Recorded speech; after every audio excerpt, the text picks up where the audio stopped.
Hello, everybody, and welcome to ATG, the All That Glitters tournament. It's going to be a 6v6 today, with all the big players being right here for you and for your entertainment. I'm hoping you're going to like it. I wished I had a few co hosts in here, but we were a little late with that one, so it's just going to be me today. And yeah, so All That Glitters is one of the maps in Beyond All Reason, the game that we're streaming today. Also, please take into consideration that there's a 5-minute delay. This is done to avoid spec cheating, so that nobody in the tournament can be watching the stream and give information to his compatriots. We're also working behind the scene to get rid of this stream delay and to have it natively in the game, or with some other thing that we're thinking about implementing. We're working on that we're just gonna try to fix that because we love to interact with you guys more and to actually be able to respond to your questions live on stream. But of course, with a 5-minute delay or even a 3-minute delay, it is very hard to talk with you guys or to interact with you. So we're working on to resolve that, and hopefully we'll have something for you guys soon. So today it is All That Glitters, a map which you can see displayed over here. It has been created by Nikoxis. You can see here on the bottom. It's a 12 by 20 map. It is a desert map, so there is no trees, no energy reclaim. There are choke points in here, notably in Canyon. Canyon, you can see top left and bottom right corner. And it's a flat map, so it's there's no elevations, just in Canyon on those hills, but you can't get up to them. You need an aerial constructor to build upon that one. The wind can drop to 0, like you can see over here, so there is an importance for energy storage to avoid completely stalling. There are 2 geospots, one in one in each canyon position, and there is a little bit of metal reclaim scattered around the map. About 2,783 metal reclaim is present on the map. It's a very stretched out map with the players being positioned one behind the other when they're spawning in. Usually it is an 8v8 map, but today we're doing a 6v6, and like we've seen last week, that provides for some very interesting tactics from time to time. These were the players that all contested last week in the qualifiers. We had POG, SME, XT, Pro, Ape, Lag, SP1, and HRX, the Germans.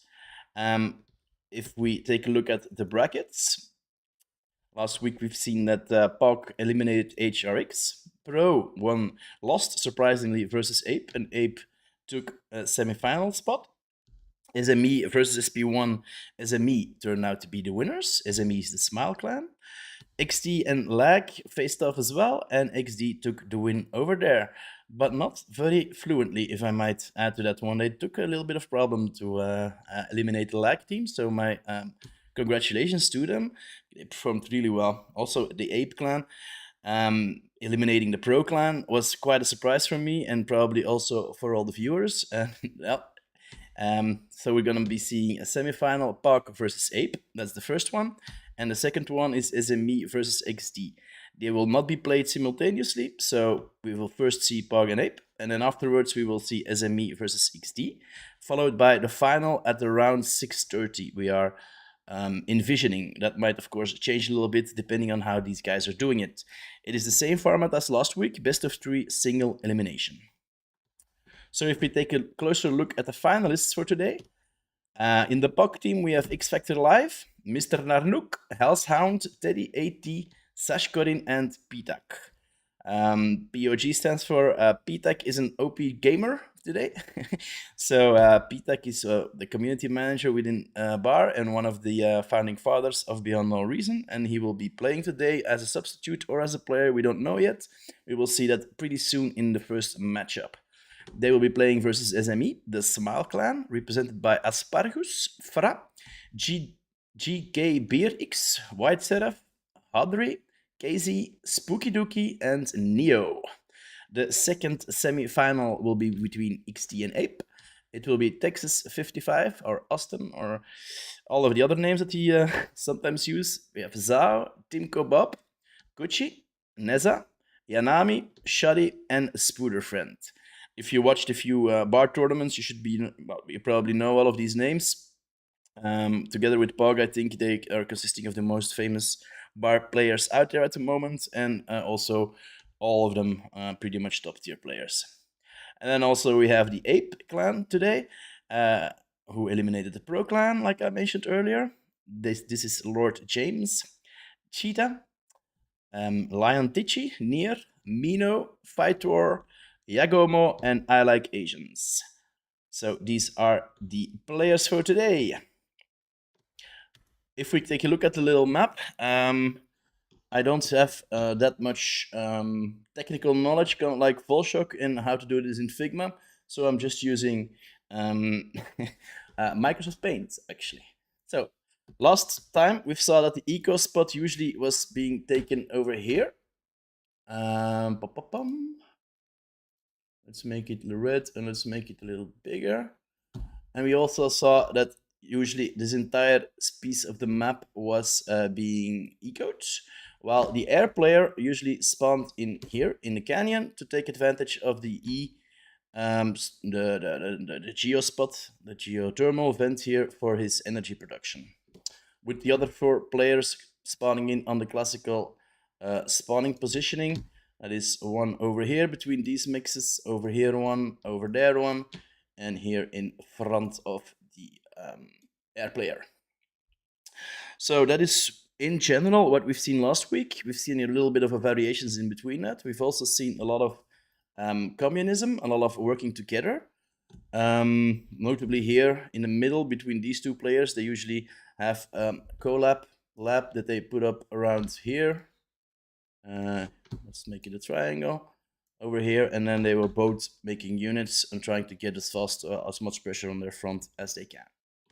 What usually happens when the players spawn in here, make their initial lab, and they move forward and go and make up some pork over here. Pork is a term used in Beyond All Reason indicating the static defenses. So same thing for this player and that player and this player, and they all combine and make a front over here.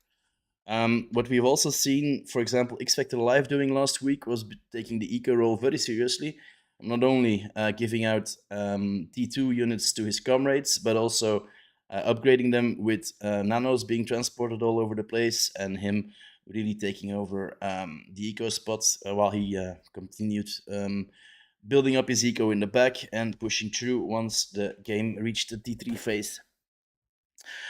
Surprisingly, we didn't saw that much of an airplay last week. I was kind of expecting the air also to be very prominent and present in these games, but well, we haven't seen that last week. Usually the battles ended with tier 3 or tier 2 units breaking through to the backline and wreaking havoc there and forcing the enemy team to resign.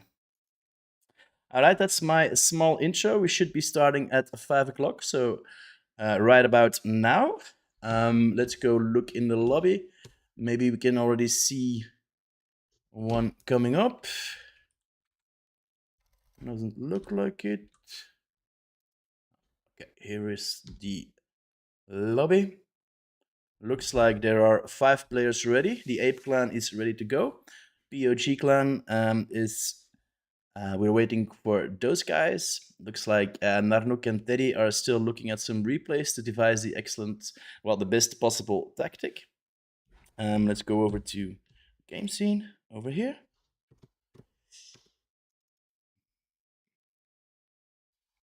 We do have a new map, Gasback Gardens by Aiden. Notably, something that we might be able to talk a little bit about. Aiden has been going very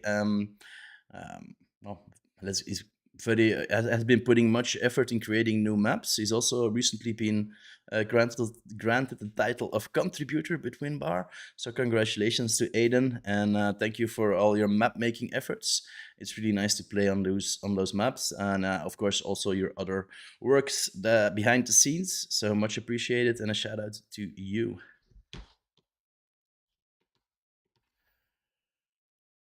Yes, Walter Martins de Oliveira. The stream is 5 minutes in the future. Well, there's a stream delay. So there's money involved in this tournament. There's a $600 prize money, and when that money is involved, we usually stream with a stream delay in order to avoid spec cheating. So in order to, for example, somebody just opening up Discord.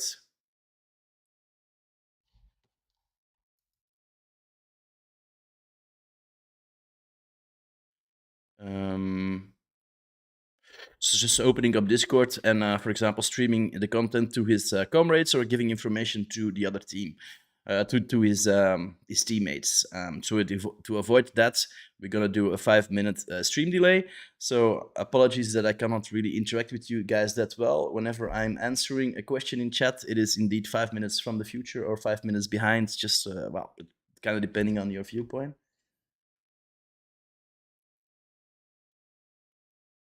Hello, Dorian. Is 3K Reclaim a small, medium, big amount? It's not that big. It is something to go for as an eco player, I do believe, but it is not like that is being fought for. And you can see also, maybe if I go back to the map screen for a second, these guys are still warming up anyway. Let's go here and here. Let's remove all the drawings. So all of these little yellow buttons, a little bit over here, a little bit here, a little bit over here, are little comets that seems to have crashed on the ATG landscape and can be reclaimed for a little bit of metal. It is about 2,700, which isn't really that much. As you know, a T2 lab is even more than that. It's kind of worth 1 or 2 commanders of reclaim. It isn't really to be negligible, but it's not that much. In other maps, you can see, for example, that a lot of the reclaim is situated over here to force commanders to go over here and fight for it. And also, there's no energy reclaim on this map because it's a desert, so there's no trees. So the reclaim isn't really that important in ATG, but it does play a role, in my opinion.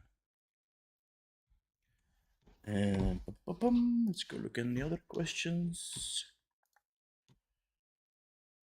Teams are stacked. Indeed, indeed. If you take a look at the players today, the finalists of last week, these are pretty much all of the big players out there. X Factor Live is the winner of the BPL from last season. We have Yanami or Shisato over here as well in the XD team.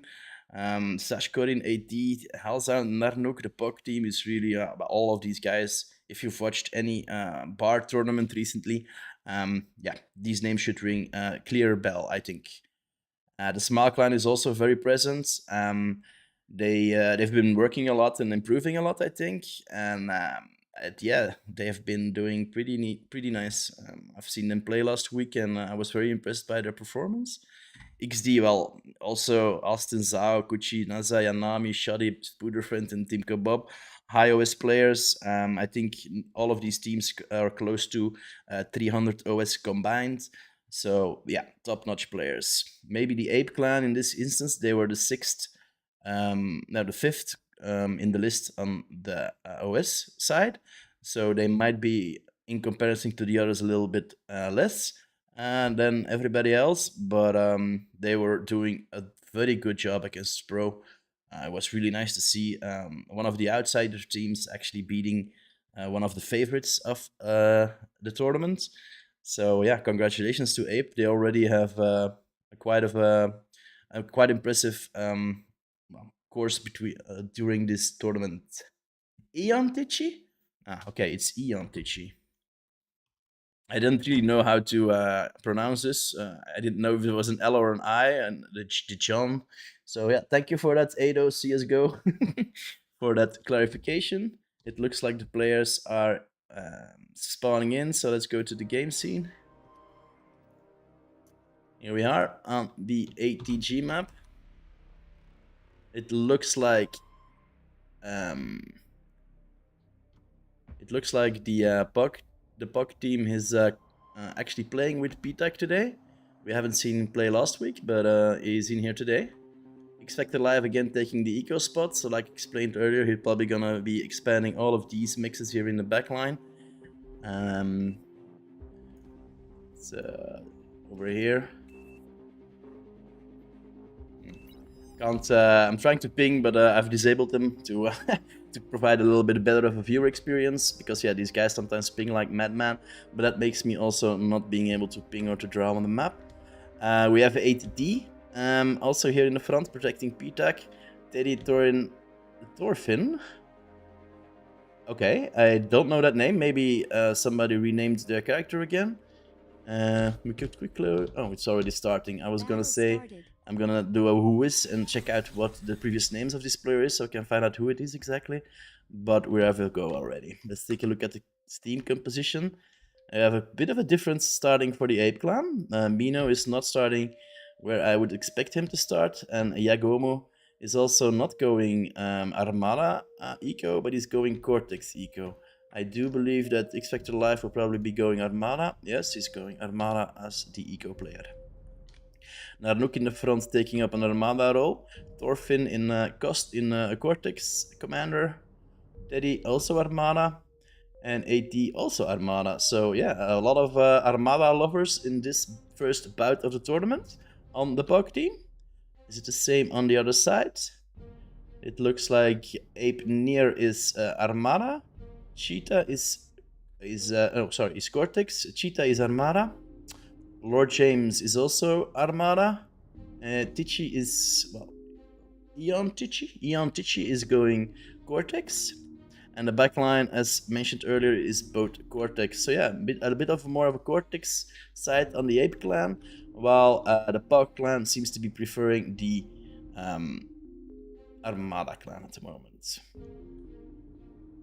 We have the first ticks going over to the other side, trying to get some scouting done, or some maybe even a little bit of damage if they can sneak by their opposing side and try to sneak in the back and getting some damage done on easy targets like the T1 mixes. A mix is the metal produced units.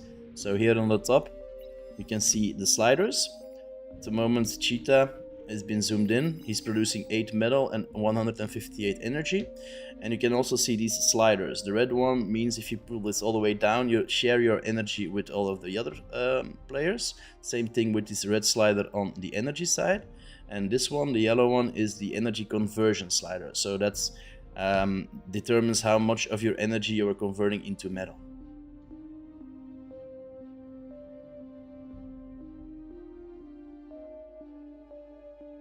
Doesn't look like anything is getting by these guys. They have already been establishing some units in the front. They're not really attempting to go into the backline. Also, we have the air player with shurikens already. Mr. Pitak, he changed, probably shared those units with Narnuk. He does have the air lab? Yeah, he does have the air lab.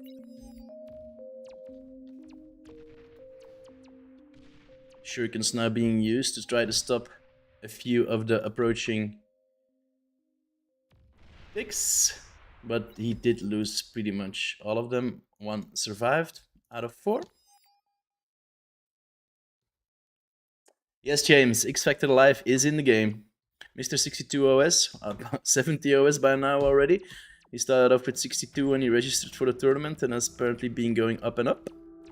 See a little battle going on, a tick battle in the middle, but it looks like the Grunt lost that one. That was Lord James's Grunt. Still a bit of poking, a bit of trying to get by here in the beginning. All commanders just reacting and making sure nothing gets to the backline. Cheetah and James already at the front. These are the 3.2 mixes. Those are their most important mix. It's almost double of what of the other mixes, the other metal. Excuse me, metal income thingies. D-Gun also advancing to the front, making a nano over here. Ooh. A little bit of encroachment there. Lord James almost getting by there, but is being met by some shurikens and pushed back now.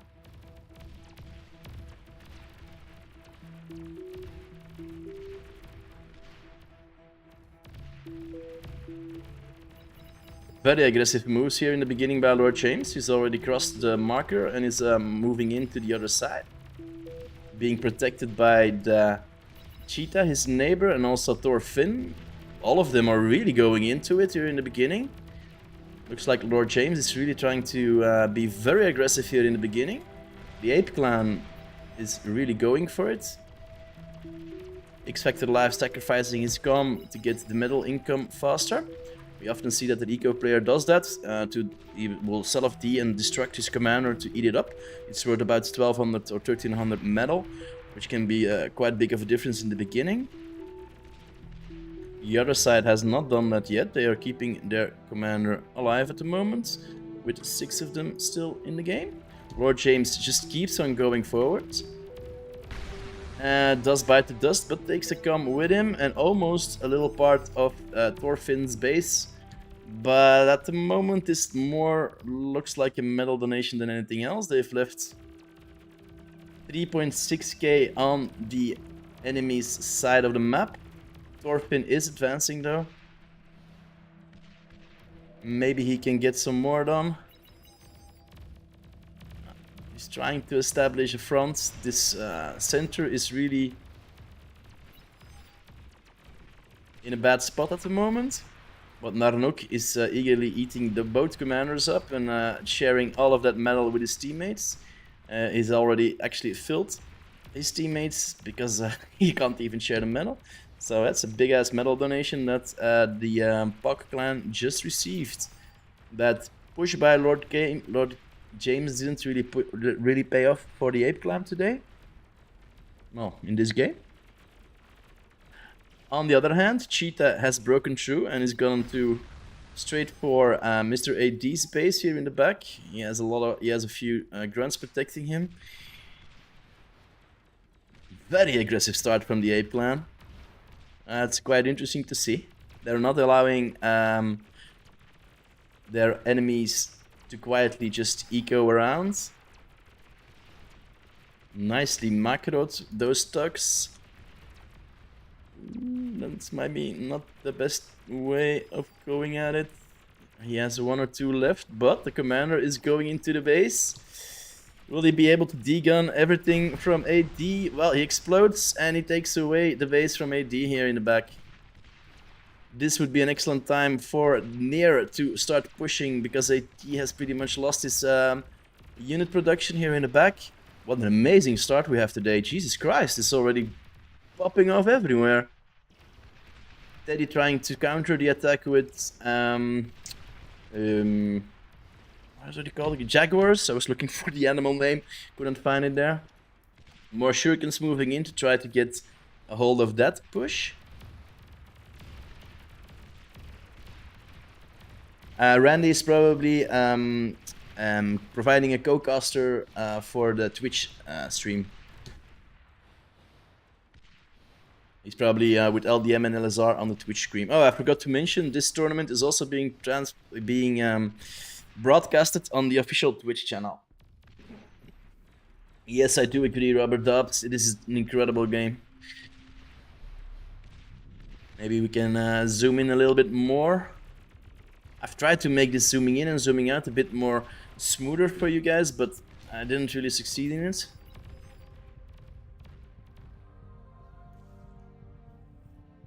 Well, quite surprising. You can see that the red team still is ahead, though, on the energy production and army value, but their metal production on the blue side is taking big heaps now at 19%. You can see they've pushed back pretty much all of the players from their 3.2 maxes.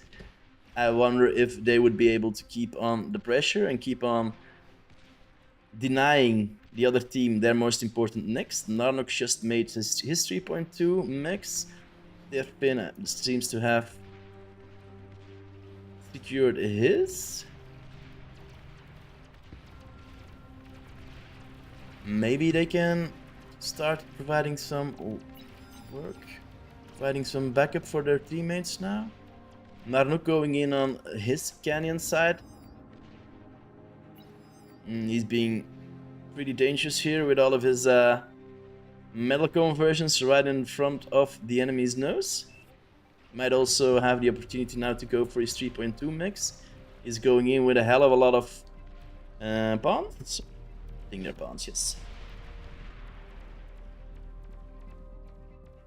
Looks like Narnok and Nino is gonna do a little dance. Mino is gonna sell off his calm in hopes to take down Narnok with him, and succeeds a calm exchange here in Canyon. While Tarnin also is just about finished with countering this unit, and still there's a huge army here, but Narnok is pulling back because he's being met by, well, a hell of a lot of grunts, 76 to be precise. He now has to rely on his macro to push back this push. It's quite some damage on Yegamo, Beamer, but he manages to stay safe at the moment. But Yegamo is still applying pressure over here. LLTs, the Beamers, are getting promoted. Oh, this is not looking good for Narnok. He loses his metal conversion. Will he lose the lab as well? He loses his BP, but the lab survives, and 1 nano, luckily for him. But on the other side, we can see 8D, and again in a heap of problem by Near, who is pretty much going for it. And yeah, he gets the Geo. That's a lot of metal invested in over here. And yeah, it looks like the Ape Clan is again providing a very surprising start and putting the heat on the red team, on POG. Oh, that's too bad. Yagamo lost his commander here, right in the front. That's going to be again a nice donation of metal for Mr. Nanook. But it does look like the other team has eaten these two commanders, so they might want to fight for this wreck. Also, if we just take a nano, 2.12k metal on the floor, it's already being eaten up by this console. Yeah, he isn't contending it, unfortunately. But yeah, the Canyon is in in a hell of a lot of problems here. Only hell, they just lost his entire base again. AT even lost his commander in that. Oh no, excuse me, it is PTAC's commander that lost him there. Canyon is looking like a complete mess on the POG side, while their Canyon is looking perfectly fine. Their front line is looking fine, and they're still applying pressure to the POG clan.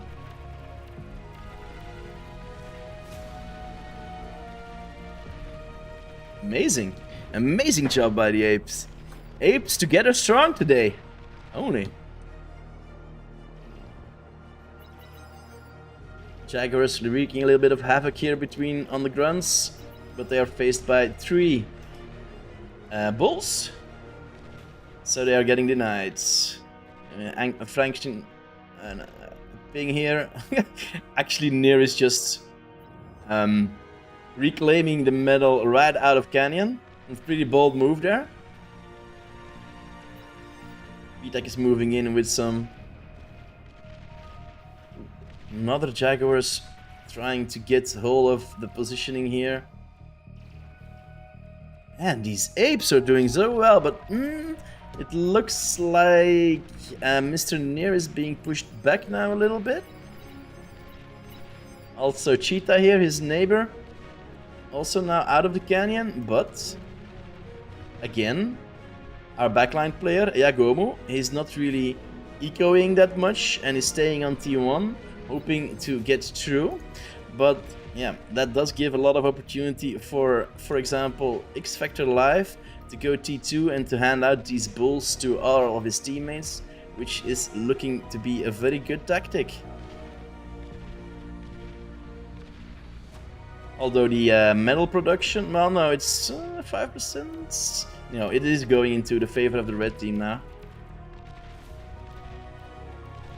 Do they have a T2 lab? They have a Communism 2 T2 lab in here.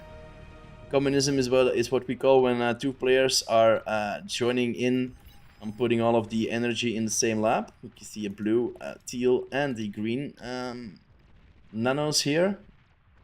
And even a little purple one, so that's 4 players that actually all are putting their energy and their metal into this lab.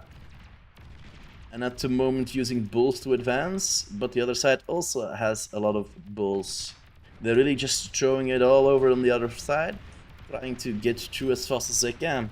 They probably know that the longer the game goes on, the more chances X Factor Live gets to eco up.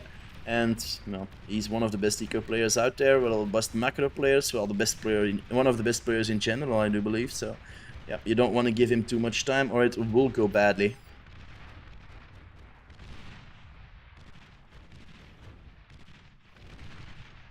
I'm trying to zoom in a little bit more. Ayomide Bakare.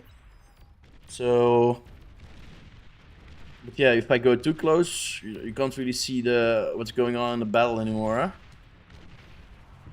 I'm hoping this is pretty much okay for you guys. Now we can see PTAC coming out with his stream of ticks straight to the front.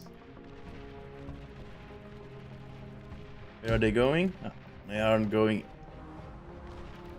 as a tick stream. They are being used as a defensive unit for the moment. But still, Nanook has this formidable front position here, rebuilding his energy conversion. building up his nanos. Probably anxiously waiting for the T2 to come up. Looks like X-Factor Live has eaten his lab and also shared well, pretty much all his fusses to his teammates. And now we're putting up a T2 frontside lab. While the Rattlesnake here is proving to be a very effective way of holding back the enemies.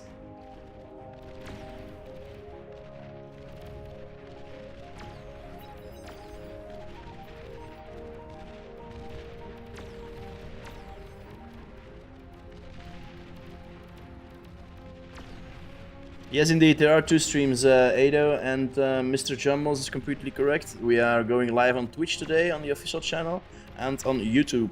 Last week we had Brightworks on YouTube and me on the Twitch channel, but Bright is feeling sick today. He has a bit of a health issue, so he couldn't stream, so I'm taking over for him. And Lost Deathman, Alazar and Randy are at the moment live on the official Twitch channel. That's unfortunate that they lose all of that BP here in the front. They're also losing their T2 3.2 mix. It's probably giving in about 12 metal, even more.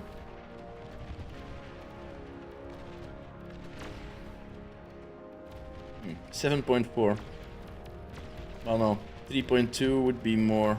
You have to look for a 3.2 mix. It hasn't really been upgraded one yet on the front, looks like. Maybe one of the Canyon players has? No, not yet. He's focusing on getting the advanced Geo up. A very dangerous move here by Itchy. When this thing blows up, everything in its neighborhood also blows up. But they seem to be needing the E. There's still a large advantage on pretty much every slider on the red team. They might want to have to find a way to compete and It's really unfortunate that they weren't able to capitalize on killing AT here in the canyon. It does give the opportunity now for AT to manage the units here in the canyon, while Pita can keep his APM on expanding the eco, which he's doing nicely. They're upgrading a lot of... Well, they have upgraded already a hell of a lot of the mixes, apparently.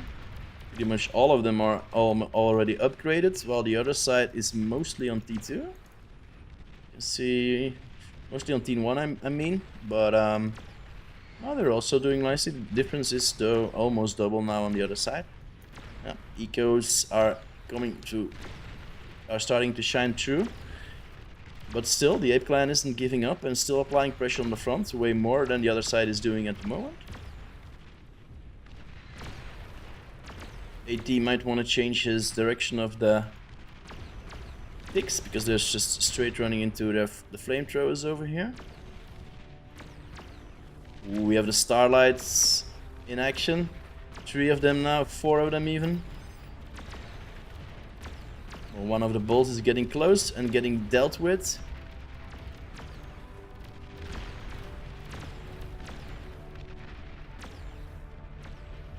They are moving in. Nice T2 push by Cheetah here. Bulls, Jaguars, and Starlight.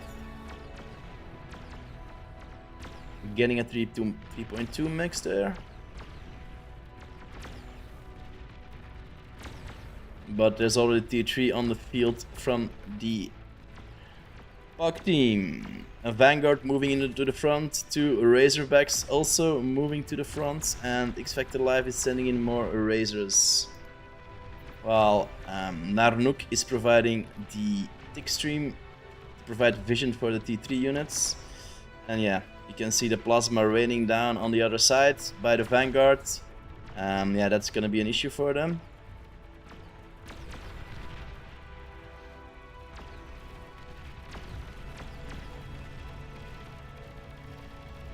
Still a lot of ticks and a lot of spam now going through. This will be a problem for them. That's a lot of grunts together with ticks that's coming at them. Excuse me, their pawns. Will they have a response for this one? Oh yeah, friendly fire apparently, that helps.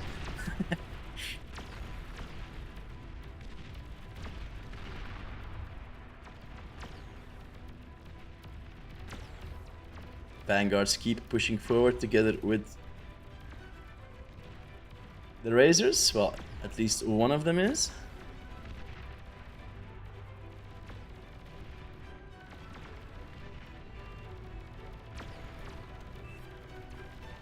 ATG forced to move back his rocket launchers, the ambassadors, I do believe, yep. Long-range rocket launchers. Boom. Taking out, but they do manage to fire 3 rockets. Will they hit? Doing some damage on the tier 3, but not that much. And this looks like indeed a very dire situation for the Ape clan. With all of that tier 3 coming at them, they vote to resign. That takes the score 1-0 for the POG team. If you take a look on the brackets, that is the first game going for POG versus Ape, 1-0. It's the best of 3, so if they manage to secure the next victory, they will advance to the final. If Ape manages to equalize, we will be having a third deciding game. But still a very commendable and a very nice performance by the Ape clan. I think they really made the POG team sweat and doubt at certain moments about finding victory because they were being pressured from pretty much all of the sides. That was pretty amazing to see. Alrighty. So, a little bit of waiting now until we go on for the next bout. Maybe I should put a bit more lightning so you guys can see me a bit better. I've put on a special shirt for today. Hope you like it. Okay. Maybe I want to keep out an eye on the ATG Discord to see if anybody is pinging me or needing something. It looks like the Twitch stream is going nicely with 221 people viewing. That's very nice, actually. And 66 over here. All right. ATG, All That Glitters, map that is usually being played or being pushed forward to as a noob map, is being very popular today. All right, we're loading in for the next game, so let's switch over to game scene and see where these commanders will be spawning in. A new tactic on the Ape side. It looks like Mino is now taking on the left side with Yagumo right next to him.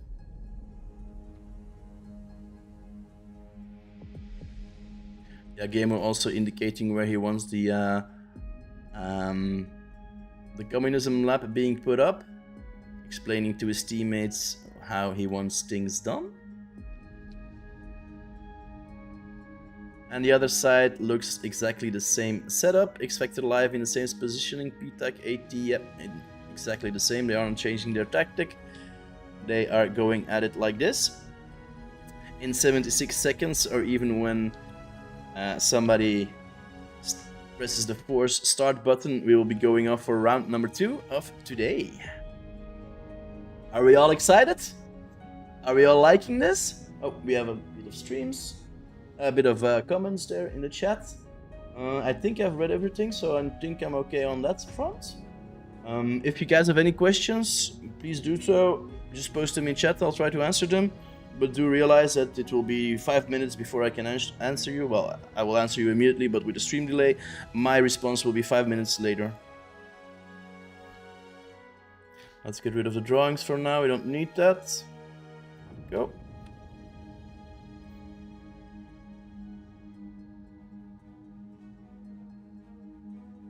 25 seconds to go for the start of the second match. The score is 1-0 in favor of the Ape clan. In favor of the POG clan. The POG guys, Expected Life, Narnok, Teddy, Thorfinn, AT, oh, this maybe gives me the opportunity to go check out who this Thorfinn is. Who is...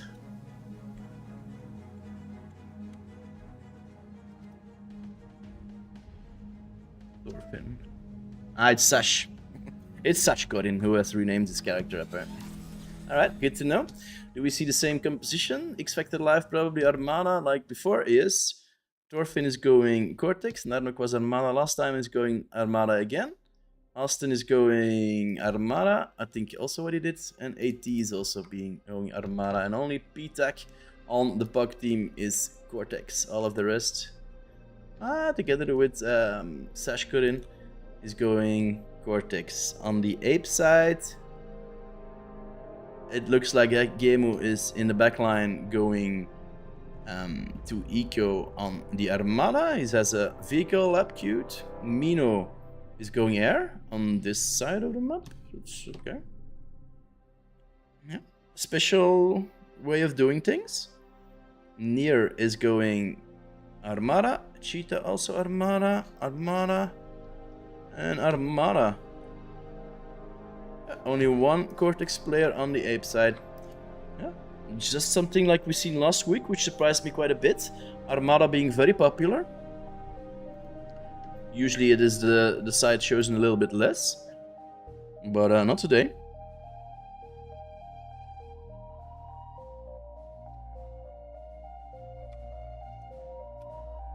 A few ticks going into the middle.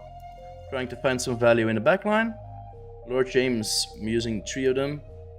While there is no response here from his counterpart yet, he might be able to sneak through.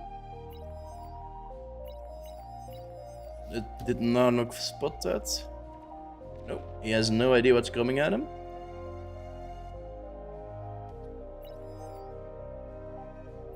Let's see if Lord James can get some value and get some damage done on the other side. Might want to avoid the commanders though.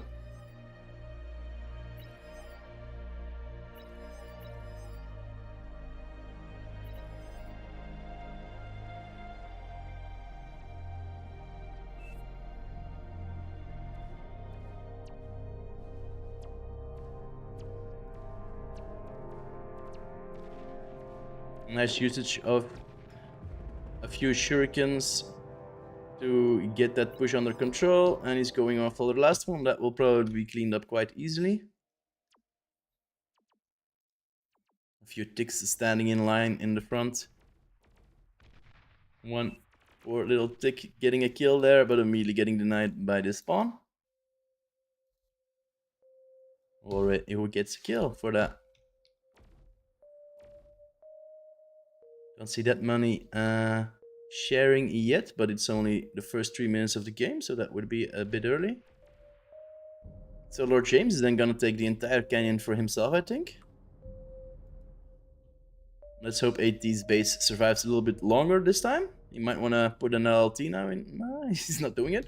Just using his units to defend, plugging the holes with a little tick. Now bringing in a few bombs. Oh, Narnuk with a lot of ticks going in.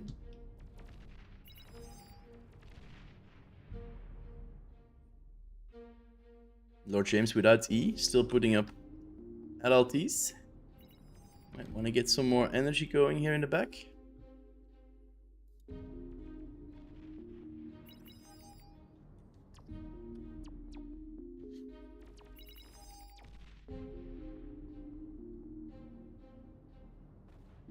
Both sides poking at each other and trying to find a hole to break through, but they're not finding anything at the moment. Oh, excuse me, and Nanuk is getting through.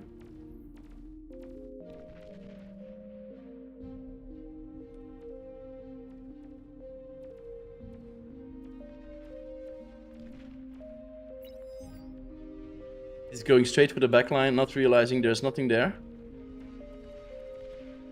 And there's also no LLT in the base, so he could have done some damage over here, but he's choosing to go even further down the backline. He's met by a shuriken though. And a little bit of an APM stall here.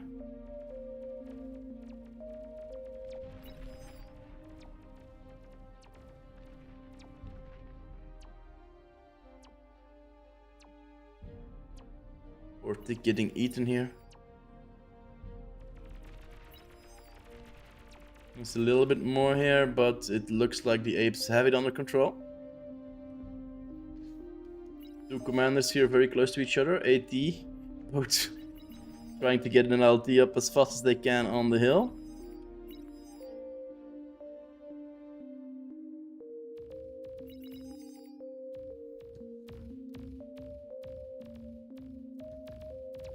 A few pawns are trying to, it's grunts, excuse me, trying to get through.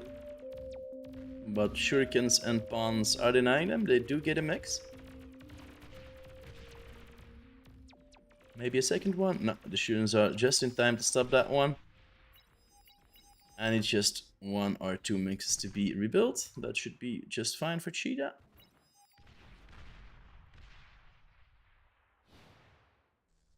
And we can see the air player sharing his constructor we bought with. Has he managed to put something up here? No, he's just still building from downstairs. That's a sneaky loyalty.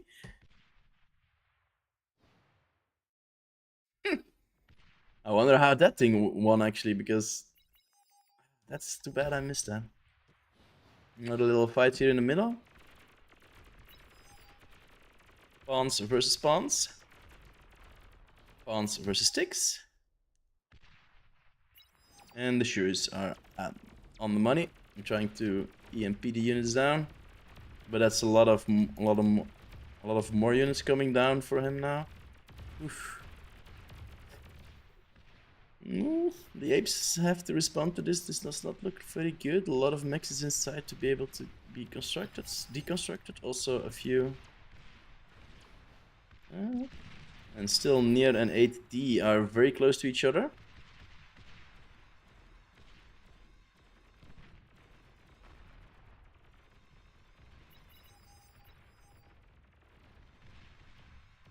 The rocket bot's not finding a place to start shooting at it, so Ape is moving in to degun that thing down.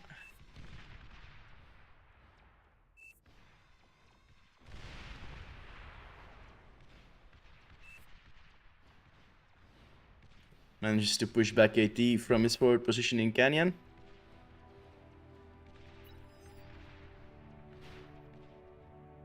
Lord James and Narnook are also very close to each other, using beamers and now a cloaking turret to hide his units.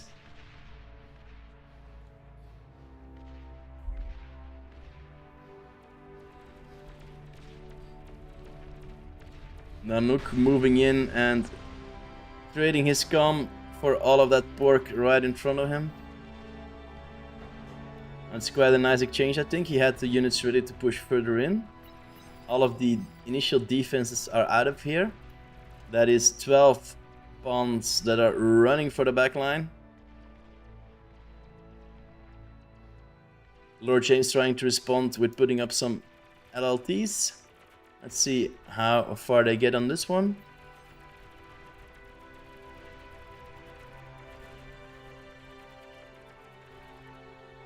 Keep on going for the back. Already 2 mixes down. There's also Jaguars now going straight for them. Oh no, excuse me. These Jaguars are on the blue team. And the Shurikens managed to stop that encroachment. Yes, and they will probably be cleaned up by those Jags. Ooh, and another exchange over here going down. Ooh. AT very close to losing his comm, but manages to degun a lot of the army by Ape.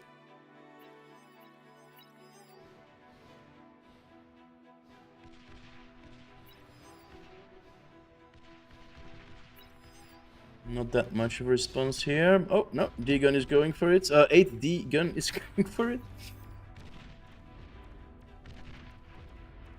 Near knows he's low. But he's running straight into a lightning turret. He doesn't care. He's gonna D-Gun that one as well. He keeps pushing back on AD. Near is proving not to be messed with today. The HLT is up, the Overwatch, area control laser. Lion Tichi doing a good job in holding back this push. There's only 2 twin guards holding back his encroachment, his advancements.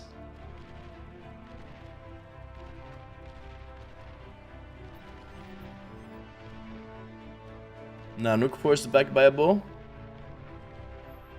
And more beamers coming up here on the exit of his canyon, or the entrance of his enemy canyon.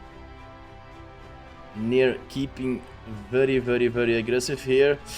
Ooh, but he has a bull fighting away at him and he loses commander and all of his pork in the front. That is gonna be very unfortunate. PTAC and AT are going for it. going for the nice metal here on the floor. 1.25k of metal.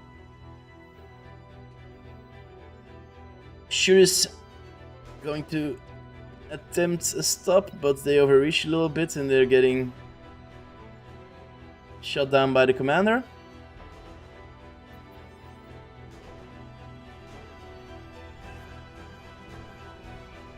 But Pitak is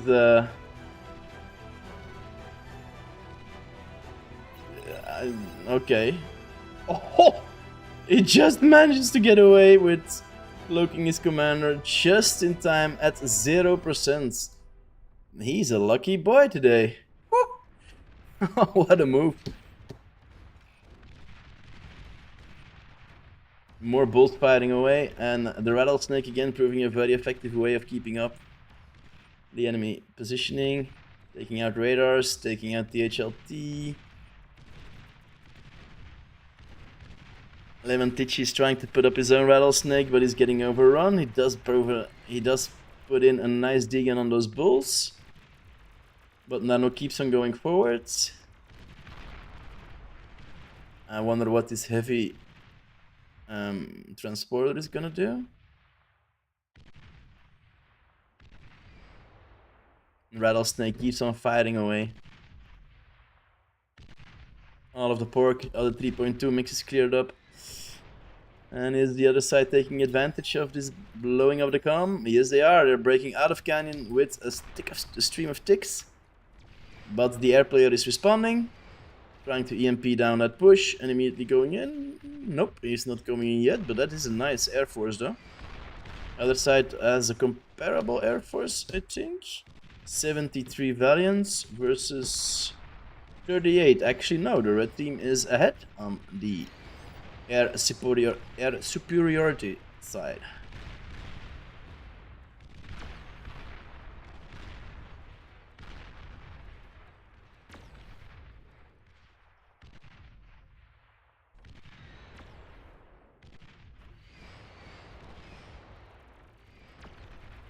Ambassadors firing away their missiles at the enemy and denying the second rattlesnake to be brought up.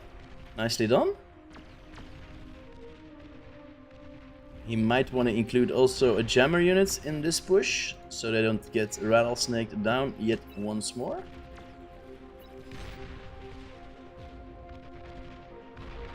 They do outrange it, so they should be able to get close enough to fire their rockets, but he does need a cloaking unit over here.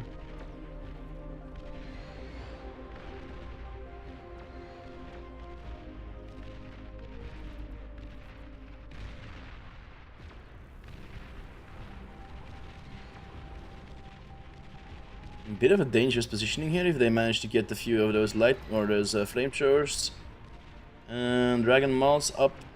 Well, if they can kill those, there's not much pork left beside this rattlesnake. Pretty much a weak positioning here at the moment for the POG, the POG team. A laser light biting the dust here, always expensive, being fired at by the ambassadors.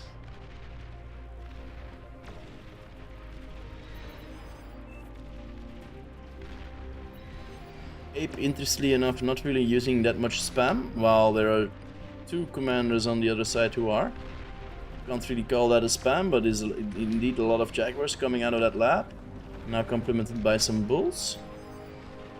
Rattlesnake still keeping away Lion Itchy. And there's now one up over here and also one up on the front. Is it? That's the blue? He sneaked the... Oh no, it's the yellow one. I was misguided by the blue pings. But no, Narnuk has put up but is getting denied by the ambassadors here, who can hide behind the wall and still shoot them down.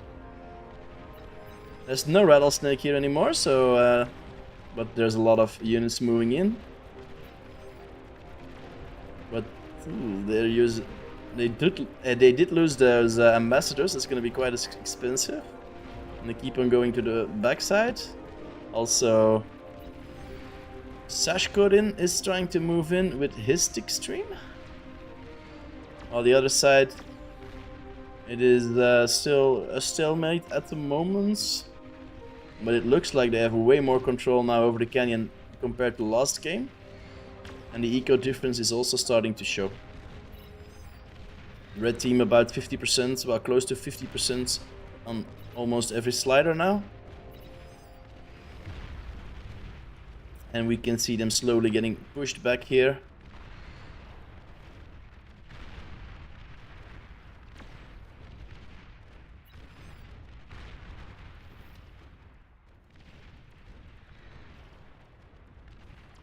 That's a lot of ticks.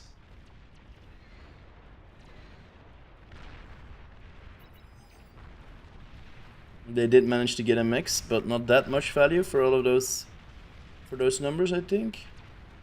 But 14 bulls might be a problem. Well, -2, 12 bulls, let's say.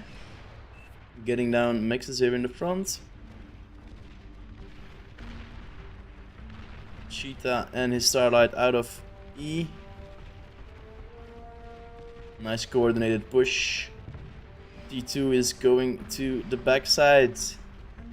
Is this the final move by POG? Will this sign their death warrant?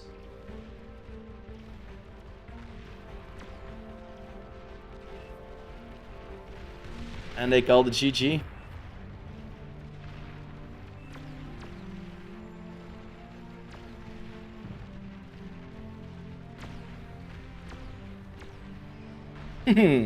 Pita still trying to move in with his commander though. Try to start degunning, but it wasn't necessary. Nice. The POG clan takes home the second victory of today. That means 2-0. And that does mean that they advance to the next stage. So, if we take a look at the brackets, we have the POG clan advancing over the Ape clan. So let me update that one for you. Just give me a few seconds and I should be able to put that in. Up, POG over here. Maybe put it nicely in the middle. Like so. And let's export it.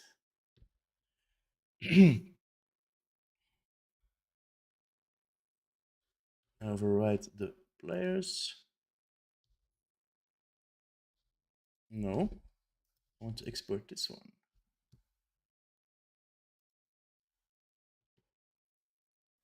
And we will replace the brackets, this one. And I want to replace, and that should bring the POG clan in the semi-final. The first semi-final of the day is known. Very nicely done. So that means we should be going into the second round shortly, which will be SME versus XD. So let's take a look at the player names. For SME, we have Aspargus, Fra, Birix, White Seraph, Audrey, Casey, Spooky Dookie, and Neo. And for XD, we have Texas Sour, Timko Bob, Kuchi, Neza, Yanami, Shoddy, and Spooder Friend. Okay, cool. If we have some chats going on. Interesting, lots of pork in top tier gaming. Yep. That's also pretty much determined by the map choice. ATG is really prone of having a really strong front, also because of that positioning. You have 4 frontline players and usually 4 players in the backline, or we have 6 frontline players in the current meta and 2 backline players, being the air player and the eco player. So yeah, in other maps you might see a little bit less of a pork and a less of a frontline being established and a more of a T1 push. But on this map it is different. I think that's one of the nice things about Beyond All Reason. There's different metas, there's different tactics on different maps, and also different ways to take home the victory. Alrighty, that does mean I have to go look for the next lobby. I'm gonna check in the Discord to see if they're gonna do maybe perhaps a small break before we do. Nope, doesn't look like it. Let's follow our... He's already in the next one. No, he's still in the last one.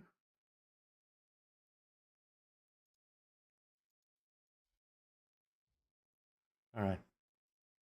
Okay, so that does mean the other players haven't gathered together yet. We probably were envisioning a bit of a longer game there for the first round. We were thinking about starting at 18:30 in 35 minutes. But yeah, we do have to look around a little bit what is going to be the next step in the process. So let's go back to. Oh, no, we're still on the casting scene. I hope you like it. I've put down my couch in the middle of the desert on the ATG background here. It's a little bit of an old desk run over by sands and by dust. You have a really old typewriter over there, and some old, I think it's a broken down telephone, and maybe a fax machine on the other side or something like that, with all the buttons on top. But I think it looks nice to have this is sort of also to keep in the spirit of the All That Glitters map. Huh? Alrighty, so hosts, please hover over orange for a few seconds. Well, Brett, that's pretty hard for me to do because there's a 5 minute delay, so I can only read chat way too late, and I also can respond pretty late to you, unfortunately. And so yeah, that's a bit the issue with the stream delay. It is not really live. We are 5 minutes in the past or 5 minutes in the future, depending on how you are looking at it. But that does make it hard for me to interact with you. I'm sorry about that. We are working in the background to alleviate this issue. We're looking at maybe an RMTP server or something else that we can do to provide a live interaction with you guys while still having a stream delay up so that stream spec cheating isn't possible. So, but yeah, it is what it is. We have to deal with it, and no, there is not really anything we can do.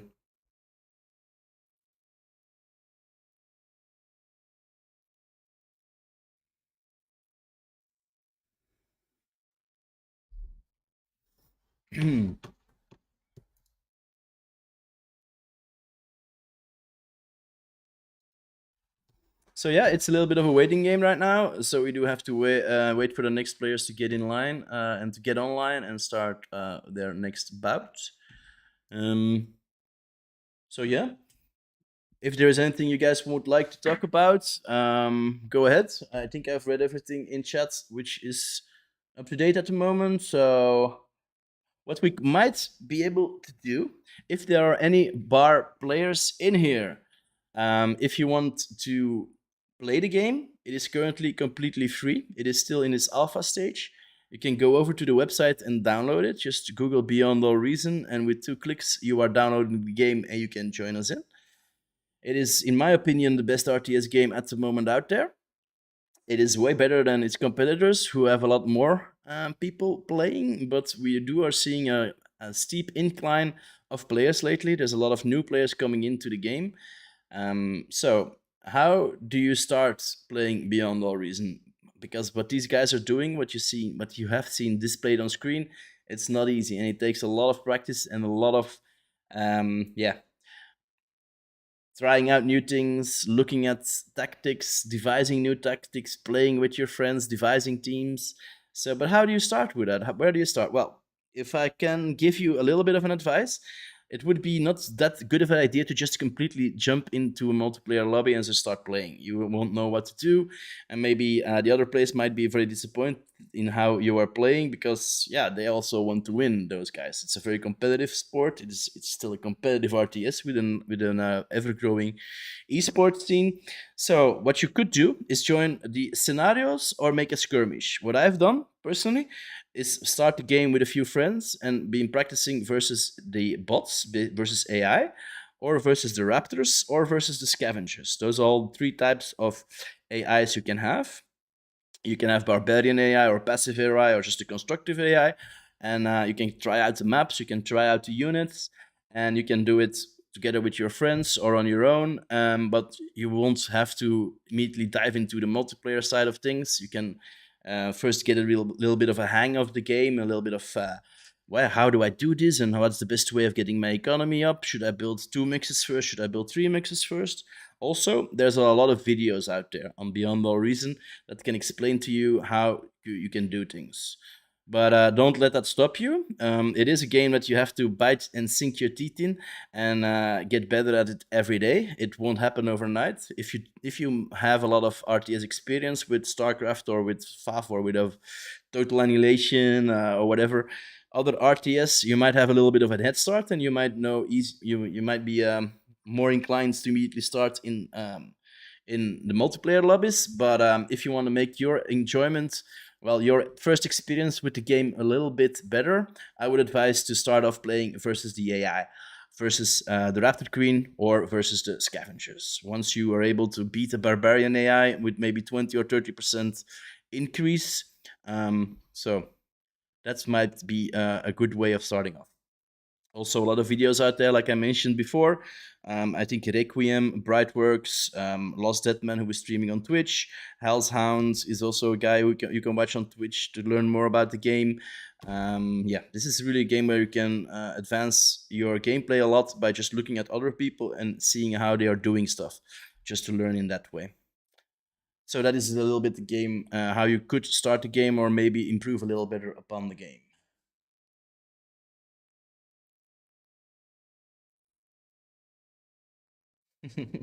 Well, Brett, Shisato is playing. He's on the XD team. We will be seeing them in the next match. So you don't have to worry about that. He will be here soon, providing you with his APM and showing you off his well, incredible tactics and incredible gameplay. Shisato, or Yanami, how is he called these days, is well, one of the best players out there. So he's together on this team. Let's go over to the finalists of today. The XT team, Yanami here, with Texas out, Timko, Bob, Kuchi, Spooderfen, and Shari, and Neza. So yeah. Now it's just a little bit of a waiting game for the next match to see when it will start. I don't have an inclination on yet how we are doing this. Let me check. Are we having a break? Are we starting again or at 18:30? Or do we go now? Just checking in the Discord. What's the plan?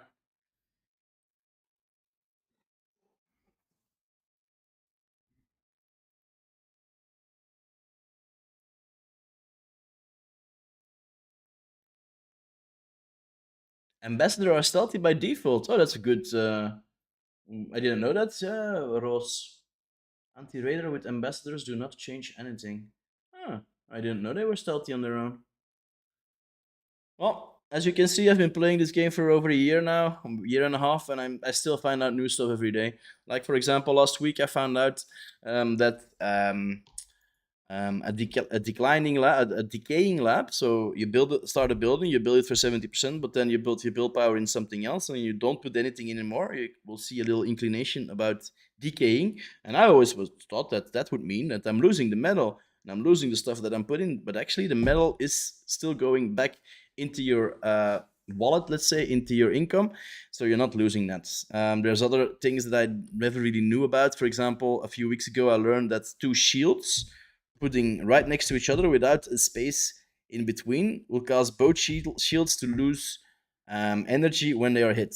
If you put them with a little bit of spacing in between, only one shield gets hit and will go down in its defensive capabilities. Also, a good thing to know if you're making shields. Shields are very good in denying plasma going into your base. Oh, this one is, I think, better. Yep. So no, it's also something you can learn. Um, there's so much more things that you can find out about this game. There are over 200 units, I think. We also are developing a new faction with Legion. You might have heard of those. It's approaching its final stages. In a few weeks, we will also have the big update coming up, a GFX update on the graphic sides, and also a new lobby and a new UI. As I said before, the Beyond All Reason is still in alpha. It's being actively developed, and pretty much every day you can see an update coming out, with smaller tweaks and bigger updates in the pipeline at the moment. So yeah, really excited about that, and looking forward to see what they bring out. I played for 2 weeks and shortly realized my 61-year-old reflexes are not optimal. Yes, yes, yes. Hashtag old time gamers right here. I know the feeling, Brett. I know the feeling. Well, old. You're just as old as you feel, right? If you're just still feeling like a juvenile little baby in your head, you're not old in my book. What is a number? OS is a lie and age is a lie. I'm expanding on on the meme. So, all right. It looks like the XD team still have actual people asleep. So they are aiming for a start at 18:30, which would mean a 25 minutes break at the moment. Um, yeah, Brett, I completely agree. The community is amazing right now. David Skinner streams daily. He's solid eco, but not great at frontline. Lol, lol. Yeah. Also, Winter Gaming has picked up Bar again. He's actively streaming it on Twitch and making videos on his YouTube channel as well. Always very interesting to see that. Yeah, well, a few about a year and a half ago, maybe even longer, he caused what we call the winter apocalypse. He brought out a video bringing in thousands and thousands of extra players suddenly to beyond all reasons. The infrastructure guys were having a panic attack because, yeah, the servers were just crumbling at that moment, and they had to invest heavily in expanding the backline infrastructure for the servers to accommodate all of those new players. All right, I do am on my own, so I'm gonna go back to the countdown stream. I'm gonna put it up on 25 minutes, and we're gonna be counting down until the start of the next phase of the tournament at 18:30. So let me put this in chat so that everybody can see it. Next games at 18:30.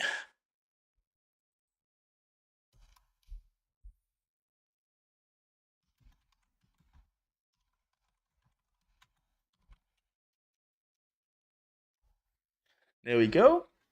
So I will see you guys and girls in about 20 minutes for the next game, maybe earlier in case the lobby starts up sooner. No, no, there's only two players of the Park team, well, the XD team at the moment in there. So yeah, it's gonna be needed to go to the countdown stream.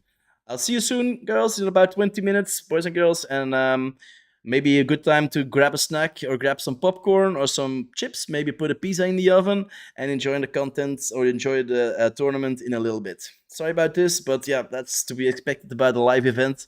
You can't really plan these things in advance when games are ending, so we are gonna have to take a 20-minute break. See you soon.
We got to unmute there. Hello, welcome back. We are live again.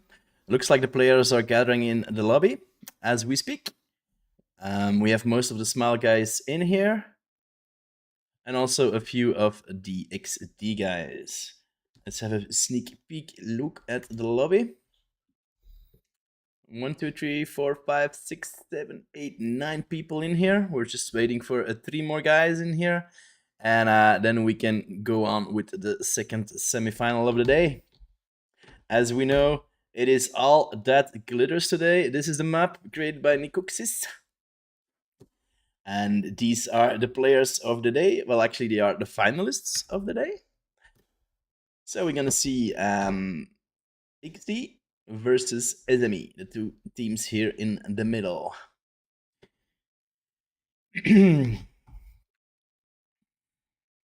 Luckily, they don't have to do pick and ban for today because there's only one map, so it should go over smoothly. It does require me to fill in a few more seconds before these boys are ready to go at it. Looks like we're gonna have Fra today.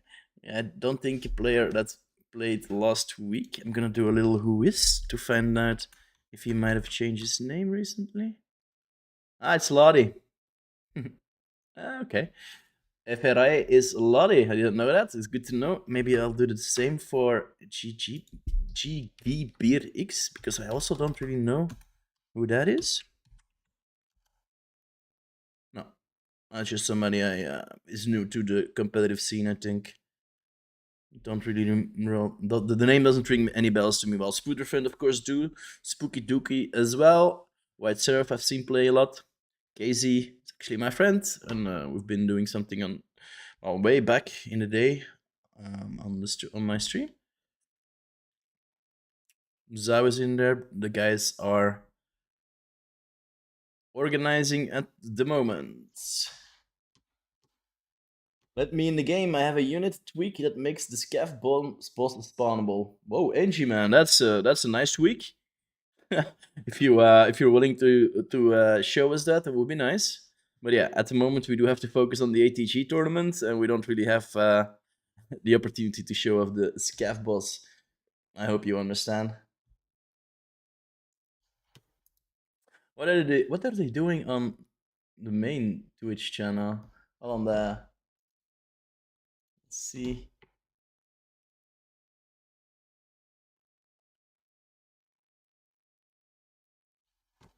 Oh, they're just having a conversation. It looks like. All right, good. Maybe an opportunity to show off a few interesting facts about the game. One of the nicest thing I do believe is the plethora of maps in this game. So let me show you. These are all the maps that you currently can play on. It looks, I think there are over 200 at the moment. And so yeah, you can see quite a lot. There's also FFA maps, there's dual maps, there is team maps, there's small team maps, there's big team maps, there's metal maps, there's water maps, there's air only maps, there is flavor for any kind of game you want. Also, maps are being added to the game on a regular basis. Like I mentioned earlier in the stream, Aiden is making a lot of nice new maps that are making it in. If you do have a nice map idea, nothing stopping you for actually designing your own map. Most of this game has been designed by the community and by community efforts. So if you feel like there's a certain type of map that is missing from the game or would be very cool to play, you can easily just join the Discord and get involved on creating even more maps to complement the already very impressive list of Beyond No Reason. Also, something notably, I think, which you can see over here in the coordination chat, is bar is moderated by an active moderation team. There is a cock in place, a code of conduct. So it is, well, I think they're doing valiant efforts in providing a less toxic environment for all of the players. So you do have to be a little bit careful of what you're saying. So if you are ever in a situation that the game isn't going your way or that a teammate isn't doing exactly what you are doing, what he should be doing, don't start swearing or being very disrespectful of that person, because the moderation team will have eyes on it after they gotten a report in and might there might be consequences for you. So yeah, I would advise to not get banned because it's never a very enjoyable experience if you can't play the game for a week or even longer, depending on your transgression. So yeah, use the in-game things, the ping system, the pause button. You can chat, you can join the Discord. The official bar Discord offers a functionality where you can create your own channels, and you can get your teammates in the same channel as you, and you can use the voice to communicate. You can use voices to communicate, which is also a lot, of course, a lot faster and a lot fluenter than just typing it in. Um, so yeah, all right. It looks like we have a start vote being called, and we are almost in place for the next semifinal: SME versus XD. After that, we will have the final, and we will know who will go home with the $500 prize of today. $100 makes up the missing $100 is the largest upset, which means that that is awarded to the team that wins with the lowest OS count versus the biggest OS count. So the biggest difference in that win. And they get $100. So really nice to see the tournament organizers also focusing on the smaller teams, on the smaller OS guys, and to try to get them involved more and actually giving them a chance to win some bucks. So the guys have spawned in, so let's go to the game. And here we are. Surprise, surprise! It is the ATG map once more. Today, well, we've seen the Smile guys last week performing very well. There is a... Well, this is actually Lottie, apparently. Smile Lottie. And Jiggy Bear X is, well, somebody who is playing with them, but doesn't really have the Smile tag in his name. Fra used to have, so Lottie is, of course, a member of the Smile team. And on the other side, we have Mr. Shisato, who's in the game. We have Shadi, who looks like he's gonna play the air role. Well, that is actually the spawn position of the air, so I think that's what he's going to be doing. At the moment, there's a little bit of weird positioning here going on. I wonder what these guys are up to. They're gonna do something special, it looks like. And Zhao and Spooderfend are still checksumming, and we're waiting for them to load in.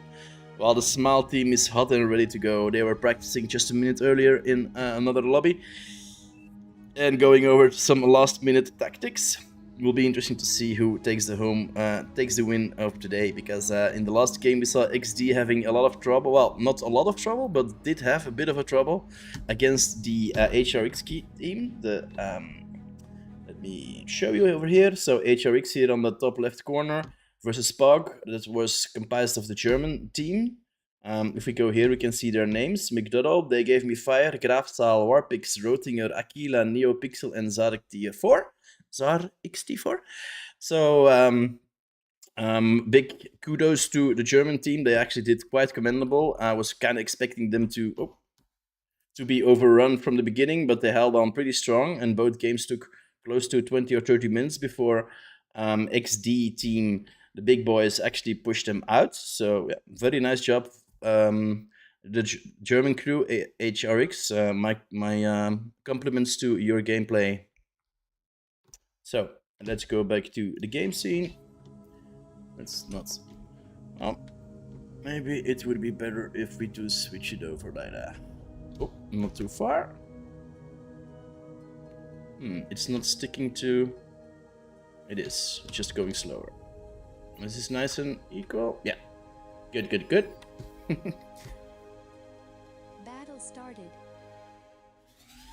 D-Gun Magic being drawn in the middle. Let's look at the compositions. Shadi going Cortex, so yeah, I think he would be going air. Neza spawning in a very weird positioning over here, trying to make the long walk for expanding his comms, while the other 4 players are in a more classical positioning in the front. Also a little bit of, well, the same tactic used by Spooky Dookie here, who's gonna slow walk the rest of his expansions, and in the beginning will be sharing most of his stuff with the other team. As you can see, his brought his energy and metal slider way down, and he's gonna be taking the eco roll here in the back. Fra is also immediately going to the front, getting down this mix and his 3.2 mix, and he wants to have an early fork up into Canyon to avoid any aggression by Mr. Shisato or Yanami, how has he been called today? And he's going Cortex Vehicles. His neighbor Kuchi is going Armada? Why is my mic so low? Is this better? No, I still can't. I think, huh? Let me just quickly get some more decibels on me. Up. Hoping this is better and that you can understand me a bit clearer. I have to be over the music, of course, otherwise, yeah, why would I be commenting if you can't understand what I'm saying?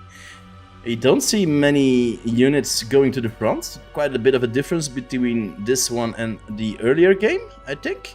Where a lot more ticks are going back and forth early game, trying to get some damage done. Shoddy moving in scout units to see where the positioning is of the other team.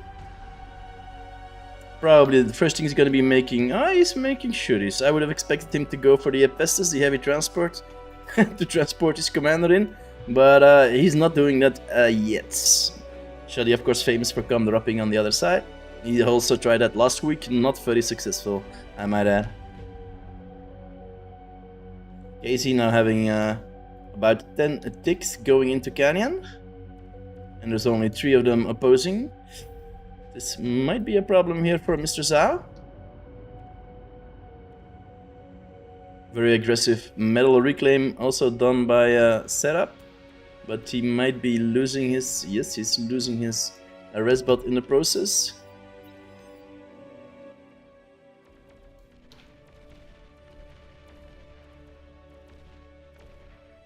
SME is gonna win Dodges? I don't know. I'm not gonna make any predictions today. I kind of did that last week and blew up in my face. So I'm just gonna watch the game and provide some commentary. Of course, I have to stay objective a little bit and I can't have a favorite. But yeah. More units getting zapped here by shurikens. Spiders hopping across the battlefield towards their other spiders.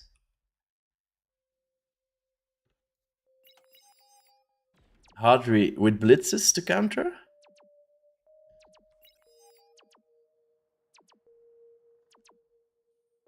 There is no air response as of yet.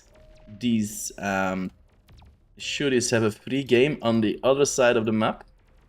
Very aggressive plays, but there is no air response as of yet by the Smile team. Shoddy there nicely taking out any defenses. But they don't manage to get the Geo. It survives with almost 10, well, pretty close to 10% HP.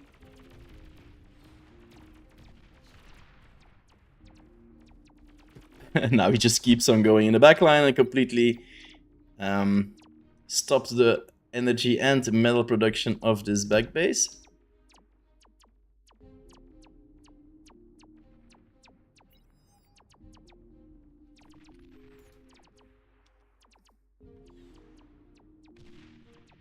Still nobody going into the air on the Smile side.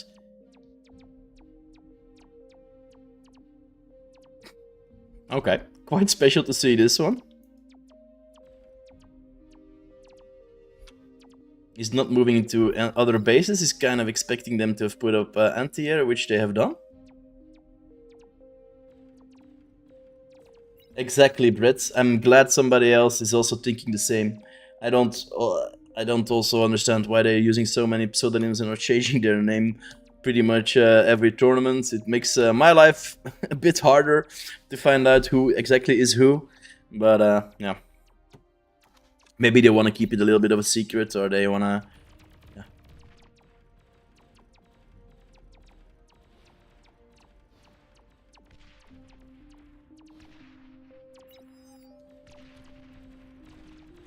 Smile and Audrey and Casey next to his friend, facing Spooderfriend and Za.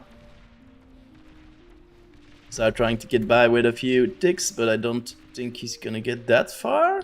Actually, these maces are not that fast. They are getting a constructor. Oh, actually, he skips away with 5% HP. Almost, but he did get a few mixes down. 3 of them, I think, even 4. There's a large tick force on the Spooder fence side here. While Hardy has to get his blitzes to defend his neighbor.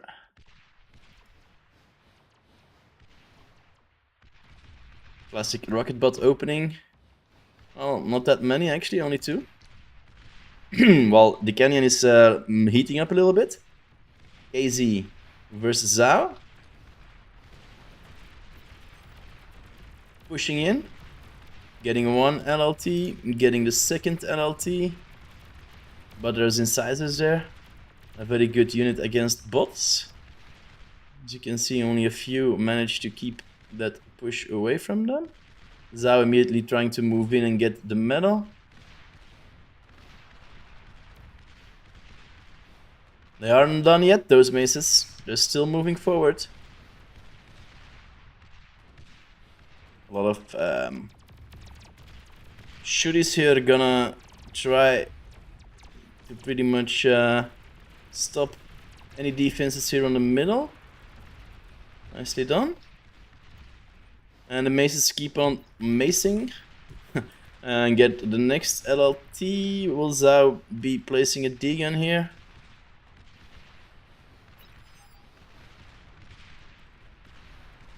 It looks like he has enough rocket bots to clean up the last of those maces. What is this commander doing over here? Neza has made it to the top of the mountain and is building up 1 LT. That one should be winning. Nope, he's not repairing his LT, unfortunately. And might cause him to have to fall back. He's beating him in a spot here on the top. Oh, that thing can't fire anymore. His Viking head is still popping out of the hit, but the LT isn't firing. This one is though. And he has to move back a bit. But now he can't make it up the ridge anymore. He's struggling a little bit, but he does get most of the LLTs down. JK Birix and FRA both trying to get more LLTs up there in order to have Neza down. Commander is picking him up though and gets him out of that tight spot. Other side on the other canyon, Mace is still moving in. Now KZ is moving in his commander as well. He's being faced by a lot of rocket bots though, but those maces shouldn't feel that much of it. He might easily avoid all of these, as you can see, with a little bit of jiggling and moving around. He can pretty much avoid or matrix dodge all of those rockets coming at him.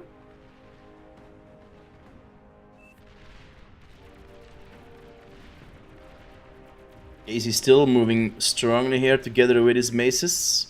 You might want to repair them though, in order to not lose too many of them. He's going back, trying to make it out. And he has Jaguars now also in the mix. That's a big push here from the Smile guys.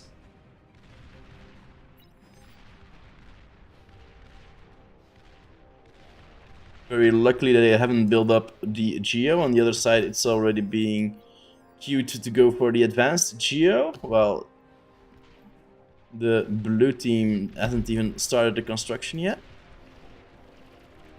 With all of those maces, that probably wouldn't be such of a good idea either.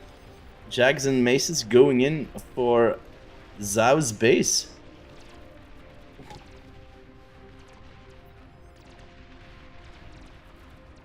Those maces coming into a clutch.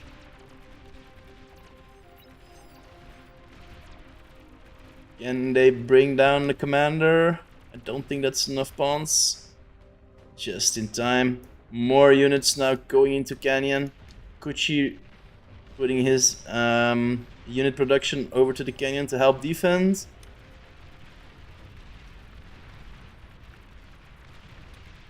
Casey is still moving in. Isn't really that keen on throwing in his commander as well. They seem to have stopped his mace push, being aided by the air player, zapping down and EMPing a lot of those units. Casey now forced back, but I don't think he can make it to the other side with all of these LLTs waiting for him right behind the corner. That was a bold, aggressive move, but will it pay off? Casey losing his commander in a position where Zhao can easily eat him. That's a nice metal donation for Zhao. But there's more maces coming in. Twitchy losing his commander over here. Yanami with an Armada and a Cortex commander. But he's almost moving into one of the LLTs. And D-guns that one down. The battle in the canyon is still heating up. Zhao is now moving out with his own line of units. Most of Casey's metal and income was put into those units to try to push through canyon, so he doesn't have that much pork in here. He's gonna need some backup from his teammates here. He's getting a bull, he's getting 2 bulls. But will they be in time? That's a lot of Jaguars coming for him. That is a lot of Jaguars.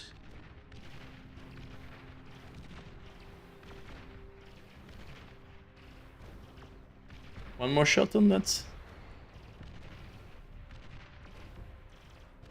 It looks like the bull are preventing most of the damage. But they are getting away a little bit from him now.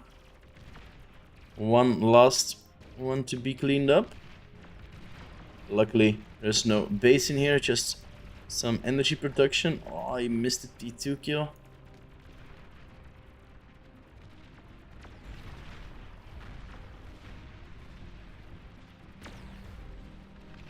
More pressure from the XD team.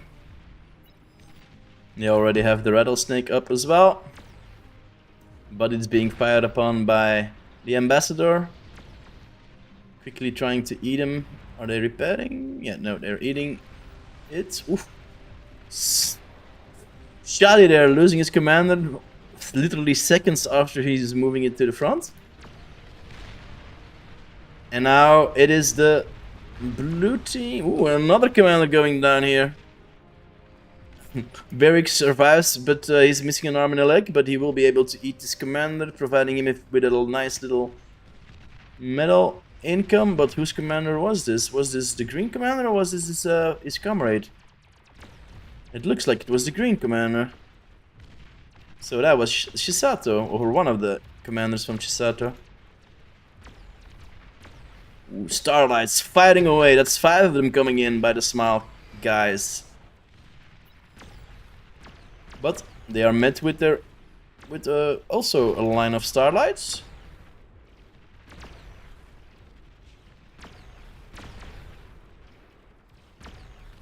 Always nice to see those units fighting away. One of the units that will be getting... Oh, no. Too much information. But the Starlights on the other side are getting bombed one by one. Well, not bombed, but they're getting shot at. And also this ambassador from Hadri raining down on the other side. Where is he pointing in the rockets? At the void. Now a big Zhao push with Fiends trying to clean up those pesky little Starlights. And they seem to be managing that. But more bulls moving in. Man, what an... Are they making Basilica? Yes, they are. Excellent spot for the Basilica. Long range plasma unit. It should be pushing... It should be able to push quite a bit of pressure on Yanami. He doesn't look like he has any shields in place or in queue. How much time does he need to finish it? 2 minutes, it's still a while. The rattlesnake is also doing a lot of damage here. But is being met by 2 ambassadors, so that rattlesnake should be going down pretty easily. And Yanami should also be able to shoot down that basilica pretty easily with those ambassadors.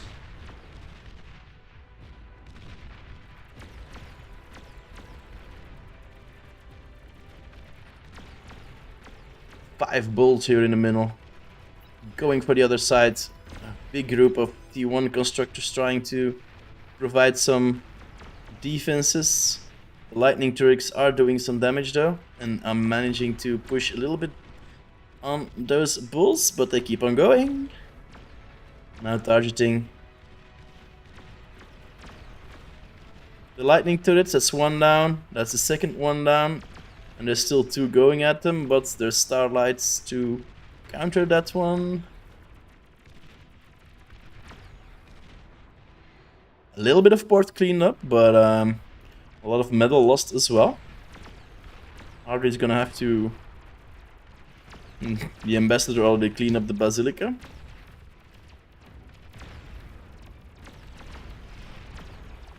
You might also want to stop targeting it at absolutely nothing. It's a bit unfortunate here.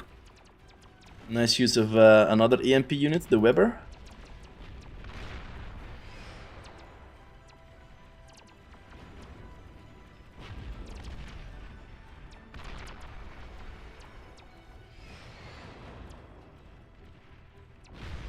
Boom! Fra going down by 2 fat boys. Fat boys, Webers, welders, and ambassadors. And Yanami is going in. He's smelling blood here in the canyon. He wants to break it. There's 1 commander left here.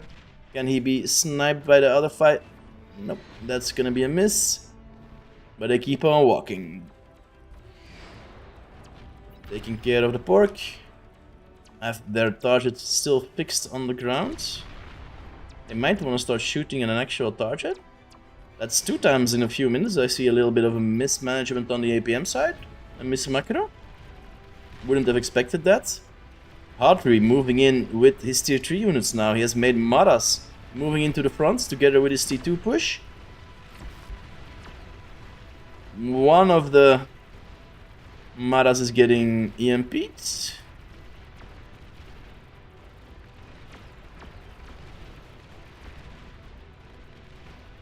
Looking for more value from his Maras. Getting a few T2 mixes is always nice to bring down. I will take them a while to rebuild it. And he's still looking for more damage. Oof. And that is an unfortunate EMP shot here, right in the smack in the middle of those defenses. Now moving back a little bit. Where's the action going on? Oh, it looks like Shisato is going all in here in the canyon. He's pushing on Small. Their canyon is about to die. Doesn't look like they have that much in here though. Not that big of an issue, but still. Nice push from Shisato. And he wants that 3.2 max, of course, and is immediately already queued a T2 constructed unit in, but he might be careful because there's a Razor going for the defense. It also looks like the Small Clam has finally taken to the air. And now pumping out some units. What's Shoddy doing in the air? He has a lot of scouts going out. A hell of a lot of scouts. 35 of them. What's his planning over here?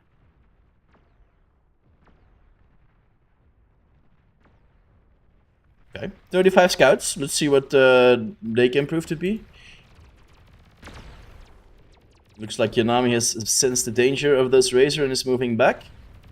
The Razors are cleaning up any T1 that is still remaining in Canyon. And we can see them eating up the metal and re-establishing their metal income.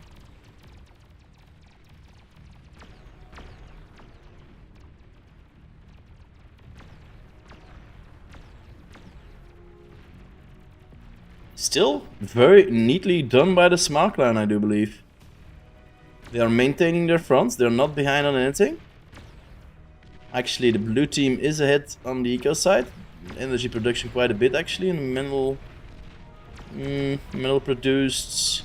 Yeah, it is going to the blue team at the moment, the eco side, which would have been to be expected, right? With these guys in the back. Oh, these guys in the back, ecoing. Whoa!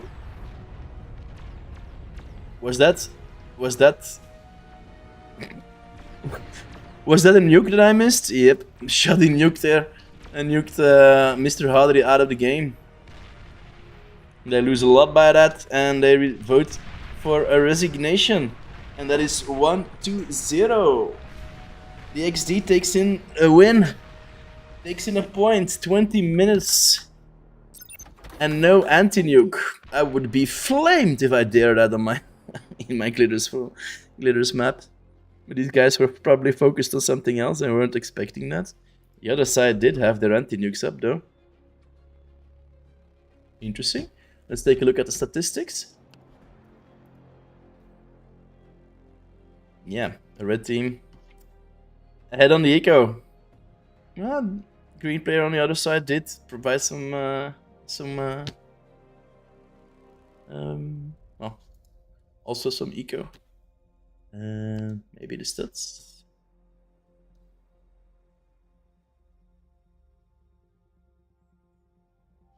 Metal XS2. Very efficient usage of their resources. They didn't overflow any metal. It did overflow a lot of energy though. Other team overflowed a little bit less. It's not that much metal actually that they overflown, but still it's a little bit. But yeah, almost double the energy produced in total and almost 4 times the metal produced. No, excuse me. Energy produced is double. Metal produced is, well, yeah, also 1/4 more.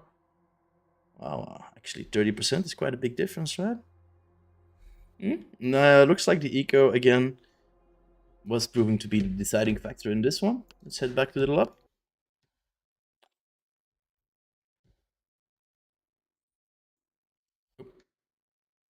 Okay, I thought they already started, but they're not. Oh, no, not yet. Man, these games. Are you enjoying it, guys? It's quite amazing to see these guys play on such a map. Those tactics, those that shooting and push in the beginning by Shadi, just completely shutting down half of the canyon. Yeah, I do think that Smile might want to go in the air a bit earlier. Maybe for the next rounds, they're discussing this at the moment with each other. Perhaps.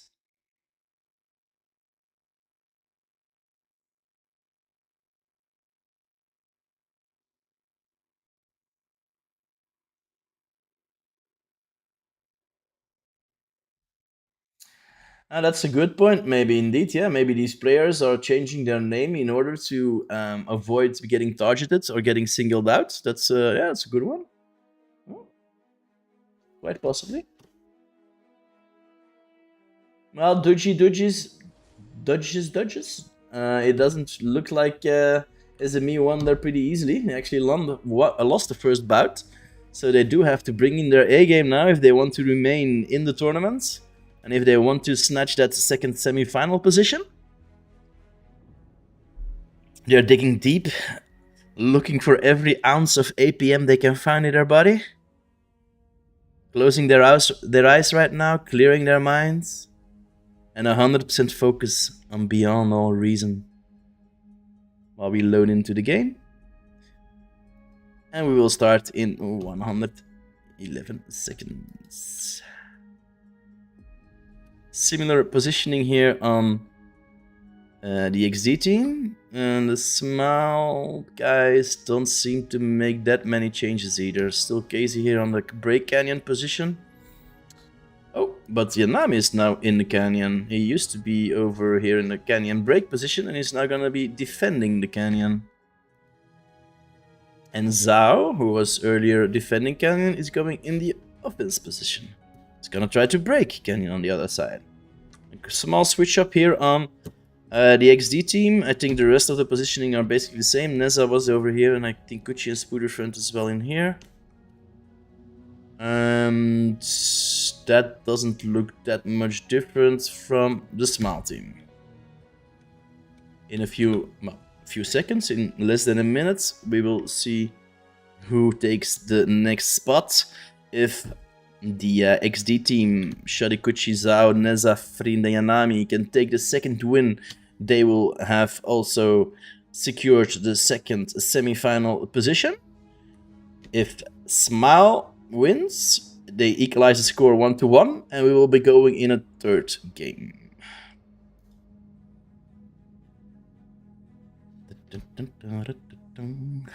Oh, this music. It is so damn good. Can I get some love in chat for the Beyond No Reason OST, the official soundtrack? West Basinger, Ryan Kraus, Leon Devereux. All of these excellent music tunes.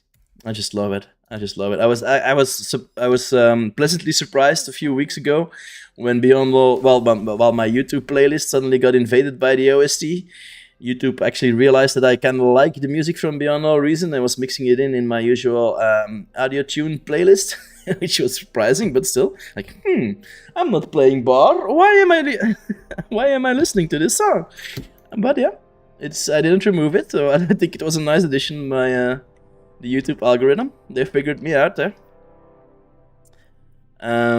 Spooky Dookie taking the Cortex role, so he's probably gonna be going into the air pretty soon. I'm hoping sooner than before. Armada, Cortex in the front. Cortex in the front. 2 Cortex players. A little bit of more Cortex in the mix here on the Smile team. And is the XD team still loving the Armada faction? Yes, they are. Only Neza and Shoddy at the no, Shoddy is actually also going Armada. Yanami is going Cortex, though. But the entire front line is... Well, the central front line is Armada, has chosen the Armada faction.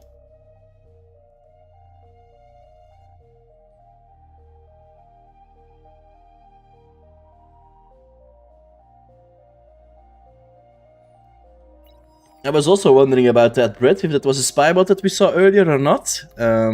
It probably was a spy bot, but I'm kind of doubting if it was the enemy or the friendly spy bot that got sniped or something, and that's why he exploded. I'm not too sure about that, but I do think it will probably be part of the push by the enemy team.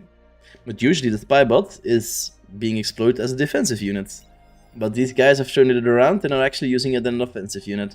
A little bit of an encroachment in here. You can get a mech if he's fast.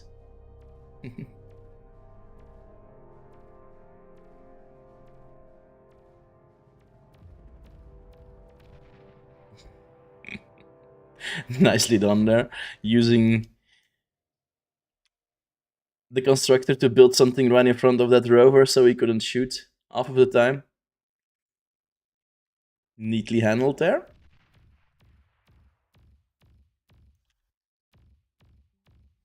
There is more poking going around. Another attempt at being very aggressive in capping that metal in the front.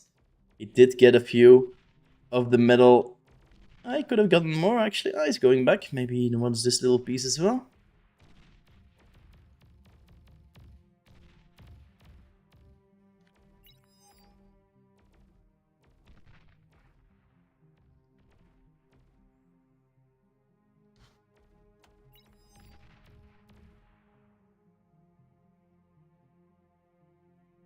Getting a little bit of an encroachment.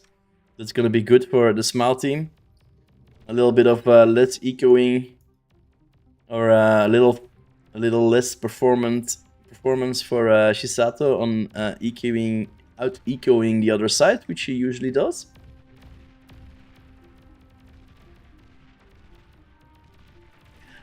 Blitzes and grunts. Will they do a little bit of damage? It looks like they are right smack in the middle of Spooderfin's base. And one solar going down, another mech being capped. Ooh, that is quite a bit of damage there. The base of Spooderfin is in ruins. And he still has more to go for. He ain't done yet. Not just yet.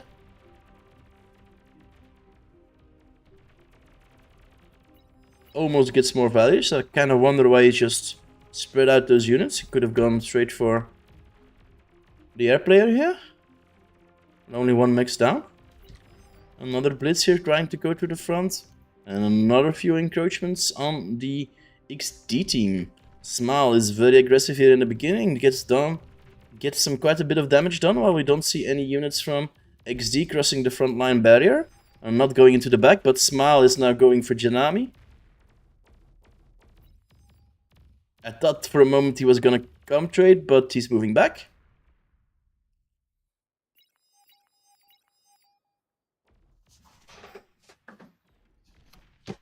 Ooh, other side is really close to one another. Oh no, it's just two friendly commanders. I was thinking these guys were competitors, but they're just both really close to one another. They might want to look out. If one commander blows so close to the other one, he will take him down with the following explosion. Excuse me.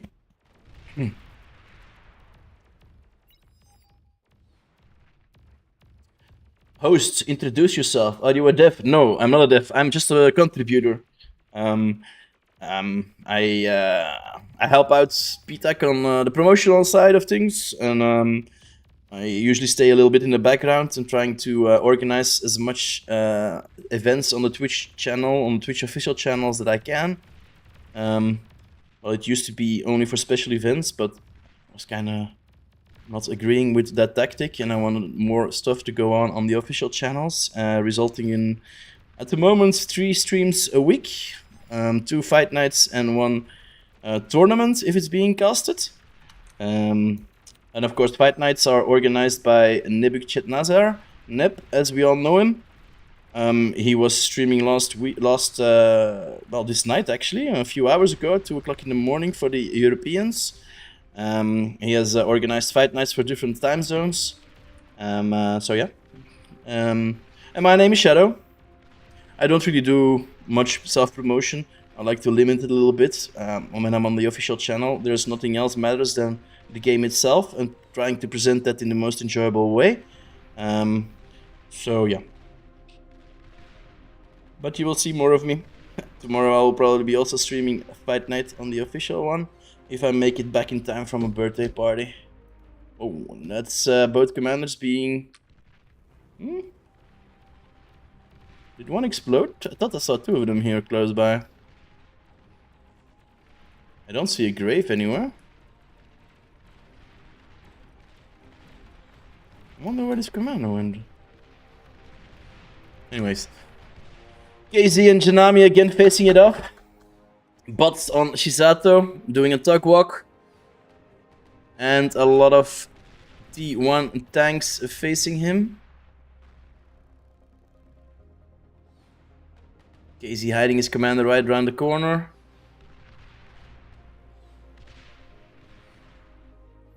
Yanami realizing the danger of that commander and moving back with his units. He has a frontal lap up though. Making a lot of storages here in the back. He's going on an energy extensive tactic. Easy trying to get down his... Doesn't really have that much metal. He's actually sharing everything away.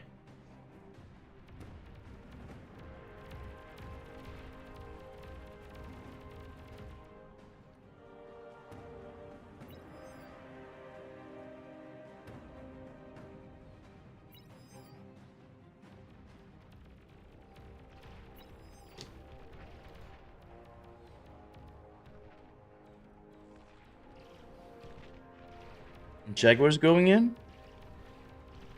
Quite a bit of them. Not that much opposition on the other side. Spooter friend, this might be bad for you. Janami is realizing the danger and is moving back his units to provide some defense. They will be getting through though. Quite a bit of Jags here going for his base. Come on, keep going, keep going. That's it.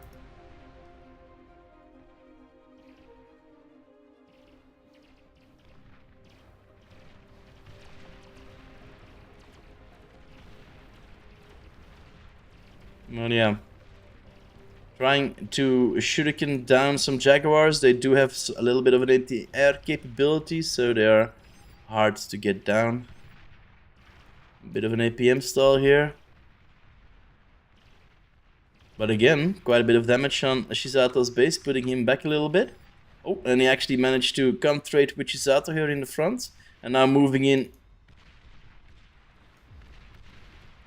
Oh no. Shadi looks like he moved into Canyon just in time. Getting those units to the front. Getting down the beamer. Getting the, I would imagine, commander down with all of that shooting at him. Nice dodging action by Hadrida. Getting the artillery, getting a more mexes down. On the other side, there's also a lot of pressure on the blue team, but on the Canyon side, their defensive positioning is looking good at the moment. A tuck walk by Shadi, who has been granted all of these units by Chisato, doing more and more damage. How quickly can Chisato recover and put his base back up? Just in time with the Shuris to stop that Jaguar push, but they need some DPS on it too, of course. Yes, nice. Okay, that looks like Canyon is secured again. I wonder why he's moving back. I would have imagined him fighting hard for this wreck field. 1.3k on the floor, quite a bit. Seraph and Kuchi fighting it out. Yeah, it's a lot of early damage indeed, Triception. It's a lot of damage. You haven't seen nothing yet, because in 5 minutes you will see even more damage. But they are recovering. They have built actually are building an advanced fusion, quite ballsy here. In the Canyon, has the other side already completed? Yep, they've gone to a geothermal power plant, the normal T1 yet at the moment. Not going for T2 as of yet. They're going for a transport. Might want to try some shenanigans here on top of the Canyon hills. Ooh, they're going again for a Hadri. They want that other commander kill, and is he getting it? Yes, but he blows up the entire army in the process.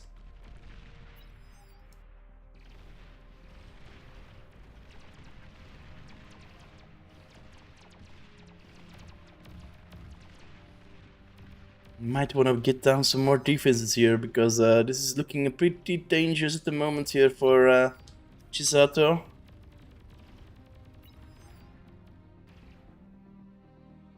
White Seraph here with another highly T1 highly using T1 constructors to advance the mixes to T2, all following the T2 constructor.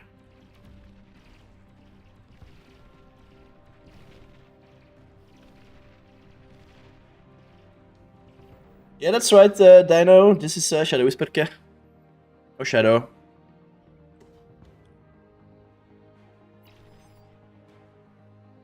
Don't know why Spooks is not going here. Yeah, it's weird, huh, in the back. So late on the air transition. And they still haven't. Oh, they do. Okay. Looks like the Canyon has gone air. Do you want to upgrade those mixes and get all of the... Why aren't these built, guys? Come on! Why are these built? You've had this position for quite a while. Could have just easily sent one of them. Well, anyway, let's not comment on those gameplays. There's probably a very good reason for that, which I am unaware of. 2 Cortex Commander going to Kuchi.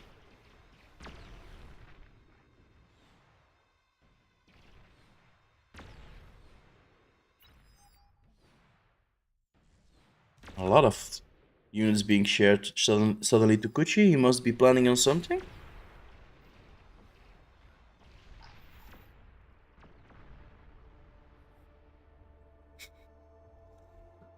Using this is a console, right? Yeah, a console to make more T1 structures here in the front. But big push now from the Smile Clan. 2 armies combining their advance straight for Zhao, and that one is going down. Nice kill here, but Jaguar's cleaning up all of those T1 units pretty easily. They're gonna have a little bit more trouble with those stocks, but I don't think... It's a nice kill, but still that's a lot of metal that you leave on the doorstep of one of the best players in the game. So I will probably already be moving in. Yep, he's moving in his res bots to start getting that metal back into his bank account. I can hear starlights firing off here a little bit more to the right. Actually, move. That's a lot of them. Already 4 at 14 minutes. Amazing. Commander going in. White Seraph trying to degun down a few things here. Jaguar's now having a free reign over his expansion.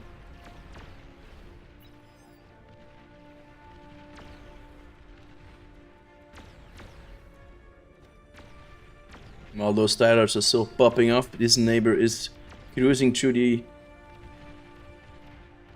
he's met by some bulls and some jaguars of their own, so... Ooh, but starlights without energy are pretty useless.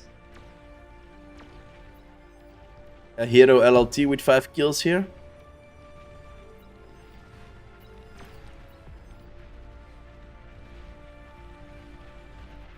Yeah. They might want to take a little bit of time out of their APM schedule to look at this push. These starlights are not unpowered and are moving in on the unpowered base of the XD clan. It kind of is looking like Smile is advancing on every front. Here in the middle is a very nice push. But they too are running out of energy soon. He's moving back. Waiting for his bulls to provide cover together with some jaguars and also some ticks now going into the mix. A lot of players going for this central push right now, but there is a lot of shooters hanging there ready in the air to start EMPing them down. Let's see where this push is going. So you can see on the map, that's a very big investment here on the Smile clan.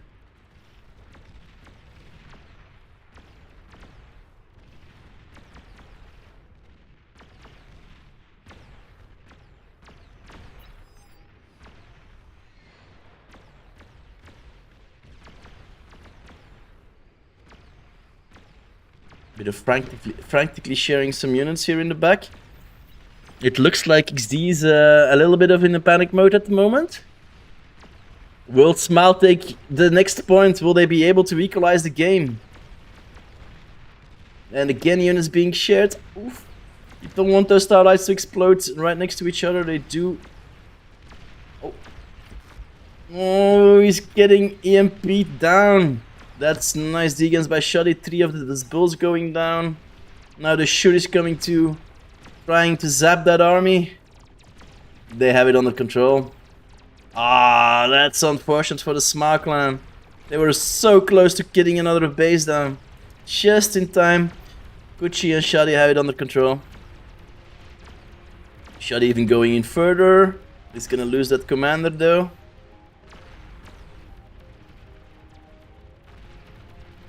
Barely holding on while Smile is keeping on the pressure on the other side now. They want that second point. They want that equalizer. Not that second point. They want that first point. They are not refusing. They are refusing to go down.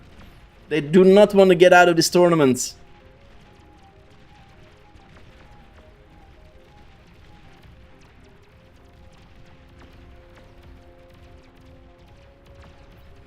Amazing. More jaguars going down the canyon route, being met by EMPing or self-destructing spybots. When spybots self-destruct, they leave a large area EMP'd, like you can see here, being done by, I think it was Spooderfin, I would imagine. Yes, D2 lab here. So.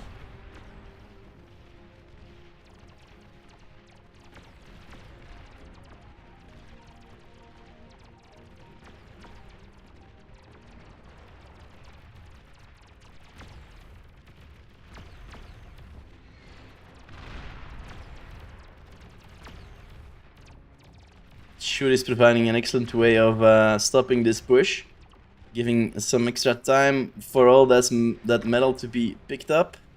He's actually raising his bots at the moment now. He's not getting the E back, or the metal back. This one is though.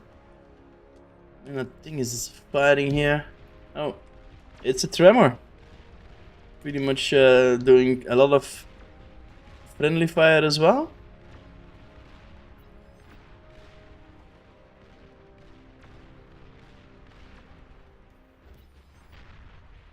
Are they still pushing in the middle? No, it looks like they have it under control. That was really close for the XD team. That was really close. They were right smack down in the front of this base over here by Spooder Fence. He was lucky to escape there.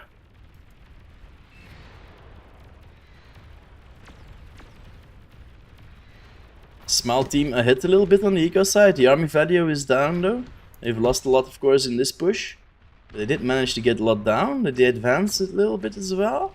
They could have maybe parked up more close to those 3.2 maxes to deny them to the other team.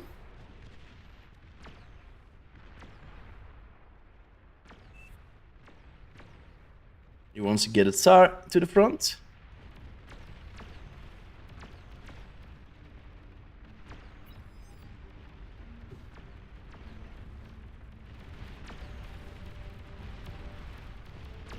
The table have turned. There's now a T2 push coming out from the XD team, trying to push back on Smile.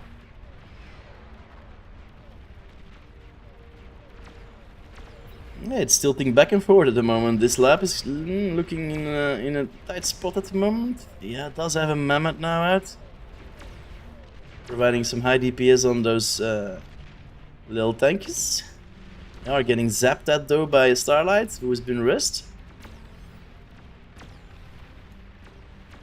Again, so many Jaguars. Tremor still over here. The Tsar right on top of the mountain. He made it with the transport.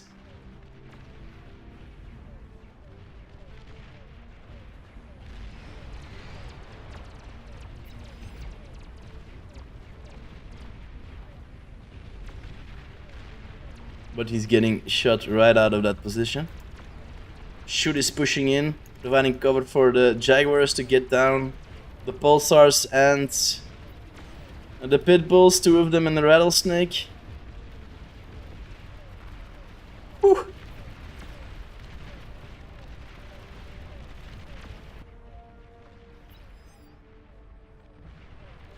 And a heavy battle in the middle. T3 coming into the mix. Looks like Mr. Hadre has gone tier 3. What's his income looking like? At 86 at the moment. That's an early T2 push. Sorry, a tier 3 push. Do we have tier 3 on the other side somewhere? No, but there is tier 3 going up in the form of a dragon. While the other player is also looking to go air, looks like. But the eco is, there's only one Aphis at the moment. And a lot of fusses here on the other side. Does that mean translate into? Nah, the eco is not really. There's not really a big difference yet. Which is amazing, because I would imagine that all of this... Come on boys, set up, expand, get more, go into the front. Let's go. Yeah, indeed, Recepticon, no air again.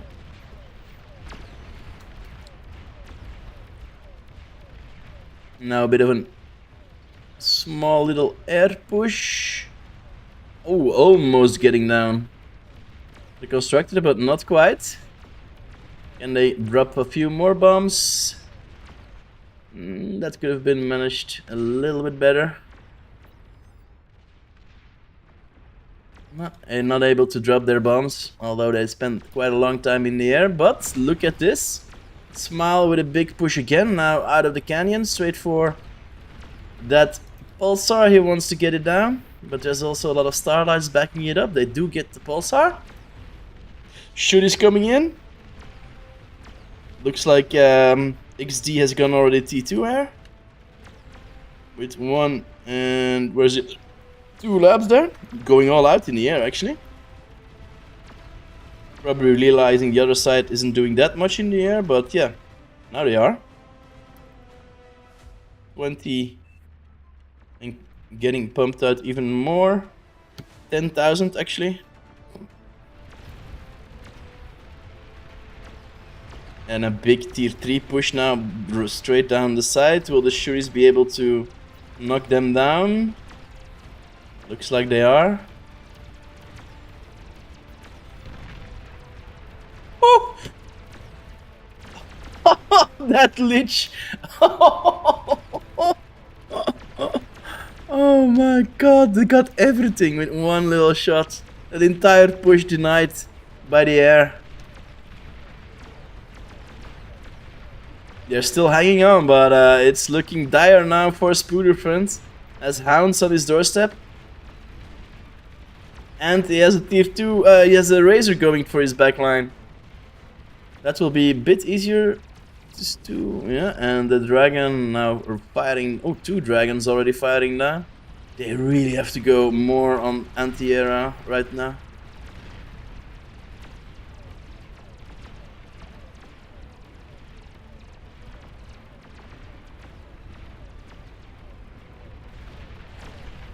Smile really putting up the pressure now on pretty much all of the fronts besides Canyon. Well, actually, they are also going into Canyon. Smile is refusing to back down.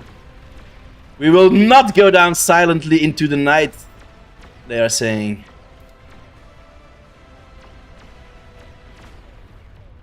Amazing performance by Smile.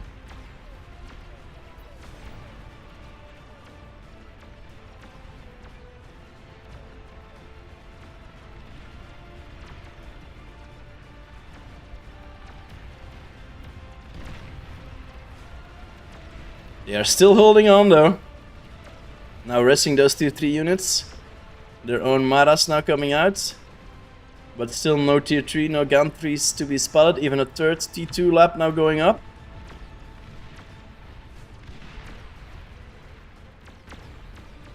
Nice snipe of those dragons though. They do have realized that they do need some air support for their pushes, because all of these shooters are just keep EMPing down the advancements.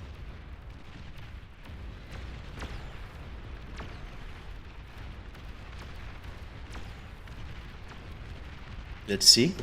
Can 2 Razors provide a difference? Can 2 Vanguards provide the difference? Firing down Plasma. Ooh, that shield got up just in time. But will it bounce somewhere? It is bouncing somewhere. Will it get a lucky shot? It gets a lucky shot, taking out the metal converters. 2 Razors now here. Straight for Zhao's base. Shurikens coming in. Can they stop the push? No, looks like 2 Razors are enough to keep the Shurikens at bay.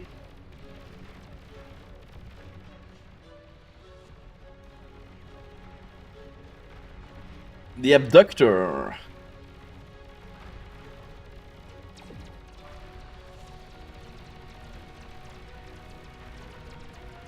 An Abductor and Shuris do provide enough EMP power to stop that push. But they seem to have gotten down the shield here from Kuchi and are now raining down Plasma straight smack in the middle of his base. Getting the constructor, the nanos, probably gonna target the lab pretty soon. No, just shooting straight in the middle of nowhere. Air coming in on both sides now. Whoa, this game. Whew. Amazing. Oh, and all of that air. Is anything going through? 2 bombers. 1 bomber. Nope. They made air units and there's plenty of them. That's 3 T1 factories. But is it enough? They've lost half of 2 bases here. Well, pretty much all of those 2 bases here. 2 players down. Well, they still only have a 10% lead on the energy production. Metal production is going their way though. They still have a ways of catching up though.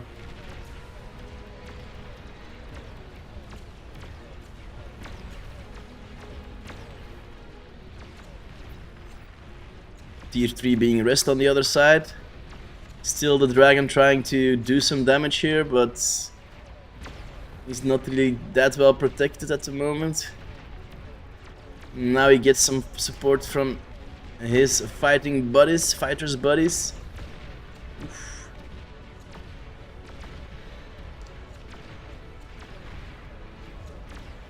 Oh,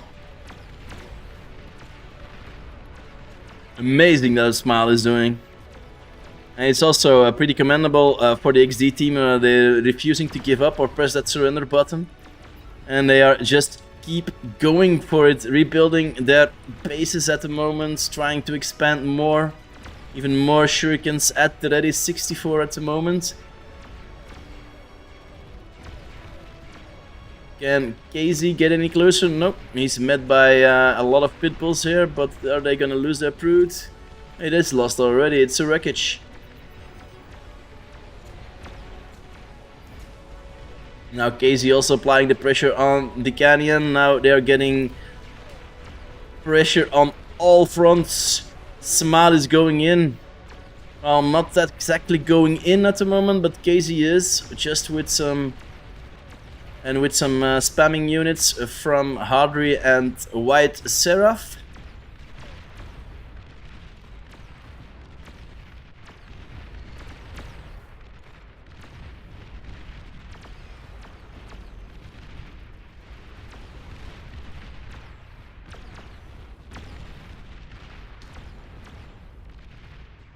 A bit of peace and quiet at the moment on the battlefield, while those vanguards are still raining down. Well, one of them are. But he's being met. He's trying to hit it, but it looks like he can't hit it.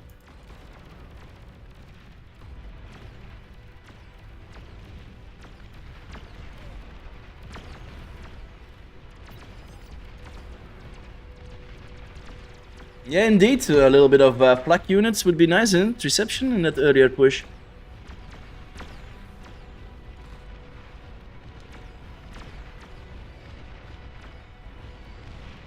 Now Spider's going up the hill. Ambassador's getting the pork down. While the grunts are drawing the fire.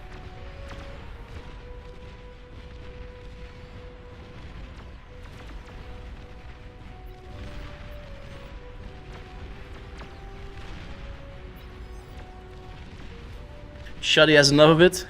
He wants out. Oh. And that might be it. Straight down into Yanami.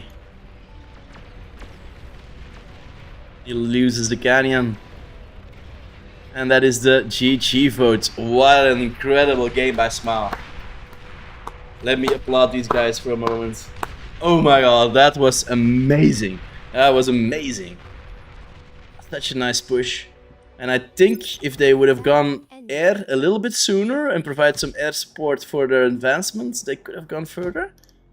They are using flags now to advance, so maybe that proved to be the difference. And the score is tied 1-1. We are going into a third game. Whew. That was just, man, I have no words. That was one of the best games I've ever seen in bar, I think. Such a back and forth. And these guys just brightening their teeth and grinding their teeth and not refusing to give up and still anxiously trying to rebuild. Wow. Amazing. Let's go quickly to the lobby in case they are going for the third one already. No.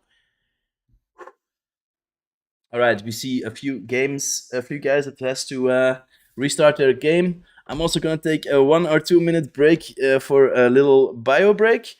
I will be back in. I will try to be back in less than 2 minutes. I do have to sometimes, of course, take care of the body as well. I can't be streaming hours on end without taking a small little breaks. I hope you won't mind, but I will be back in a tiny little bit. Let me leave you on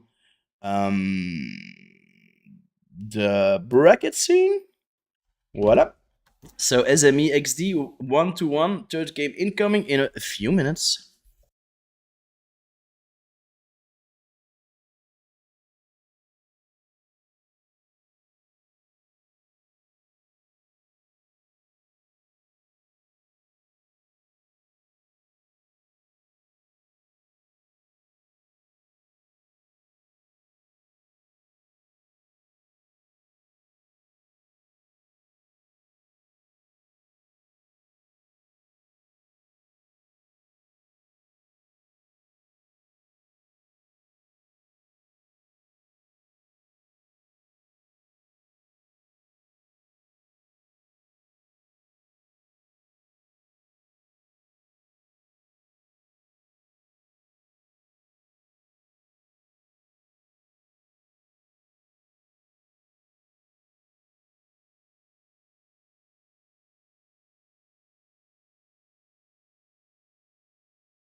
And we're back.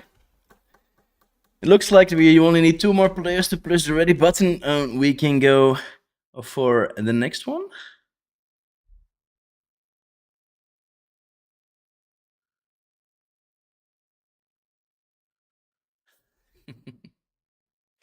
Players seem to have a preference for the team number 1. They switch teams. Team 2 is now team 1 and team 1 is now team 2.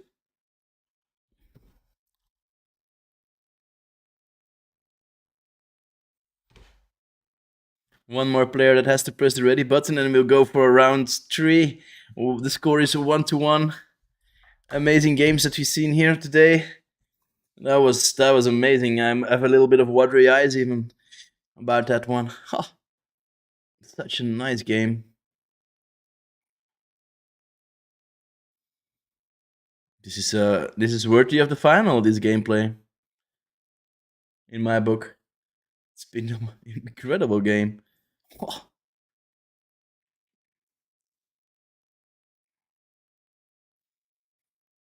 Alright, they're all ready. Let's switch back to the game scene.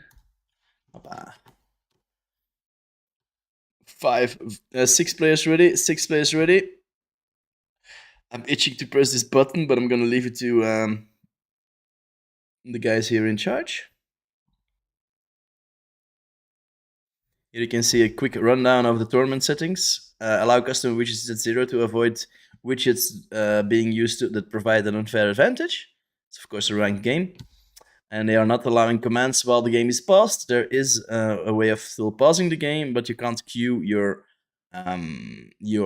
actions anymore, which avoids tactical pauses. And the draft spawn order is disabled, of course, so that they can choose whenever they want to spawn in. And one more, and we have liftoff.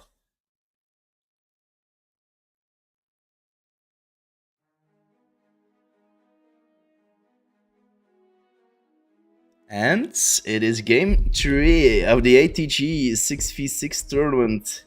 I'm hoping you are loving it as much as I am, because these games, oh my god, have they been amazing or what? Oh.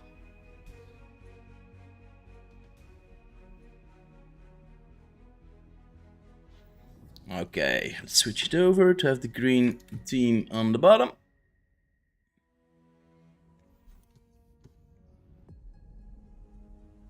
Takes a little bit of wiggling here with my camera settings. I get this even more smoother. I don't know what's exactly by heart what the command is for that.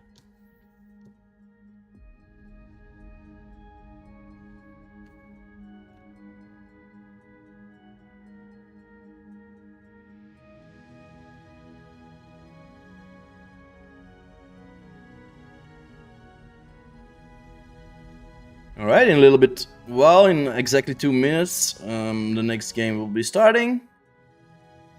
The XD team probably anxiously discussing how they can turn it around again. Smile team smiling their asses off because they are just won a game and are feeling confident to take in the next win. These guys' confidence level might be a little bit lower. After that one, we see Yanami getting out of the canyon and going back again for a frontline position. Neza is still in the back, providing the eco spot. Shotty probably gonna go air again. And we see a little bit change up now. Spooky Dookie now in the canyon, and Sash got it in the back. Okay, surprising. Casey's still in the canyon break position. He or she did very well. Audrey right next to her. Seraph and Gigi Beer X in the front canyon position. 54 seconds, ladies and gentlemen. And we will know...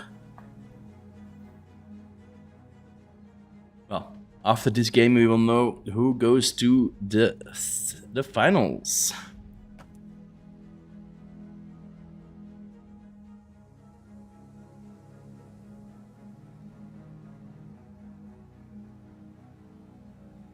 .30 seconds to go. Let's try to build the tension in a little bit. Commanders holding their breath, looking at the battlefield, templating their tactics, templating the last game, thinking about themselves. How did I manage to win? Where did we go wrong on the other side? What can we do to counter? What should we do? I can only imagine the chaos that's going on in the voice channel right now. In 3, 2. Oh, no. We have one guy not ready. Kuchi and Fra. And there we go. Battle started. Battle has started. Game 3. XD versus Smile.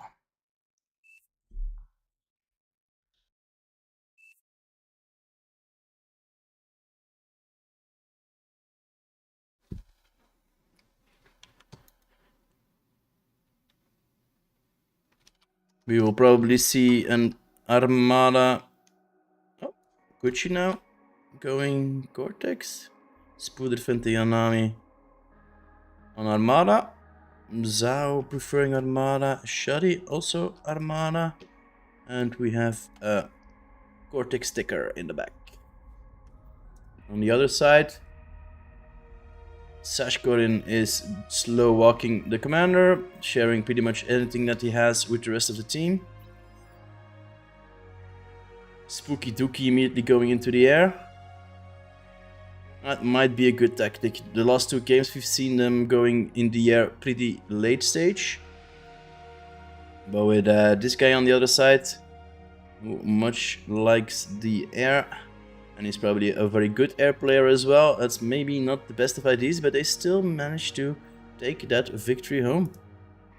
A few rovers heading to the other side.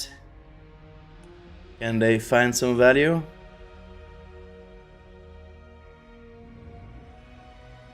Cruising across the battlefield. What is the first thing they will spot? It is Kuchi. Whoa, making a nice U-turn there. Just in front, skidding his wheels in that turn. And just going around. Not finding any expansions in here though.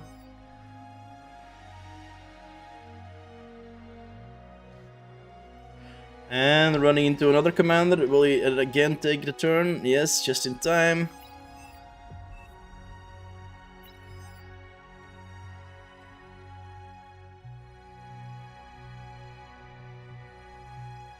And gets eaten by those 2 turrets. He did scout out every positioning though. He knows everything about where the other players are. And still has 1 rover there, gonna go do some damage. There's no LLT here. He realizes it. He can do some damage over here, getting 1 max.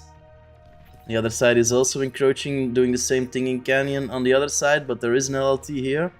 But there is still nothing over here. Here's a rover going for him though. Nicely avoiding the damage, just going around, having him chasing all the time.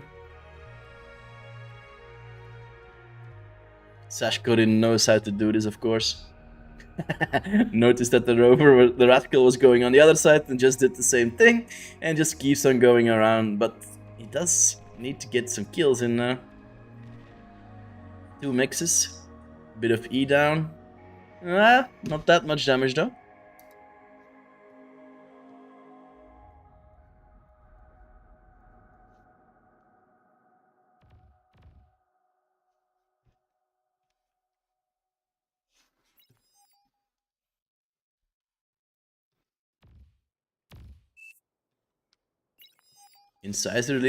Incisors leading the push.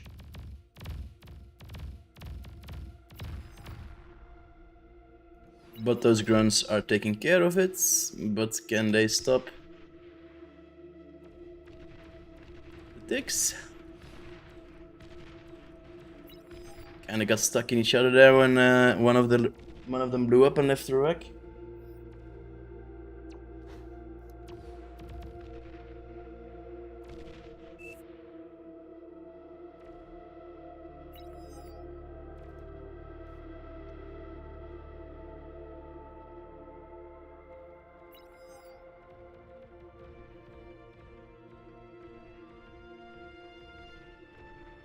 Inami putting down a T2 lap at 4 minutes and 32 seconds. We've seen him do this in last week as well.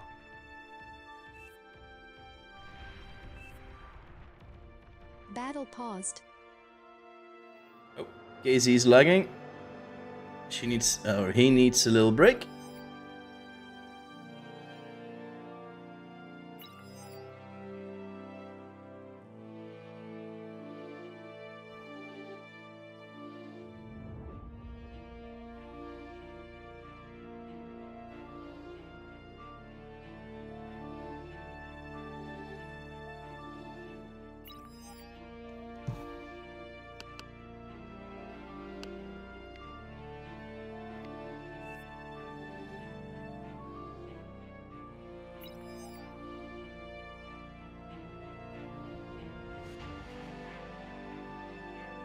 Closing the background tasks. As we can see here in chat in top.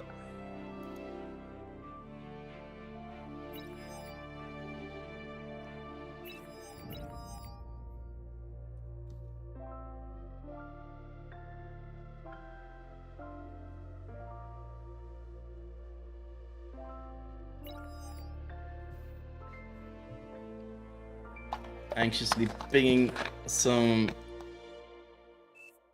a few things out in the map.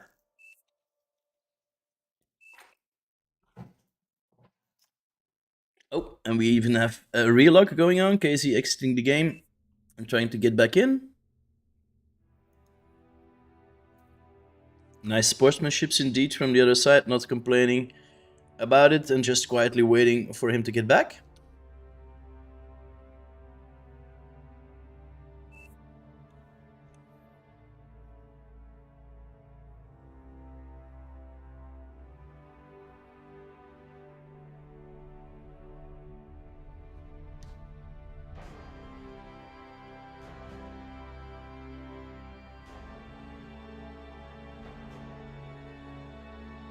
Four minutes and 45 seconds, and the lap is almost completed on the XD side, and it is being queued, but has to it still has to be built.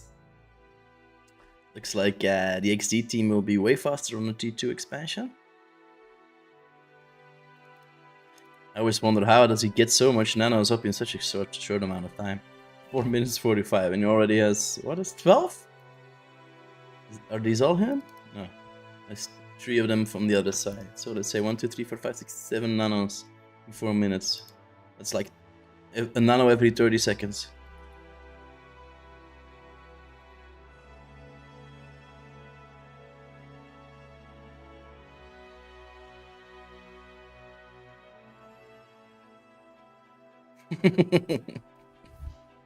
Shoddy bringing an interesting fact over here.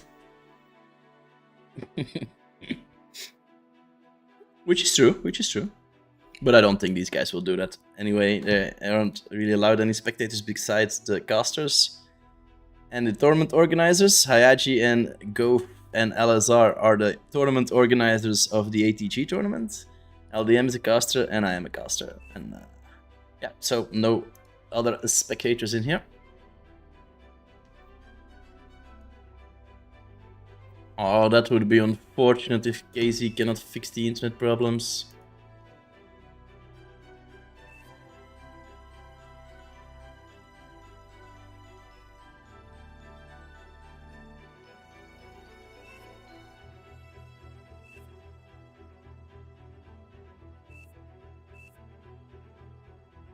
Yeah, 34 FPS. That's not a lot. Started. Zao still on the laptop, I think.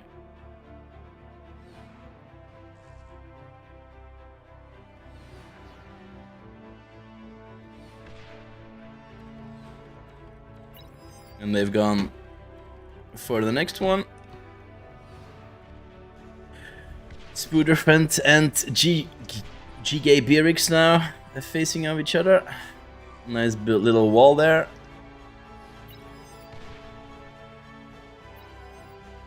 But they're still getting some value here. Shadi providing some backup for his teammate. Looks like no early air here now on the XD team. A lot going into that tier 2 go lap in the middle. Is the T2 lap on the other side almost finished? Nope, still almost half a minute away.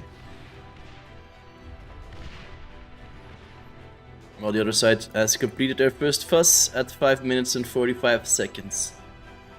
More nanos going down, pushing out that T2, upgrading that Nexus, probably gonna share that T2 with his buddies, moving in a console to immediately make a lot of T1 vehicle constructors. Plof. Takes only, well, if he puts the BP on it, it doesn't take that long.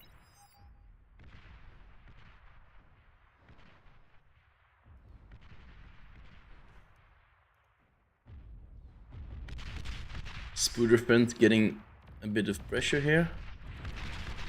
He sees his laser towers get about his beamers getting artilleried down.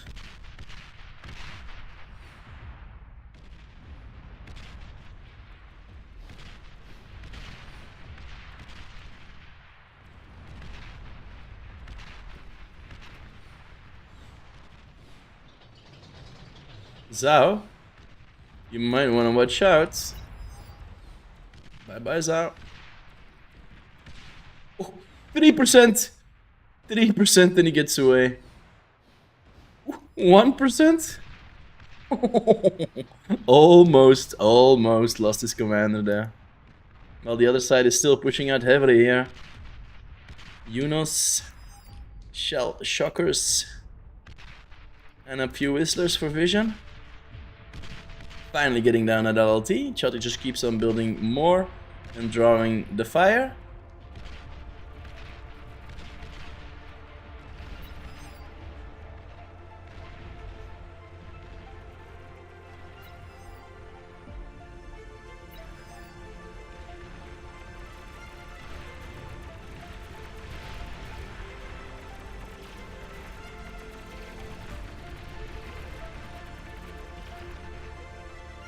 Nicely cut there.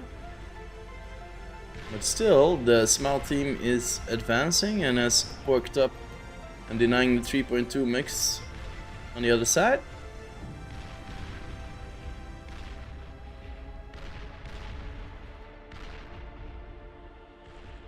And their advanced geothermal is up, while the other side is still on T1. Eco difference going quite heavily into the blue team at the moment. That's 83 advantage on the metal production, swinging to 100% at times. Energy production also a little bit in favor. Metal produced already going heavily into the blue team. XD is going at it. How spooky, how is Casey's FPS still only at 30? But yet, he is right in the front of the canyon, ready to move in on Zhao.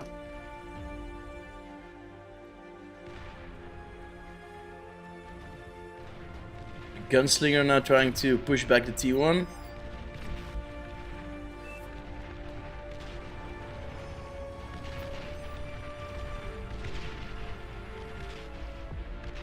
But it gets artilleried down.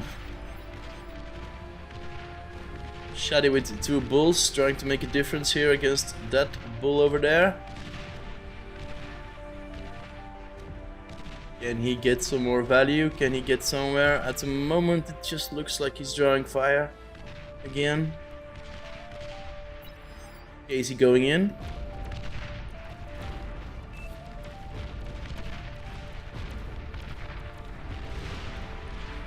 Will he finally get that kill? It doesn't look like he gets it yet.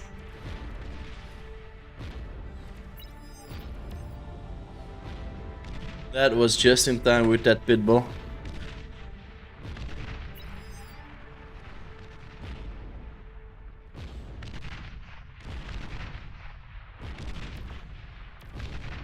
Casey almost losing that transport over there, but he managed to get a unit up here. Don't really know why he's chosen a Janus to put up there, but he has.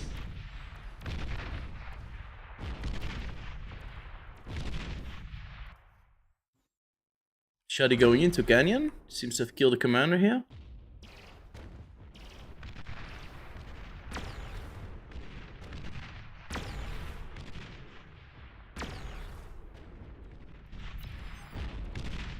Still a lot of pressure here on Zhao in the Canyon. Casey trying to break through.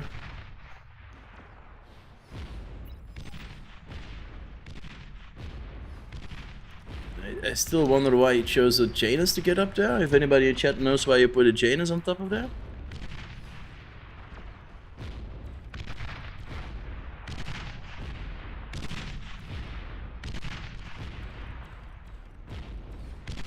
I don't know, Whistler on top of it? Nah.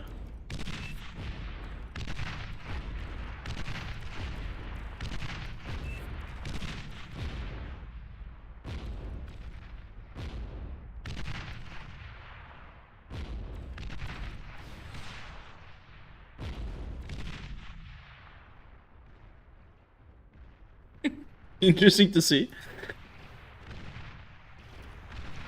Jaguars in the mix right now. Six going at it. Still trying to maintain their front while Neza is going in with a bombing run. Can he get some value? Let's follow the fight. Let's follow the bombing run. Try to get a nice perspective on it. Throwing down a lot of bombs right in the middle of that pork, but not getting that much value. He is being met with some anti-air though. He gets that windmill farm, but anything of importance?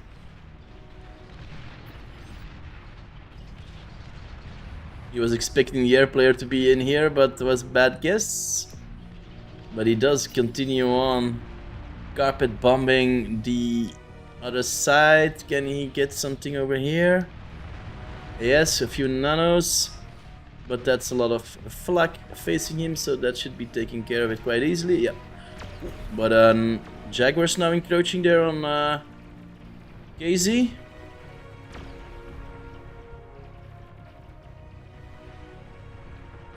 Gets a lot of damage done here.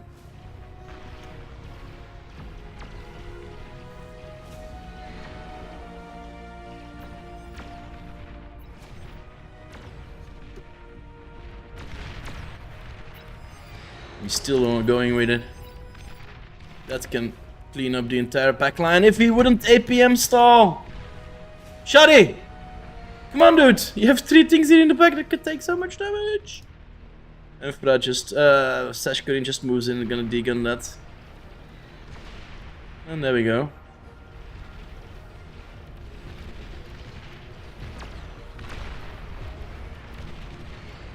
Now 2 starlights coming closer to setup.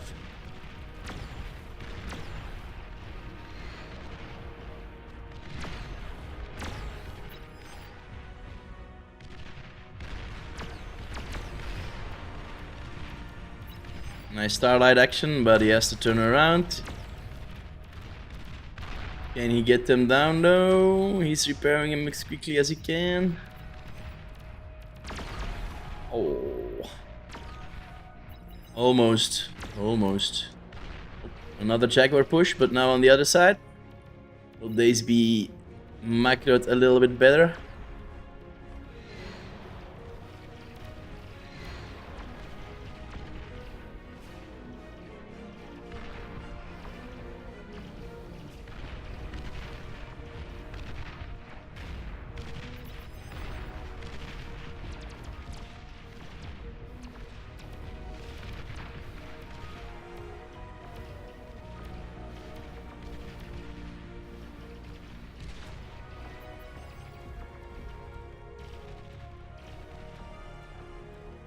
Finally going for the Geo.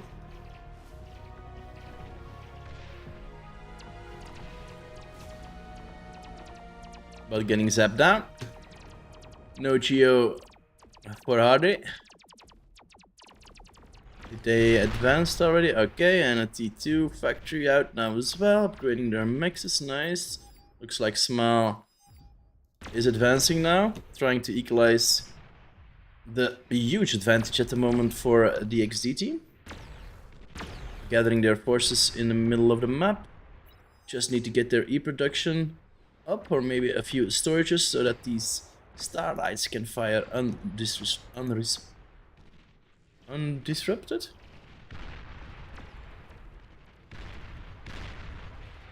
Ambassador's trying to get down that forward pork bomb, and that was a nice little what's it called again? What is the launcher? Oh, not that important, because in the middle the fight is breaking out. Starlights versus Bulls. They're just running straight into... this could have been better. It's looking quite heavily now in favor of the XD team at the moment. That's a nice Starlight push though.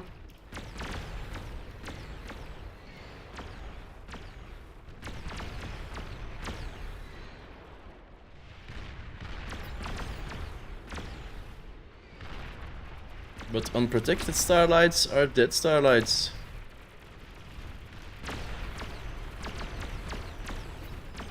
Battle paused.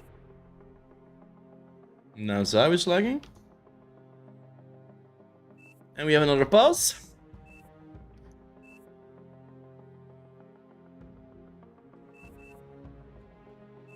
Already back, nice. Battle started.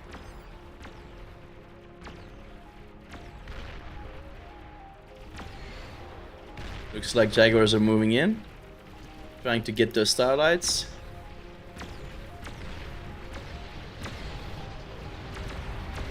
Ooh, getting that T2 lap.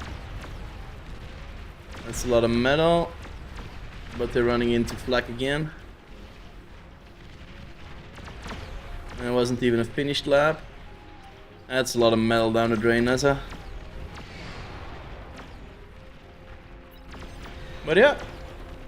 Now the pressure is on the other team. It's pretty much the opposite what we've seen on the last game, where Smile was really pressuring the other side very much.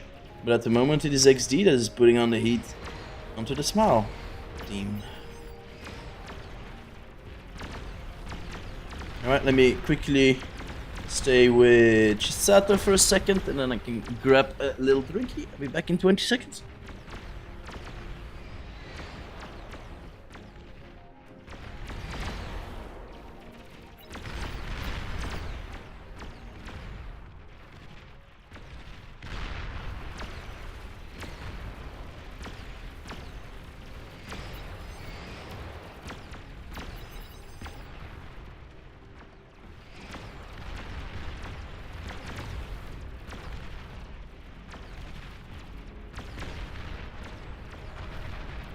And we're back. Thank you for the camera work, Chisato.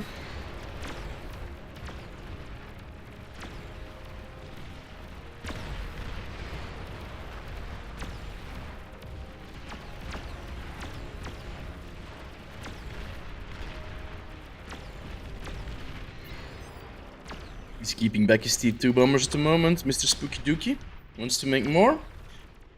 Might want to include a bit of spider screen. The other side is using what? And they keep on going strong. They are at the entrance of the main base. I think much of their efforts are currently focused over here. Much of their BP is on this factory, pumping out the units.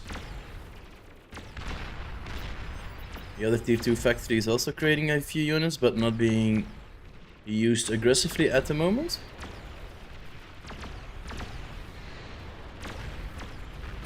And they get the Starlights.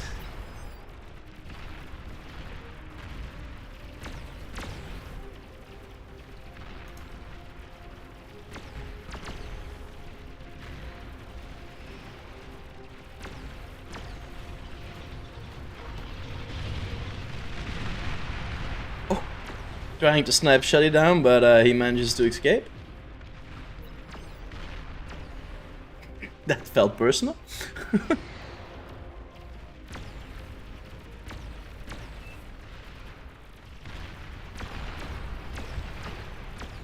And they keep going in.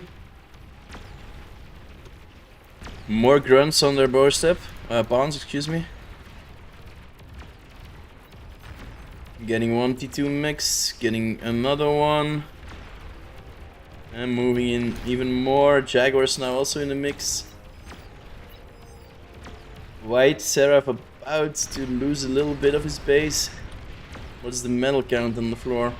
10k of metal, 11k metal, rising quickly.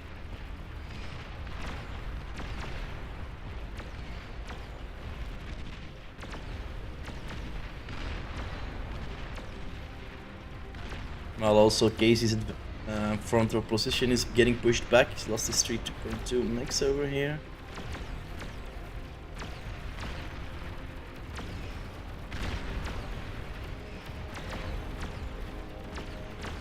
Oh, whoa. It looks very bad for the small buddies. The eco is completely in favor of the XD team. 84% metal production advantage.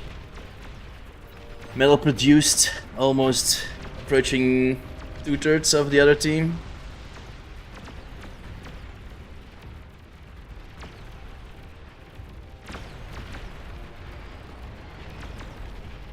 And I keep on pushing that stream in. Also not any units being made here at the moment. Are they reserving it for the other side? Idle T2 factory on that side as well. Okay, now the Jags are coming out. But yeah, that gave the opportunity for these guys to go in and eat even more of Casey's base.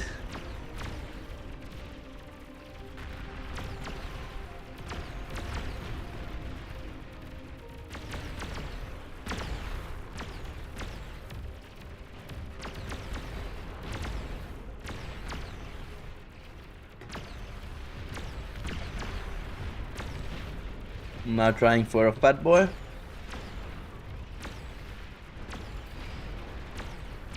Yep, getting pushed back on all sides, all three fronts, so basically at their doorstep. They are now also breaking into Canyon, but they're getting caught.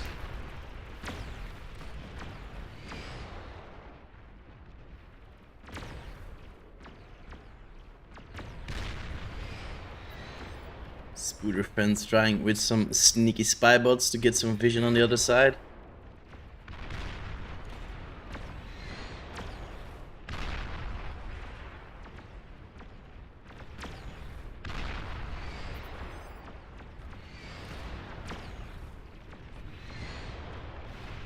Nicely healed up that Starlight, denying their advancements. Rockets exploding on the hill. Now also Hadri has lost half of his base. And all sliders above 100%, well, the most two important ones. A double metal income, a double E income on the XD sides. This is looking hopeless for the Smile clan at the moment. Even more damage being done on their front base. Their frontline position here by KZ is getting pushed back. And Starlights are moving in for the kill. It's a GG indeed. A much shorter game than the last one. Somewhat less eventful, but still very nice to watch. A GG. And that means that XD will be our second finalist of today.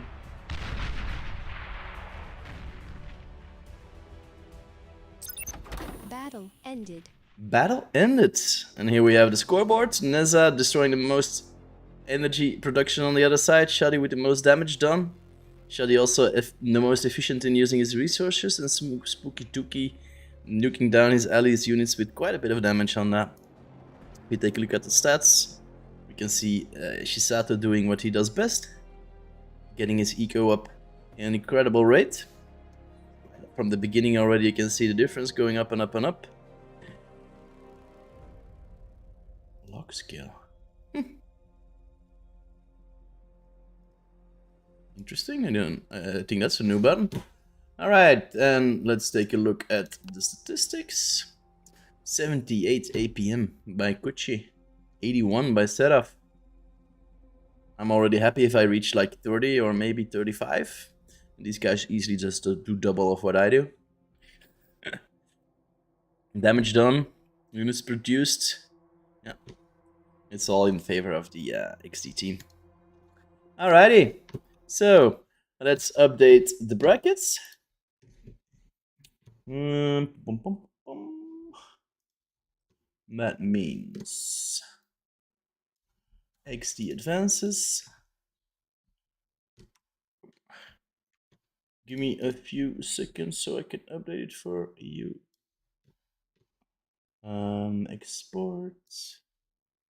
Oh, this one, this one.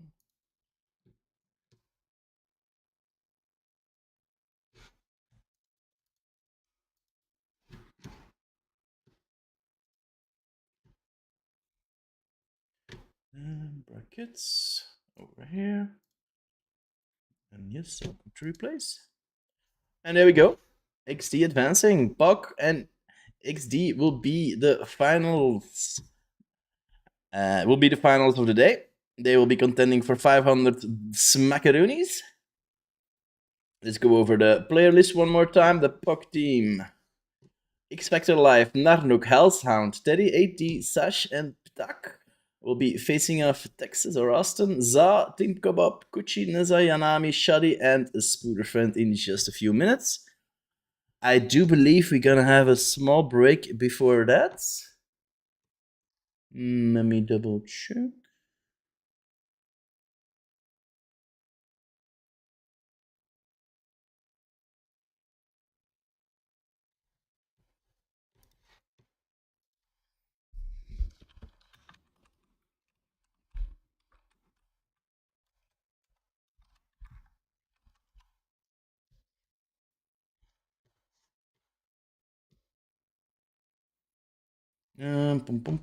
ATG main. Let's check in the streamer chat. Small break. Or do we go?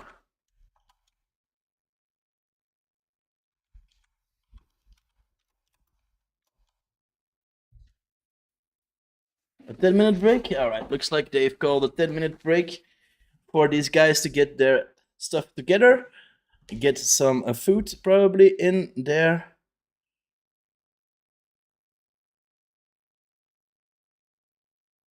stomachs, getting their own personal E production up, getting some metal in a highly needed place, some fibers, some zinc, some highly needed carbonites to have those brains working at optimal condition. So let's for a moment go back to the casting scene, and we will be back in about 10 minutes for the finals. So I'll be going back to the countdown scene, and I'll put it back on 10 minutes, and I will see you in a few for the absolute spectacular finals of the ATG tournament. Don't go anywhere.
I was talking to myself. Apologies. We had a bit of an issue on the Twitch chat on the official bar, but I think we have it under control now, so we can get going on the final game. The final three games, potentially. It's also a best of three for the final, I do believe.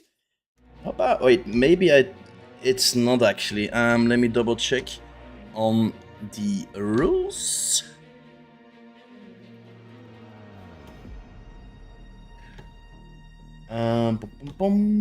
ATG announcements. Also a best of three for the finals, so no changes there. Single elimination, best of three. And we will see in just a tiny little bit who will take home the victory of today, who will go home smiling their asses off because they have won 500 smackaroonies for their team. Will it be the Pitakis and OG Gamer team, or will it be the XD team? We will know in a little while. Alright, so these are the two best performing teams of today. I think a lot of the people, a lot of the predictions were going for these two teams. It was a bit touch and go there for the Smile team. They almost made it in. Battle ended. Oh.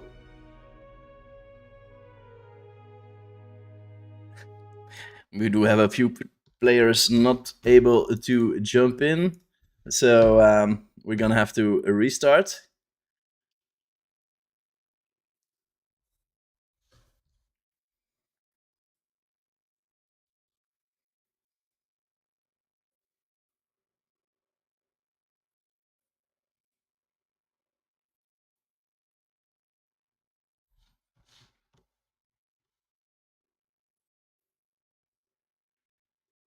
Yeah, I'm looking at the Twitch chat and it's going off like there's no tomorrow. A lot of people getting timed out, and well, it's much more enjoyable here on the YouTube. So all of the Twitch streamers or all the Twitch viewers can go over here on the YouTube channel and come here and have a more enjoyable environment where the Twitch chat is the YouTube chat is behaving much more nicely.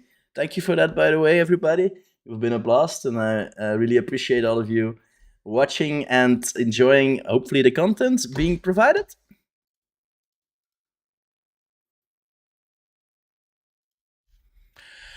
Okay.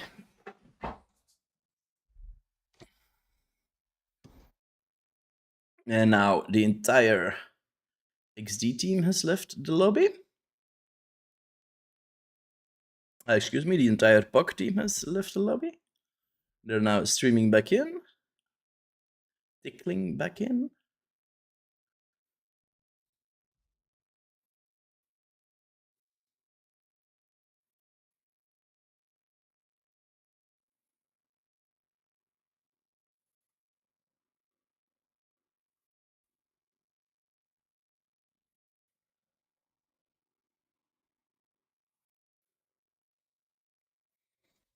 We have a lot of chats going in.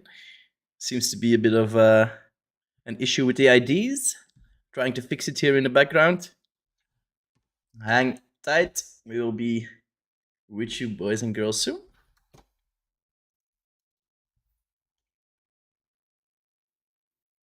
So,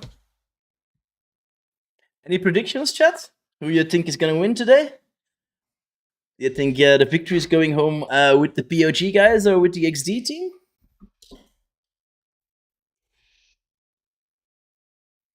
I'm kind of wondering about this myself. I don't really know who to choose. I'm thinking the PO. No, I don't know. I can't make a choice. I'm choice a little small favorism for the POG team. I think just because there's a few guys here that I don't really enjoy playing with. But that's just my personal opinion, though. Don't mind that. All right, looks like they're all back into the lobby.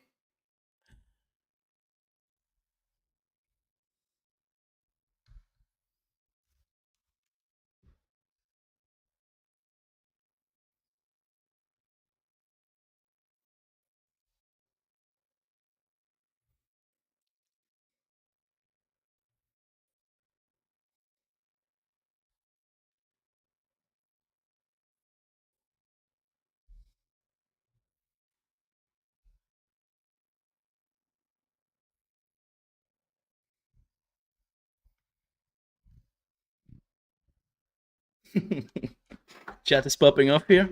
Well, the lobby chat. I'm hoping these guys will mind their language a little bit because they're being streamed at the moment.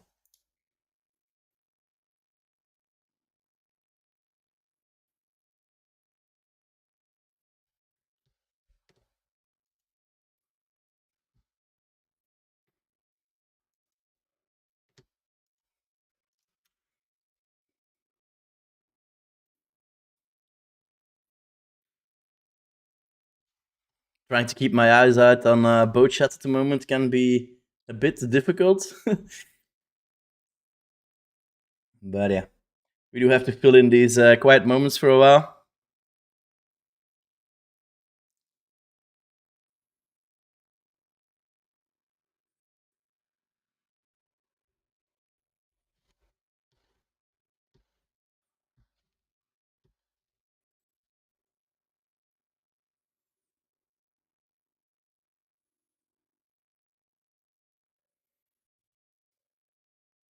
Yep, bear with me. We will be going in a few. And I forgot to turn off the media player. And let's get some music in the lobby for you guys and girls to enjoy. The music volume up. Too bad you can't skip these songs in here as well.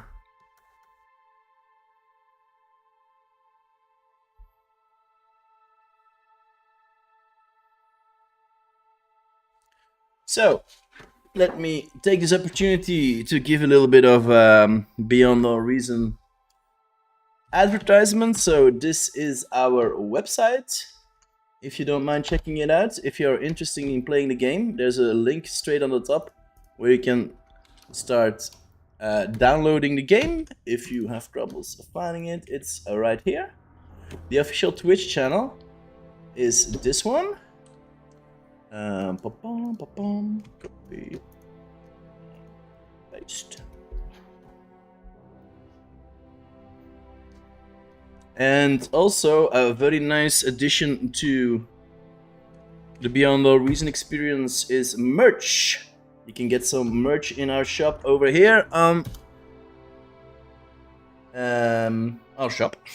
There's really nice things in there, like mouse mats and caps and hoodies and t-shirts, sweaters, glasses, mugs, all sort of things. Even a few slippers. So be sure to check it out. It's really nice in there.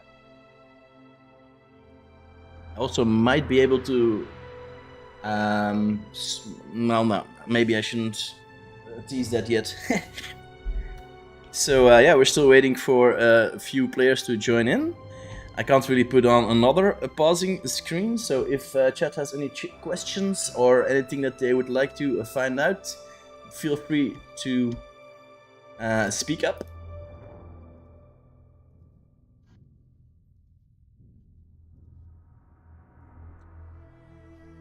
So while we're doing this and waiting, let's check out the shop, why don't we? So, can I do plus window capture? Room not visible. Alright, so like that. Shop. Here we are on the Beyond All Region shop, and we can see all the nice merch items. As you can see, there's lots you can do. You can have a sticker of the Armada, have a mouse mat, a long one or a normal one. We have a notebook. For people going to the gym, you can have your water bottle, Armada or Cortex style. You can have a mug for your coffee enjoyments. If you go shopping, you can have a peewee, a little organic bag. Have nice sweaters. There's t-shirts. There's a little hoodie and pillows. You can actually sleep on the Armada Commander if you want to. And more nice things. A glass. Ooh, I want this one. Oh, I would so like a cap instead of this one on my head. Imagine me having not this one, but one that says bar. If any devs are watching, nudge nudge, please. All right, Cool. They seem to have changed lobbies. Let's quickly go into the new one in case we miss anything. Where are they here? All right, they're still gathering, so we can keep looking a little bit on the shop, looking at the other items. Ooh, a white cap. That's even better and a little bit cheaper. Oh no, it's the same price. Never mind. For the gangsters among us. The scavenger. If you want to lay in the sun under an exploding bomb. This is the rolling bomb, the T2 or T3. Oh, even liches on the t-shirts. Look at that. There's so much nice. Oh, even a legging from the Cortex. Oh, and you can sleep on the commander as well, like on the beaches as well, laying in the sun on a bar commander. The Armada one. There's bulls on the t-shirt, juggernauts.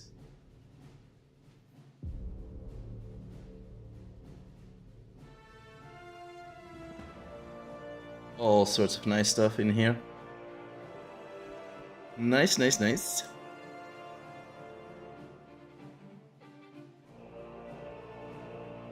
Nicely organized, doing well. You can order them. They're straight from here, and they get delivered right to your doorstep.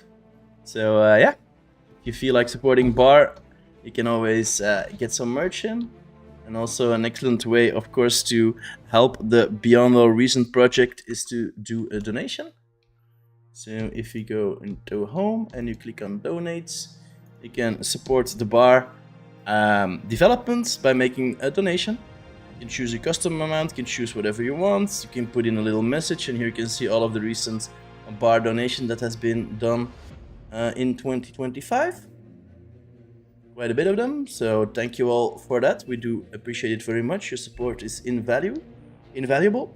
Also, you have to realize that a lot of the Beyond All Reason units, maps, mechanics, even UI parts, websites, all of these are coming from the community themselves.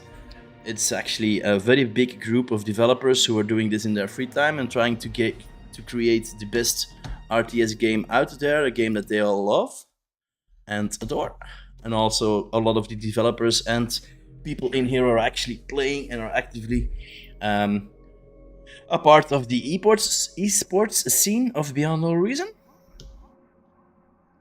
If you're looking for units information, you have on the website, you can just click and you can see nice details of any unit. For example, the smuggler. You can have it rotate. It's actually a 3D representation. For example, the Marauder, one of my favorite units here. And here you can just look at it from every which side you want. Do you want to check out the size of its feet? Or do you want to see the head? Or you want to see the cannons in a certain direction? You can do all of that. There's some the costs, the speed of them, what health do they have, how long do they have to be built, what DPS they have on them, and all sort of nice stuff. If you're looking for news on Beyond All Reason, here is the news page. So the last event that we did a few weeks ago was the 40K. We celebrated 40,000 members on our Discord server. We streamed for 33.5 hours. I'm currently still working on uploading that VOD and taping all of those videos back in one big piece. Unfortunately, YouTube doesn't allow to upload videos longer than 12 hours, so it's a little bit of work to getting all that done, but it should be coming out pretty soon. Well, at least the first part. If you are interested in the developers, you can see they are often on a regular basis providing updates about the game and informing everybody what they are working on and what is the future of Bar. If you're looking for guides on how to play, there's also a nice section on the website explaining several basic tactics and even some more advanced ones, or even a pro one. We're also having a bit of streaming setup guides and stuff like that, so all very interesting stuff. The bar shop is back open for business, Draco. That is indeed correct. That was something that I weren't didn't want to show, but well, it was on there for a few seconds, so it is what it is. And we are still waiting for them to join in on the games.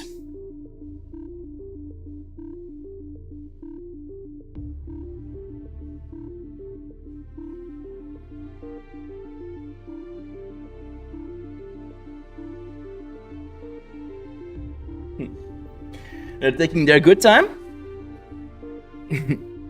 So yeah, we do have to wait a little bit more. I'm sorry for that, apologies, but it is what it is.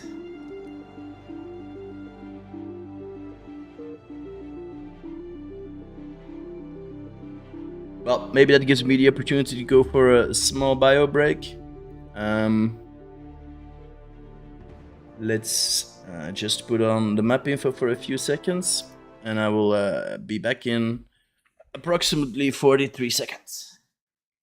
Let's not forget to mute.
Yeah.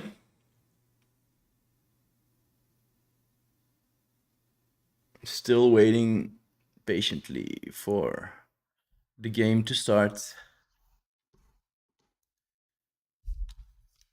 Yeah, I'm kind of out of yapping material. What else can I say? Oh, maybe one more thing. Imagine if you are a new player. I know there's probably a lot of veteran players here watching. Imagine if you're joining a new game and the first thing that happens to you is that you get called out, being called a retard and an idiot and not playing optimistically and getting pinged 260 times. I think a lot of players, me myself included, would be very fast in uninstalling the game and going on for the next one. So please, iOS guys, a little bit tuning down on the arrogance and maybe a little bit more helpfulness in providing a welcoming environment for new players would be very nice to actually get the player count up, and that is all our own responsibility. We are all part of this project, we are all doing it together. So let's do our best in creating a more welcoming environment for new players and for the community in general. I think it would be a really good thing if we can change a little bit the attitude of certain people. Also, if you can see this doing, if your friend is doing it, or maybe it wouldn't be that good of an idea to start admiring that kind of behavior, or maybe just pulling back on it a little bit. So, if you guys don't mind, and if you would like to have more players in here, the new players are very important. These guys are also the ones that, in with a few helpful tips and guidance by the veterans, would be good players in the end or after a while. So yeah, it's up to you. It's up to you guys. Please help us. Please get us get those new players into the game with a welcoming vibe instead of sometimes a really toxic environment. So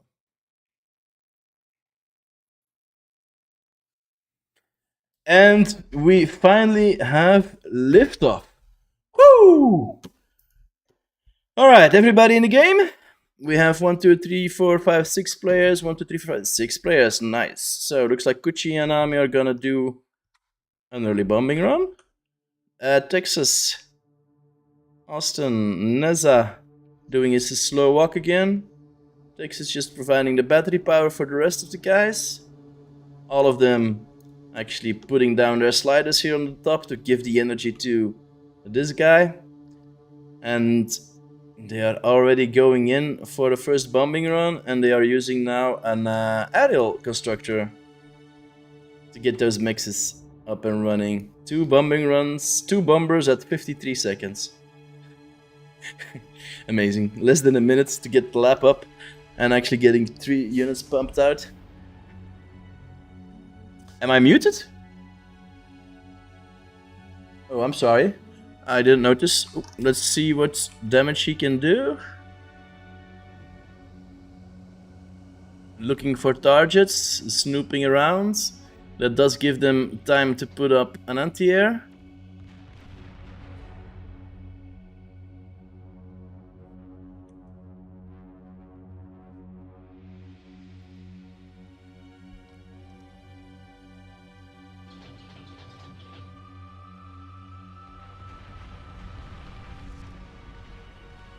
That is Sashkorin's E-production down the pipeline.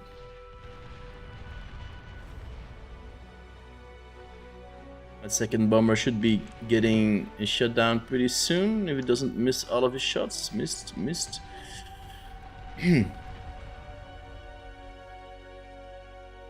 Nice value though. They did get some nice disturbance on the other side.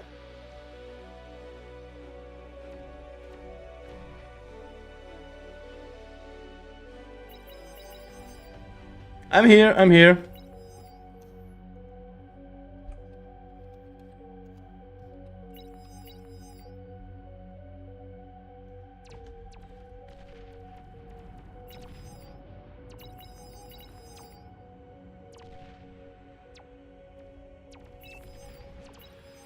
More zappers going down, with more ticks crossing the battlefield, straight for the other side.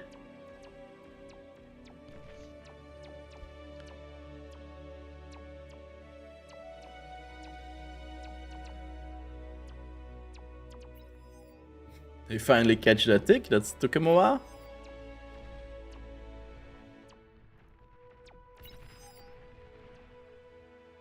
Even more ticks going for it. That's a lot of disturbance here on the other side. POG team is a little bit of an issue here. Well, only bombers provide some damage on the other side. It looks like the X-Factor Life team and his camaradas are using ticks to provide some eco disruption on the other side.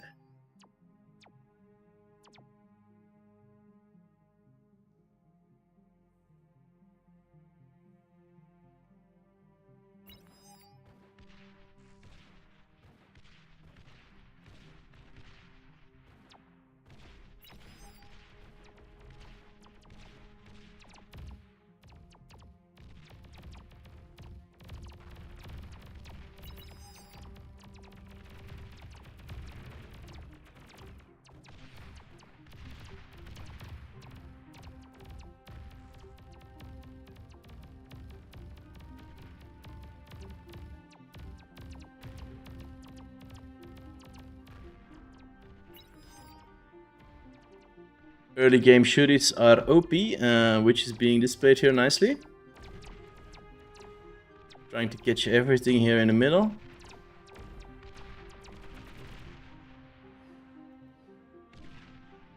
Austin has secured his front as pretty much the first player.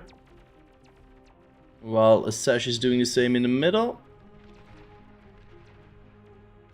Does look like the blue team is earlier at the front compared to the red team at the moment. Sash Korin has won the Legion edition of the Halloween edition of Fight Night. That's why you can see him with his nice looking commander hat. Can I show it a little bit better? Here we go. Look at that.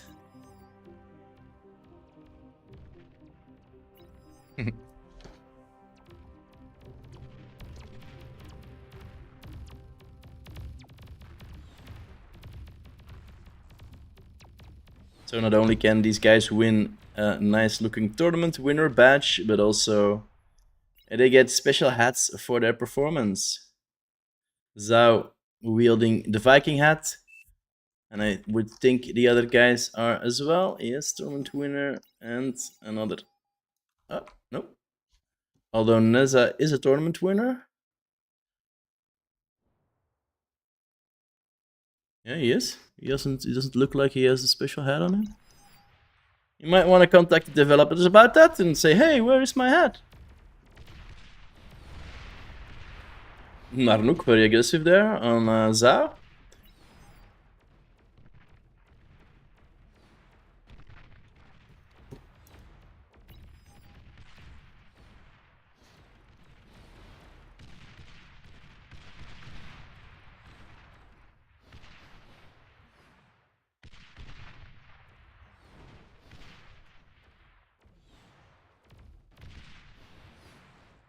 Narnook at the gates of the canyon already. Zhao trying to fend him off with incisors and an LLT.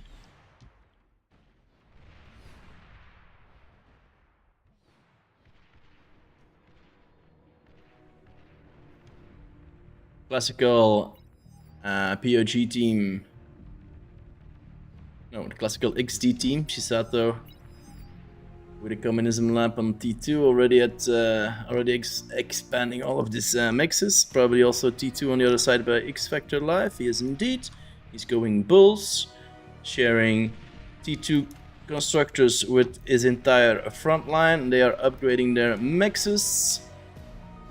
Looks like Canyon is the last to receive those upgrades, but they should be getting it soon. Neza in a aggressive position here. Trying to get up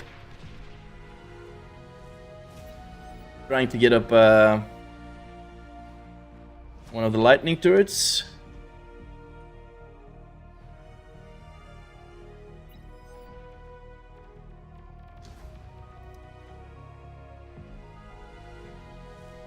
Nice pork hit already by Narnuk on the front.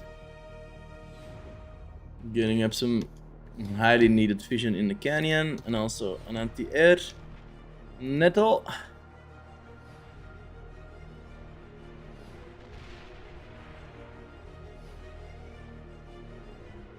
Sash putting up dual twin guards, basically two LLTs on top of each other.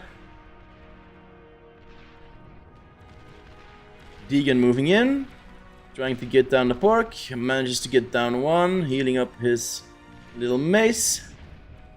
More maces going forward for the next LLT, while the other side, Narnuk is getting really close to Zhao here, might wanna be careful with that. But he wants that highly needed metal in the beginning. And we have the first kill. Teddy going down. We're smack down in the middle. Neza moving in to reclaim that field. It's probably... I don't know what happened here, but it's a weird spot to die with all that units. Ah, okay, it was actually the units of Kuchi that killed him over here. I thought this was on his side, but no. These are the enemies. Well, now he's eating up, and that's like one commander down and a lot of metal. We might want to look out for this Bulldo, 8%. And almost friendly fired him, that was pretty close.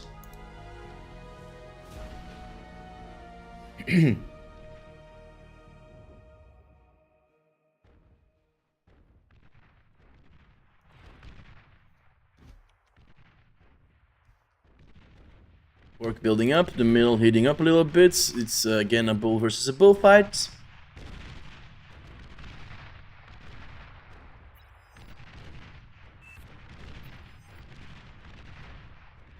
Just in time getting in range for repairing that bull back up. Sending it up to the front again. Trying to get one of them down. On the other side, Narnuk completely porked up, building up his nanos, and probably gonna get one of the rattlesnakes down pretty soon. I would imagine.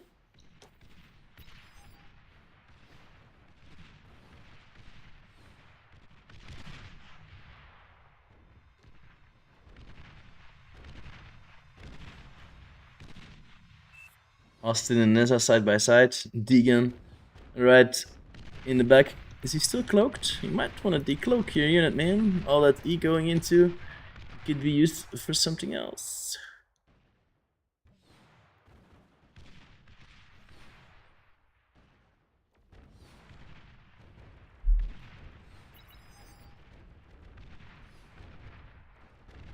Why no music?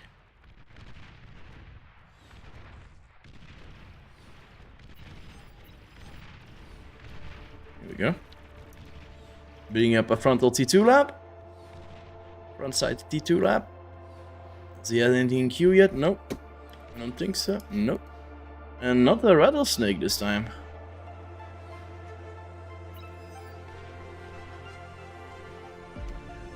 Oh yeah, here it is.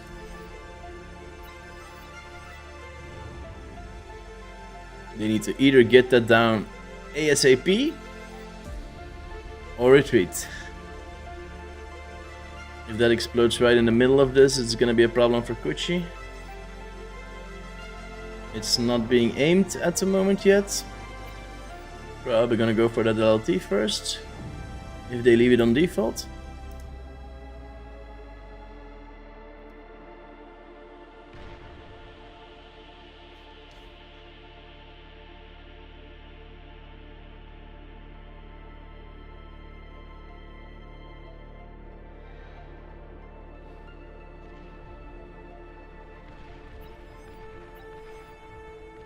Looking for targets. And he has the ambassador. That's gonna be problematic for Austin over here. I think is this Austin or is Teddy Austin? I'm not really sure about that. Oh. Eating one lab and making another one. Oh, because it's in range of the rattlesnake. Nice reaction there, just completely eating the lab and up, putting up a second one. That's how you do that. 2 starlights, bearing down on Narnuk's expansion here, well, mostly Sashkarin's expansion.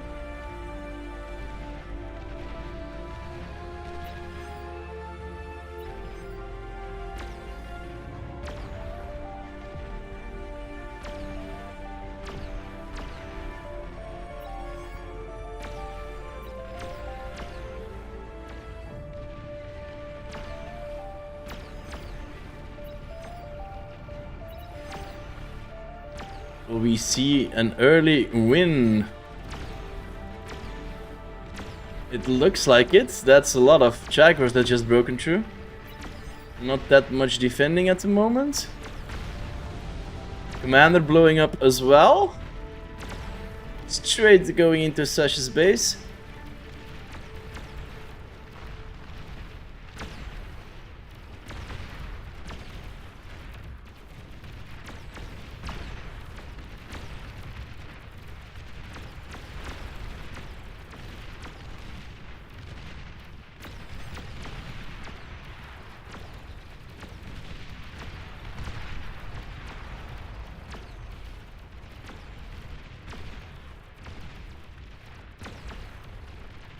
Well, Narnuk, you have a little bit of an issue there. That's 2 players halfway dead.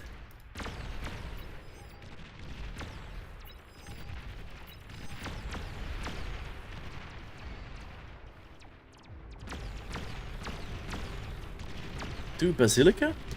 Excuse me? Where are the Basilicas?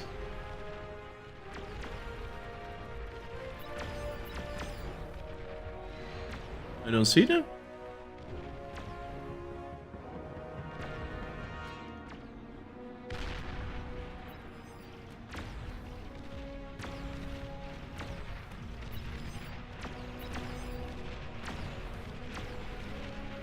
Also a rattlesnake going down, but also the gauntlet from the Armadas. And we have a tier 3 unit approaching the front to the other side on has the other, no, 2 T2 labs at the moment, no tier 3. If they can use this fast enough, it might be a very good way of turning the tide of the battle. They kinda needed to, they have to res all of this back up. They're working heavily on it. Expect her live just in time with these tier 3 units. 15 minutes and 3 razors. Amazing.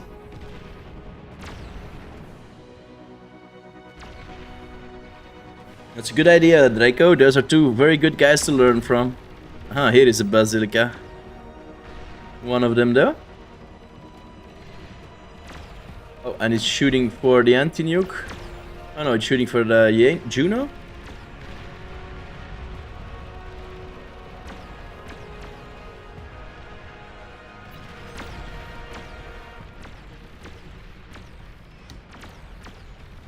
I think I saw him sharing 2. Maybe 1 died already. But yeah, this is not good.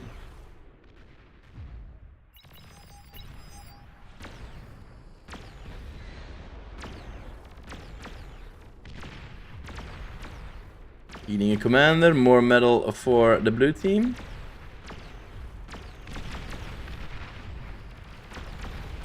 Narnuk, watch out for all of those chuggies.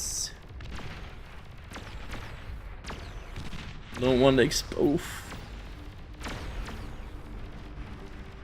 Dice right in front of his base. More starlights going after them. Vanguard's getting shot to pieces. Ooh, that was a nice shot and highly needed.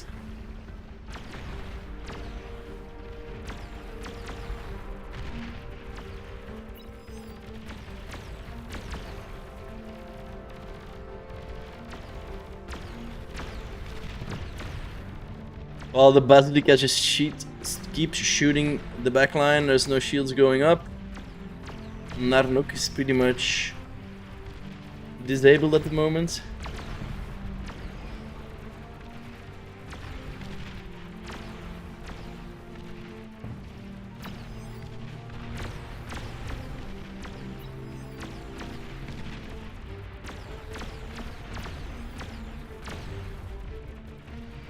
bit of an APM style.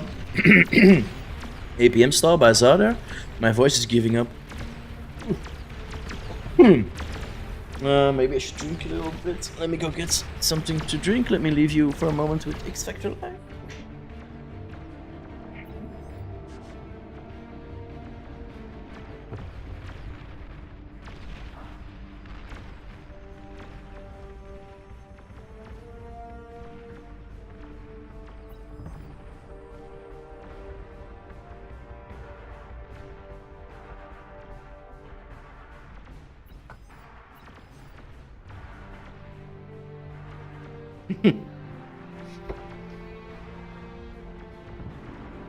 Gucci. He's been named forever that way, actually. It's okay. It's not as bad as much of the names I've seen. The Basilica is still fighting away at the enemies. Still no shields down, and it just keeps on raining down extraction on Narnok. And also, Yanami's base is in the scope. They're actually building more. There's already 2 down, a 3rd and a 4th getting pumped up by a lot of T1 units. Getting it up in less than 20 seconds.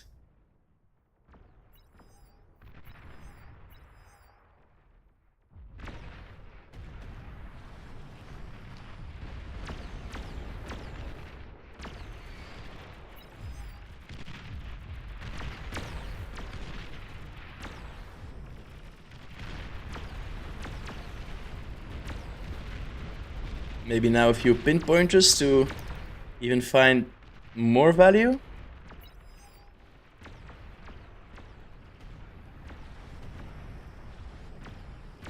Where is the head of the pulsar gone to?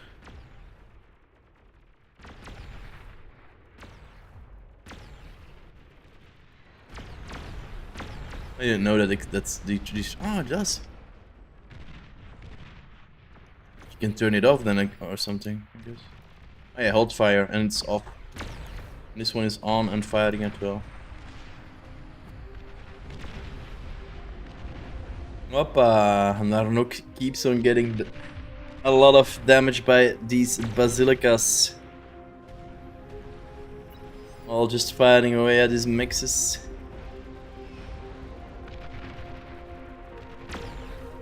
I wonder how he's getting such a good fusion on this. This is Gucci. Let's go over here and show the player view.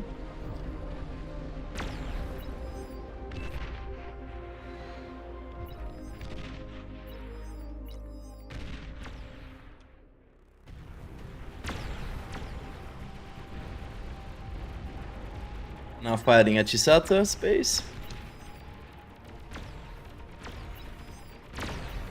That's problematic for them. That's really problematic for them.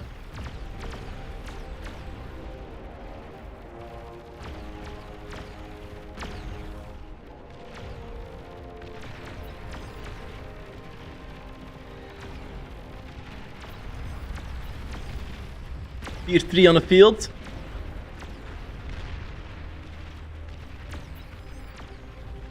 X Factor Live taking Ezekiel role very seriously. Giving everyone here, almost every one of his teammates, an Aphis.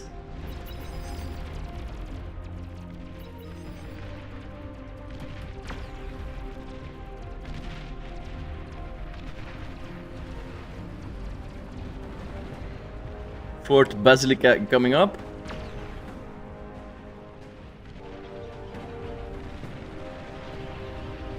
And the bombing run, but they've been countered professionally with anti-air units.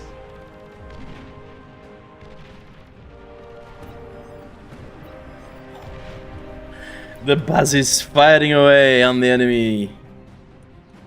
Look at that.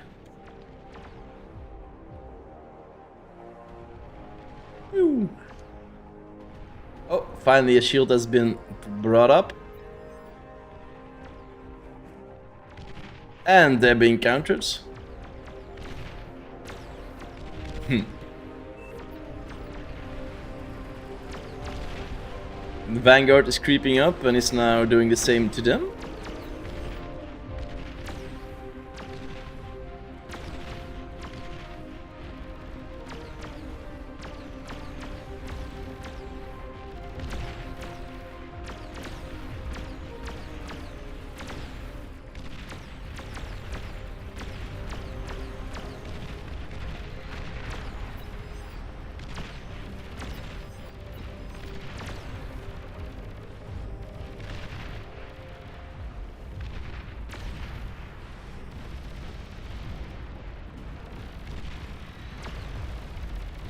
You're still fighting away. They need to deal with these.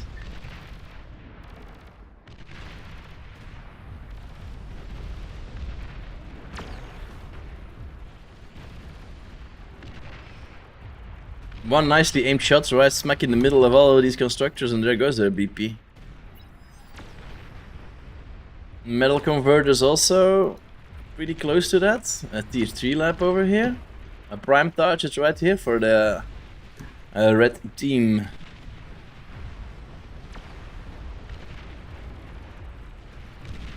Yup, and it's starting to pay off. They are retreating.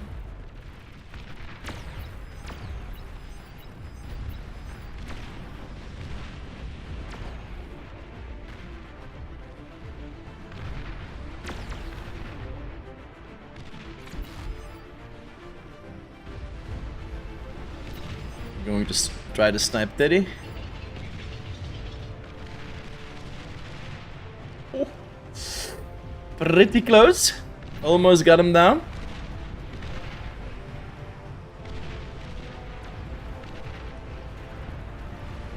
The 5th one coming up pretty soon. There's a... oh, excuse me, the 6th one coming up. Ooh, friendly fire, watch out.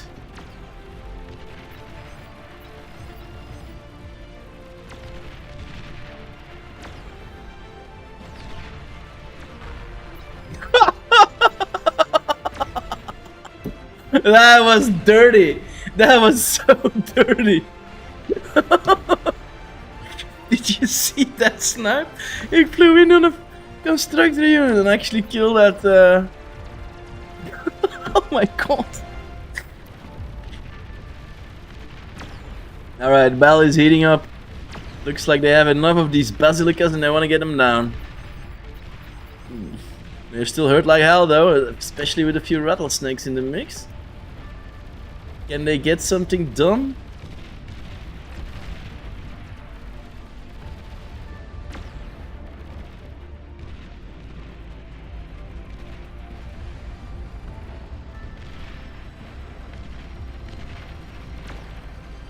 And there we have it, a lot of BP going into the air.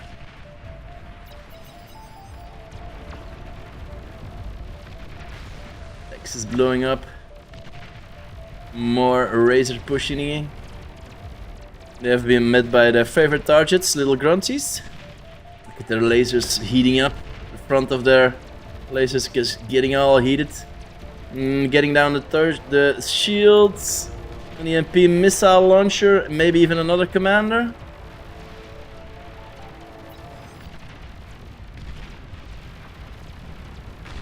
Neza going down as well. And they're pushing through. That is two frontal positions completely smacked to oblivion. They're going all in on this side. Every color going over here. Everyone pushing straight into blue. Austin, can you turn the tides? Can you stop this?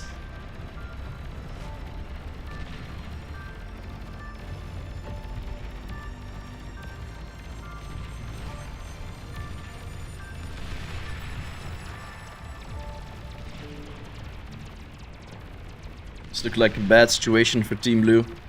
Texas, Zhao, Kuchi, Neza, Shisato, and Shadi. Are they gonna face their first defeat?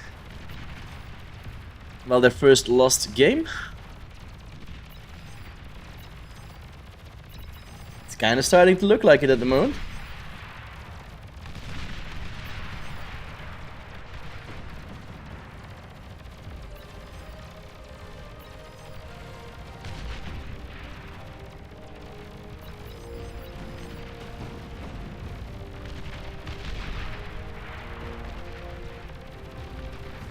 And the resign vote is called. It looks like they've brought in the first points.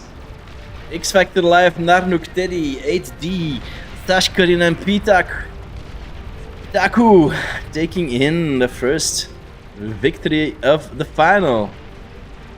Oh, they have cancelled the... Oh, excuse me, they apparently cancelled the resign vote. My bad.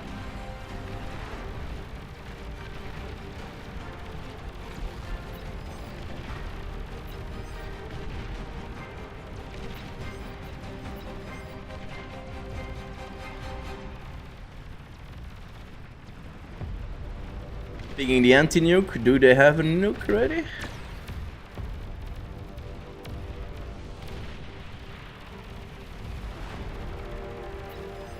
Doesn't really look like it. But they are not giving up just yet.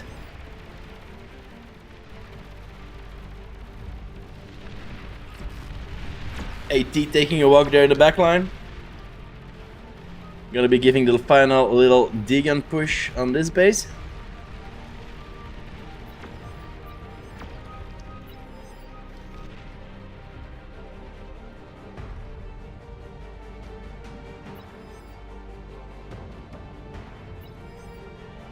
And this is a GG.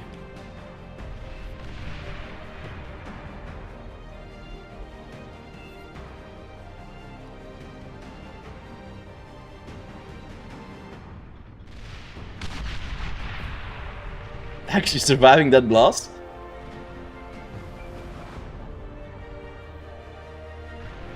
And there we have it. The first game of the finals has been concluded. The first point going to the POG team, the POG guys. Battle ended. Battle ended. Let's take a look at the scoreboard. AT has destroyed the most resource production, while Austin, I think it's Austin, destroyed the most units and defenses and efficiently used his resources. And apparently Anami destroyed most of his own units. If you look at the graphics, X Factor Live and Chisato side by side. Both, well, pretty amazing that Chisato as a frontline player still manages to out-eco the backline player, but yeah. He still has some tricks up his sleeves apparently. Alright, game 1 concluded. It's getting late. Oh, we had a lot of chats, looks like.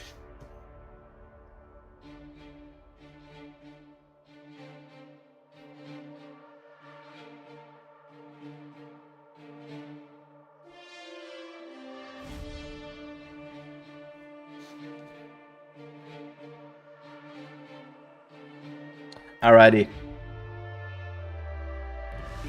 That gives me the opportunity to quickly go to the bathroom and empty my bladder. I will be back in a few. Don't go anywhere. We have game 2 incoming.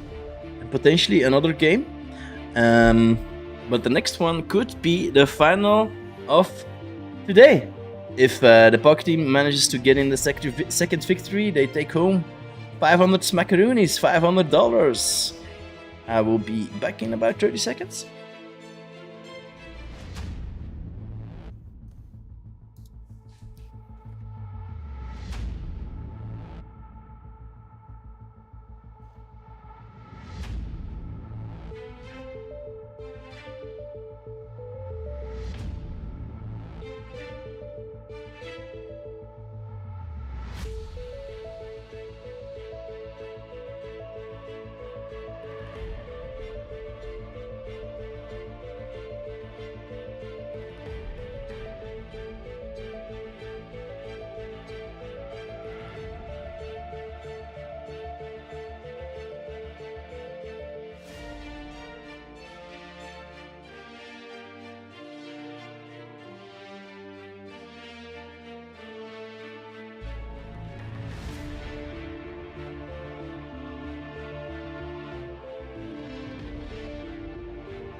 Alrighty. Game 2. Looks like they might want to rehost to an AU or an AUSA host.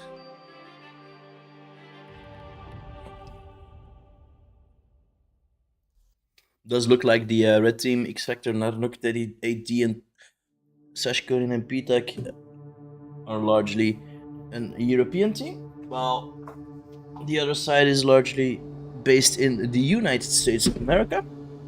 So that does bring a bit of a advantage to whoever is closest to the server, of course. They will have a slightly smoother performance.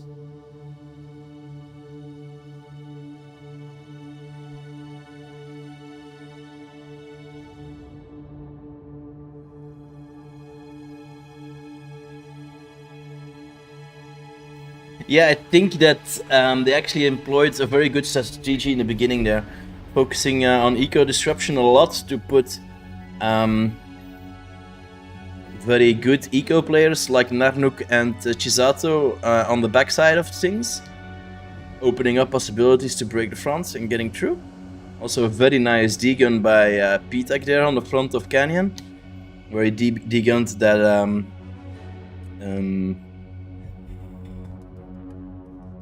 not a Juggernaut, but oh my god, what's it called again?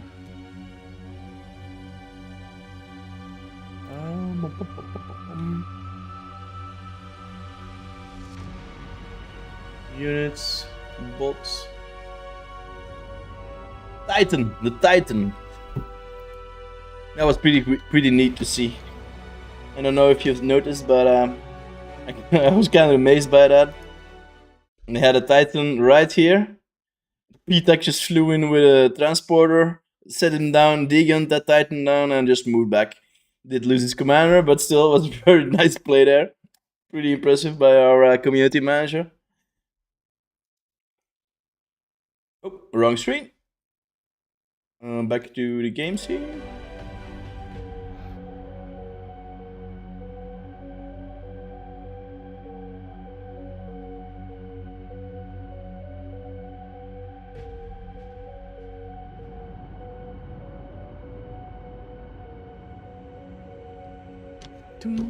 What is happening on the Twitch? I can see some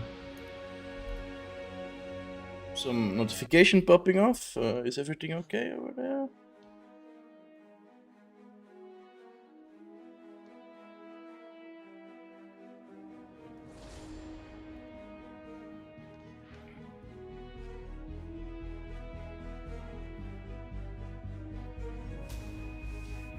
All right, here we go. The next game of today. I'm hoping I'm not too loud. Sometimes I go in the reds. I'm hoping that it's not. My voice is okay for you. I invested in this nice little boom handle and a new mic, hoping to provide you guys and girls with a better audible experience, better voice experience. But I do have to be honest, but my voice is about to fail. I can hear it crackling already, so apologies for sometimes just not coming true. Sometimes it's difficult to be streaming quite a bit. I've been streaming a lot on my own channel this week as well, so my voice, yeah.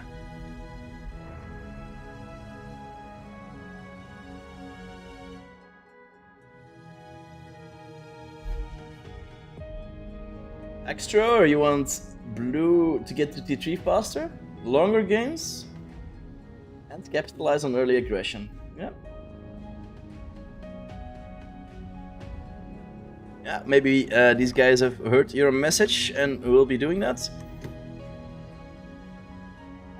But you also have to realize that if they are not capitalizing, they can use that metal to quickly upgrade their economy and by that defeating the other side, right? So it's also a tactic that can be used.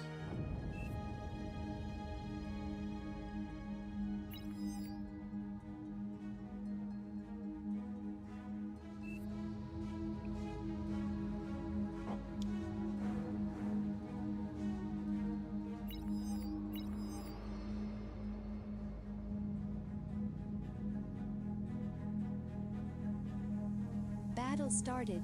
Alright, we've gone. We have departed for the next one. Looks like they're doing exactly the same thing as last game, trying to get some bombers out for some early aggression.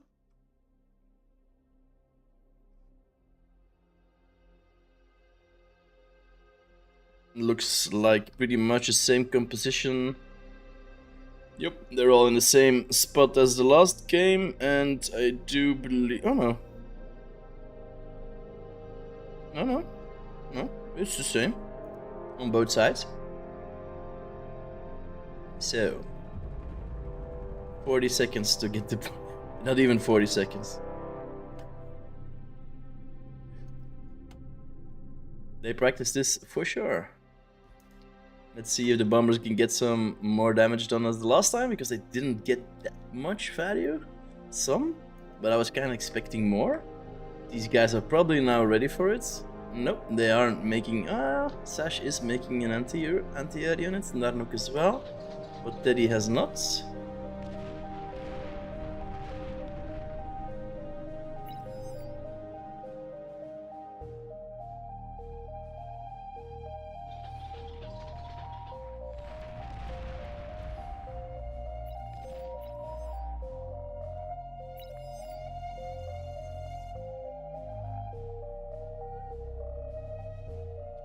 Can he get some more damage done?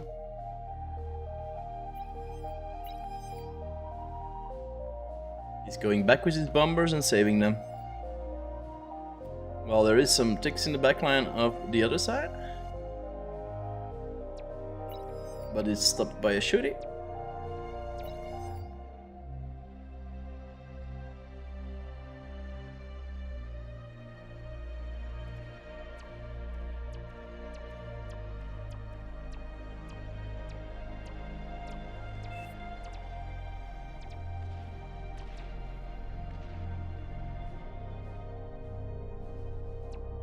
They do have them stopped. Alright, now there's an air unit taking out the shooties and the companion flight fighter. What are these guys doing? Sash couldn't getting his nano up. How many does the other side have already? Not that many this time, only 3.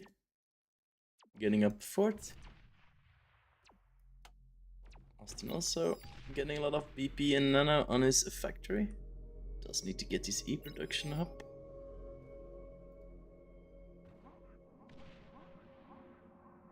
Pretty slow expansion in Canyon here.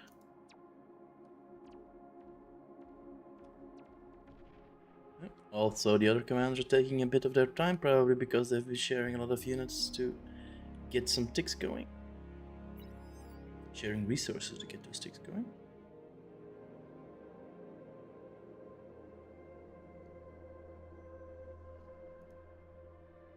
Commanders moving to the front, working up their frontline position.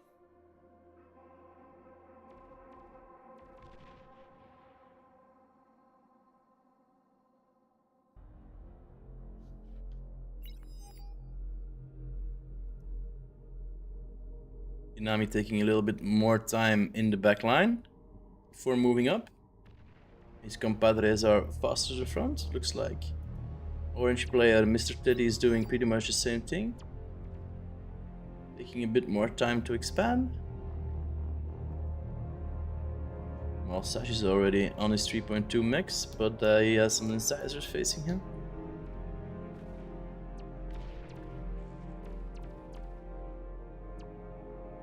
Immediately going for the next 3.2 max.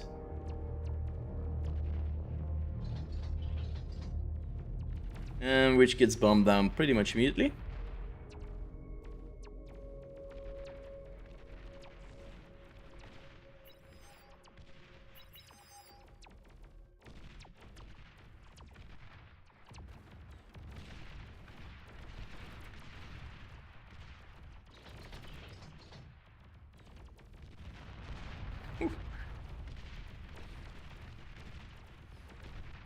Nice handling of the bomber.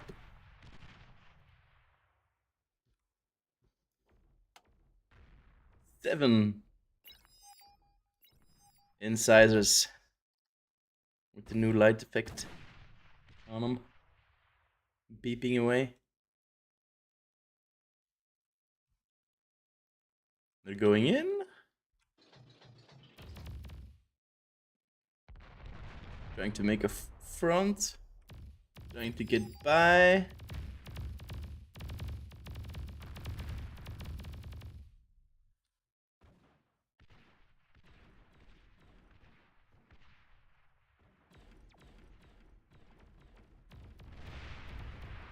Nice Deacon there, getting 3 or 4 of them down. Running for their lives. Well, now Shisato is being very aggressive.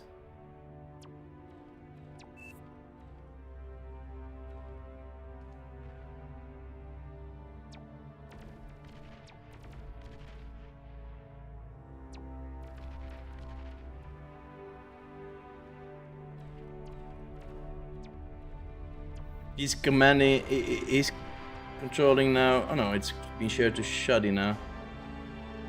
Let's give a little bit of moment for how these guys are playing. He's gonna try to exchange comms with... Yes. Immediately moving in. I'm sorry, I can't watch this for too long or I'm getting a headache. I like it a little bit more smoother and easygoing. I'm hoping that also is a more enjoyable experience for you guys. Nanook employing a little bit of a different tactic as before. His commander now pretty much... Ah, okay, he's going to eat those two. And Zhao moving in to degun it probably.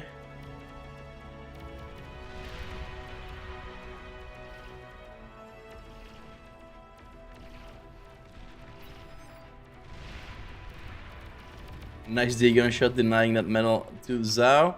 Has to be careful though to not lose his commander here. Zhao is moving in with a lot of ticks. Going for Nanook. Can he get them down? Yes, they can. Another one that he can eat. 2 commanders here right in the front of the red team. Oh, another one down. That is 4 well, 4? Yeah, 4 commanders in less than 2 minutes. Immediately being degunned down. Amazing. Oh, that's a lot of ticks coming at Mr. Texas. 55.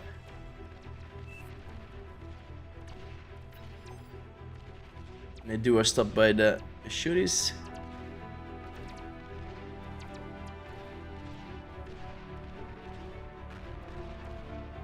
That's cleaned up.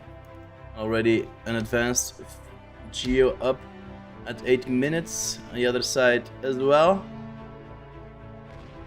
They're keeping up nicely. Not that much of energy or metal difference as of yet. Around 10% for the blue team at the moment. Nothing really to be worried about. This is better though. Boom, their energy production immediately going in favor of the red team. They get their Geo kill. Jaguars sneaking through and getting the advanced Geo down. That is not good for Zhao. Frantically moving his constructor units to complete the T2 the T2 mexes. Another commander here, lonely at the front, Shadi. Going to degun the LT down. Misses his first shot. He was trying to aim in the middle, I would think, to get them both at the same time.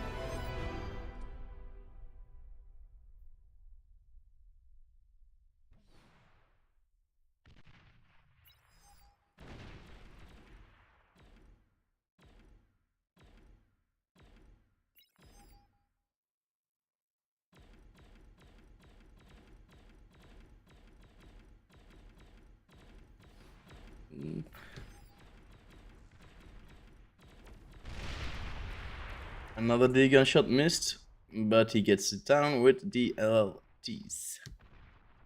He should be safe here at the moment with 2 of them so close to each other.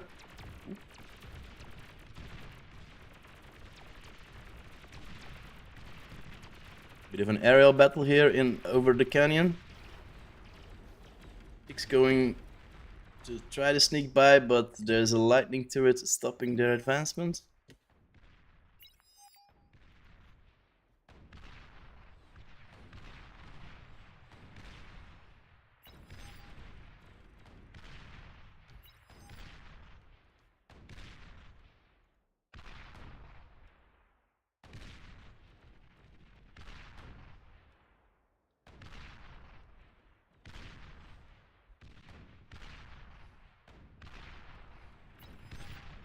Nice use of that maze over here. Not that much going on at the moment. An unexpected peace and quiet on the battlefield. No explosions at all.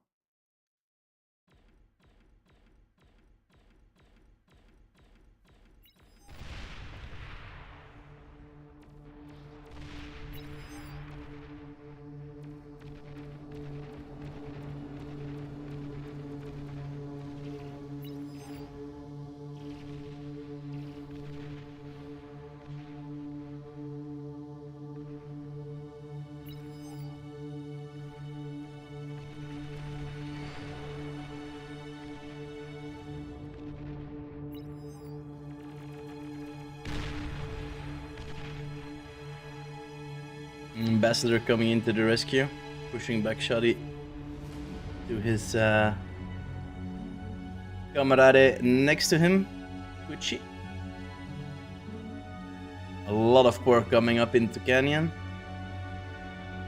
but also who has the first rattlesnake or gauntlet down? That is usually the race in the front. 12 minutes, I would have imagined a bit more of that, but apparently they're not going for it this time.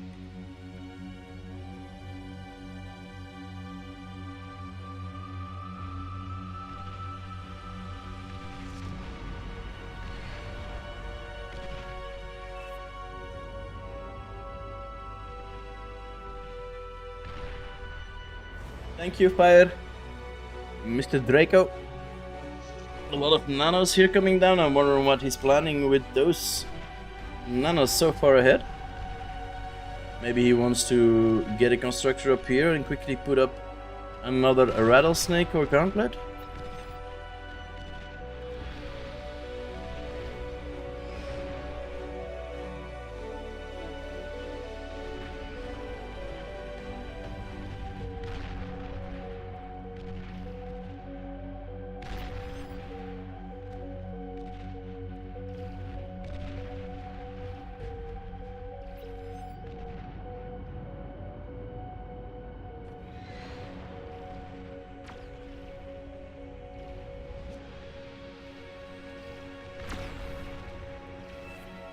Middle heating up.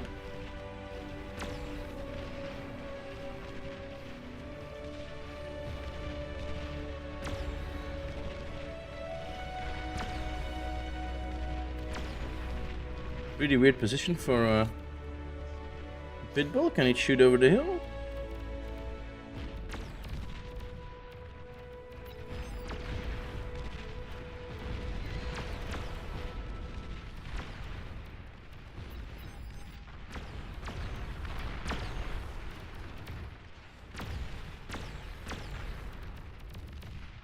Nice value.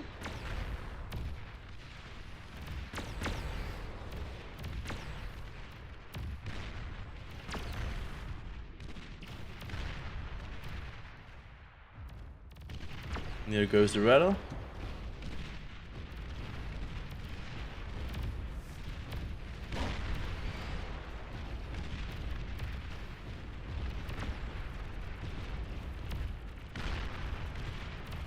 He's breaking out with tigers, I think. Yeah, tigers. Oh, just one shot on the metal conversion, but oh.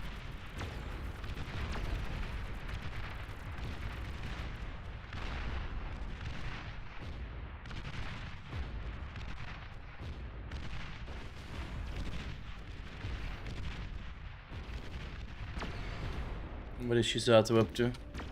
Tier 2, tier 2. Tigers and starlights. He's vibing.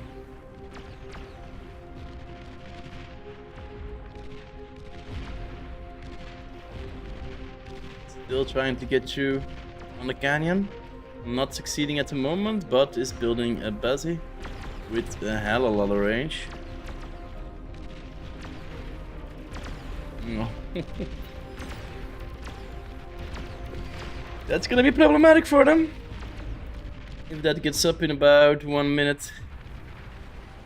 Narnuk again being faced by a Basilica. Basilica? How would you pronounce it? Basilica. Basilica? Basilica. Yeah, I think that's the name for it. And that's gonna be raining plasma on his base, no shields up.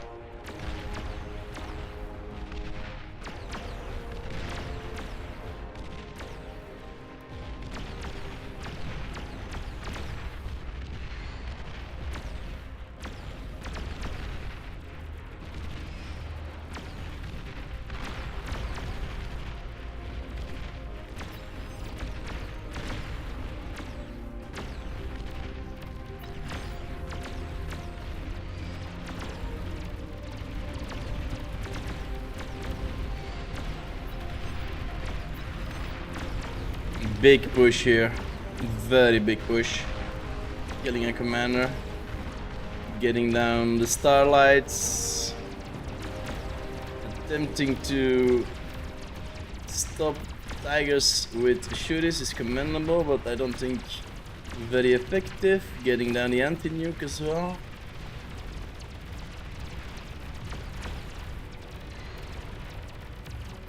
This is about the moment where Expected Life brings in his tier 3 units. Oh, he already has. Saving his front here. A little bit late though, because Eddie lost most of his base. They've smelled the hole and they're going in. Trying to get even more damage done, but they are faced by erasers here.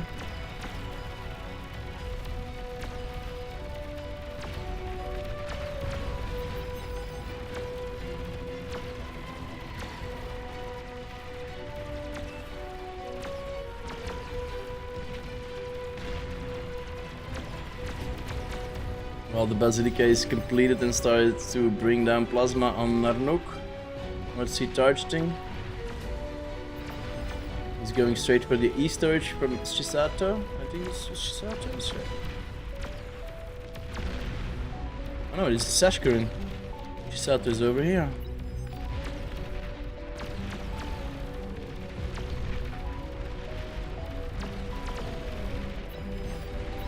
Still moving in. Will this be the second point for the POG team?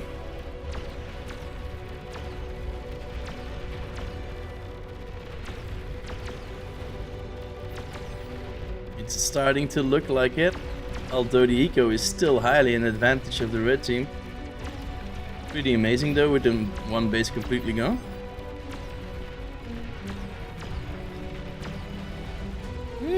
The tables are turning.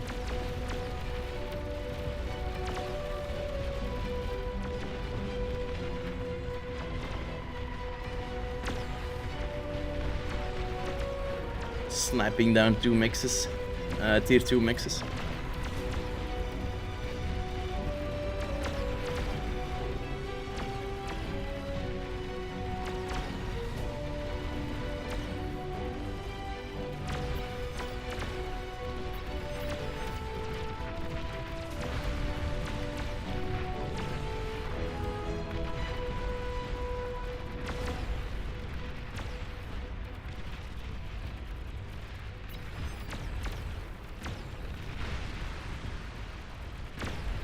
They seem to be recovering.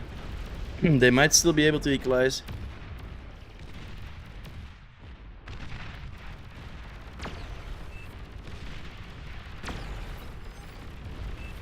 Oh, I'm not looking at shot.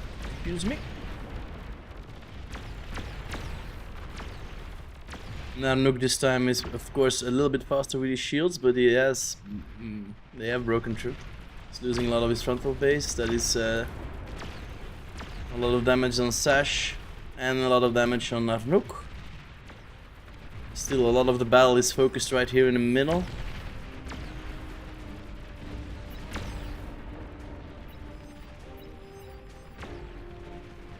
Oh, we seem to have a bit of tigers that have gone through.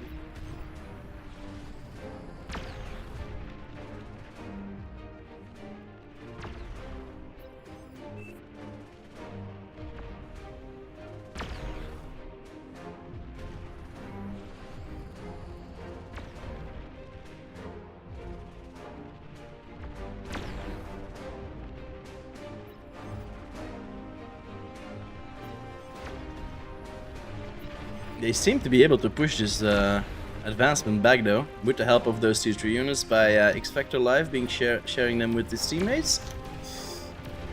That was pretty close though. Red team though is taking the lead back on the eco side. Amazing though, with one player almost completely down. They still managed to out eco the blue team, who pretty much have control of all of their bases. They're probably not converting that much on the other side. Oh man. Excuse me.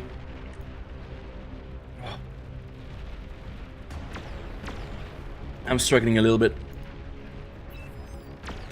Another set of basilicas on the other side now. That's already 3 of them. The 4th one getting nuked down. This one is still raining down. It might want to target something else though than that shield over here.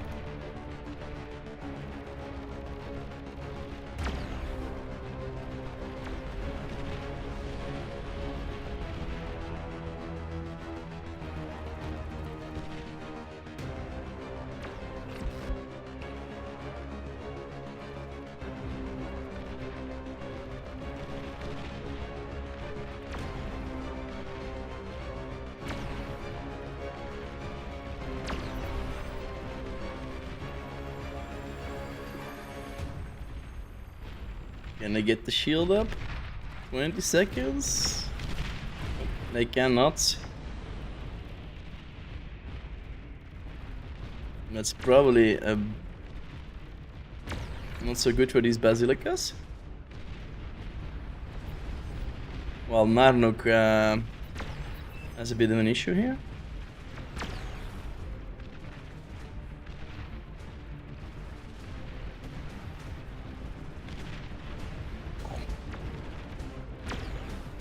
Keep on getting EMP down, looks like. But once they start firing, it's almost dead. That's one down.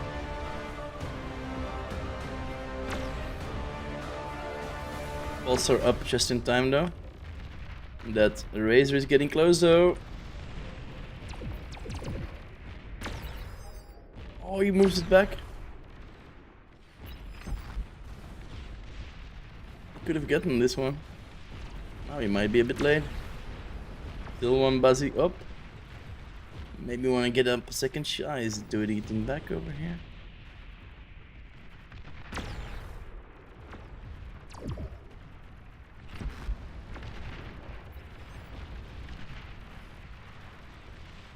Abductor's getting cleaned up. While the green commander keeps on advancing his pork out of the canyon, now has a sits straight up his face over here. But it is getting damaged by the headbanging Vanguard.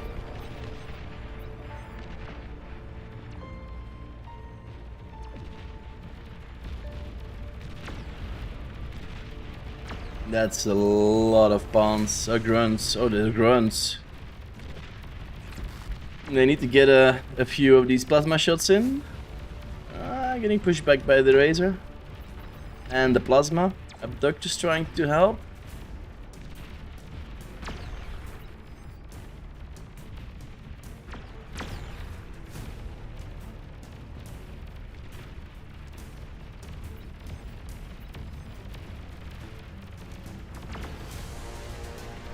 Just a few grunts. Grunts versus spawns. Spawns are outnumbering them, I think. 175. 168. It's pretty matched up here, actually, in the middle. Well, maybe now, not anymore.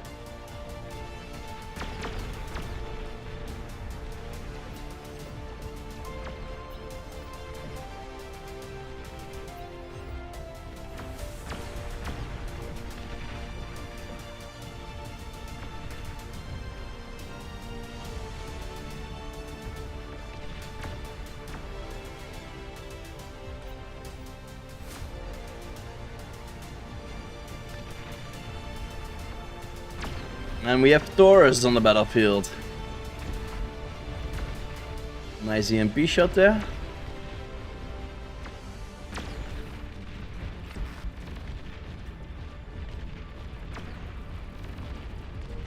One of the most tankiest units in the game.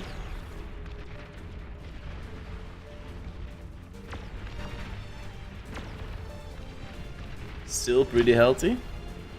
Only halfway down.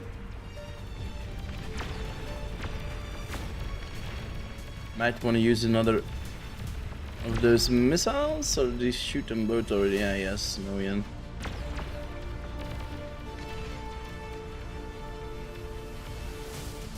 %, moving it back to get healed up.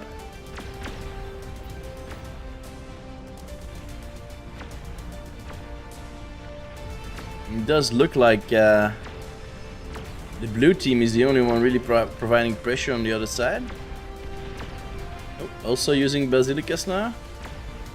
If they've taken up on the idea. But why are they not out-ecoing the other side? They are still missing so many mechs here in their line. Well, there's only one reason. Mr. X Factor Live.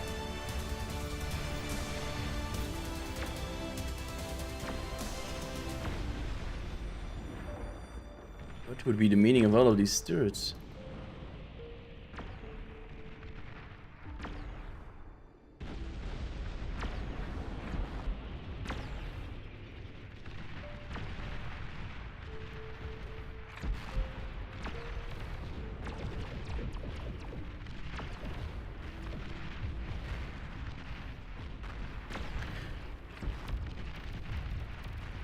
They're moving in again. I don't want to know how much metal there is, but it's gonna be a lot over here. Let's see, can we find a constructor here? 7k of metal on the floor.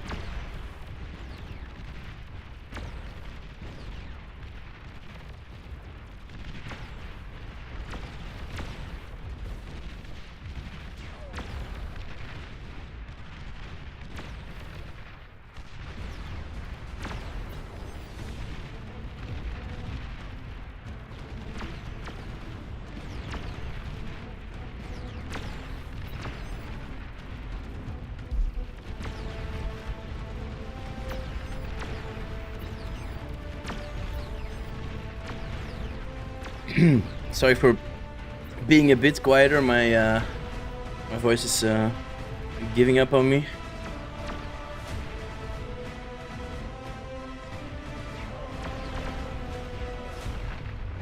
Whoa, is that a leech? Yep, that is a leech. Got quite a bit of damage done here. Getting tired of that EMP paralyzing thing.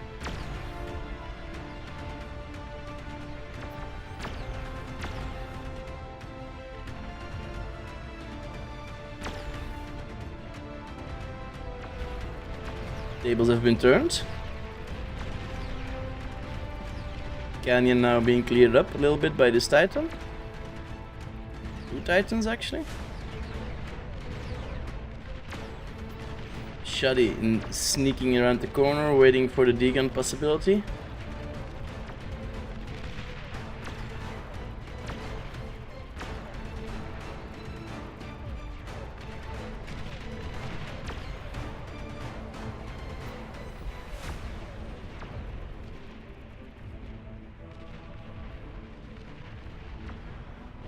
Titans, stores, vanguards.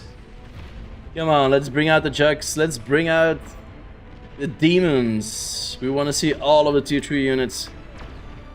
Let's make a nice demo for the entire world about Beyond No Reason. Let's show them the big boys. 30 minutes into the second game of the finals.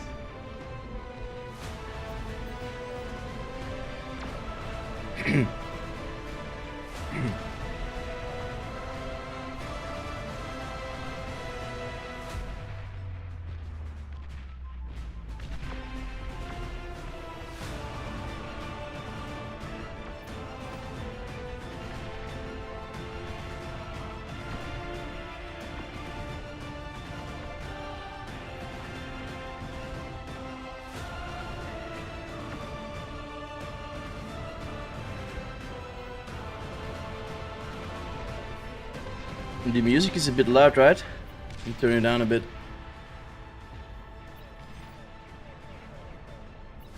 My OBS is also struggling a little bit. My FPS is taking a dip.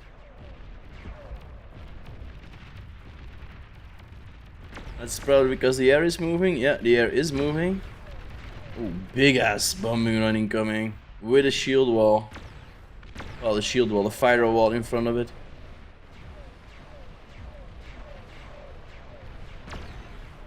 And it doesn't look like the other side has an answer for that one.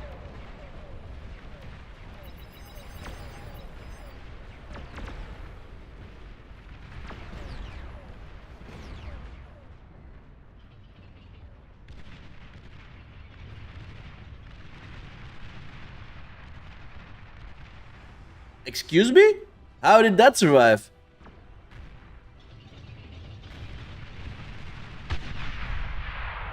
That needed a second pass to get down. Oh my god, so much damage.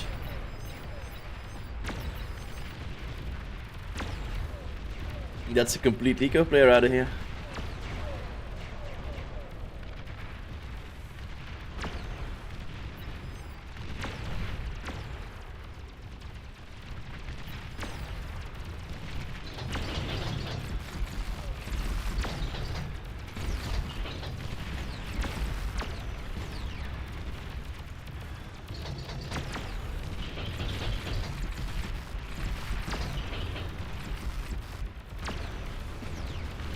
The air proving to be a deciding factor in this one.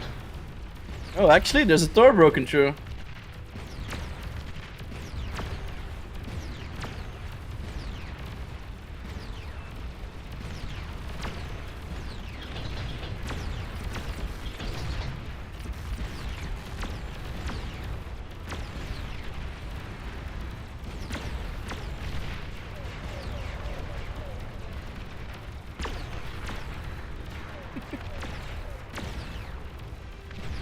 It was actually Petak shooting down Johnny. Oh my god. Alright, the GG's called. That is the second game for the POG team. 2-0. They are the champions of today. Yes, they are. Amazing. Amazing.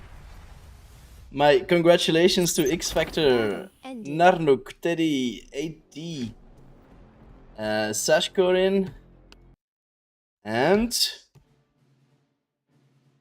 Pitak.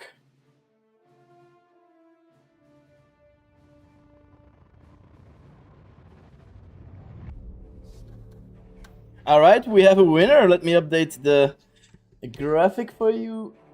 Ba-da-bum.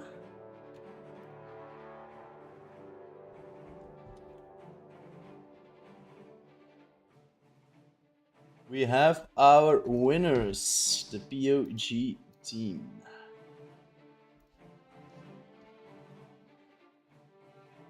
Let me also get the player names in there. Can I copy this in? Copy, paste here.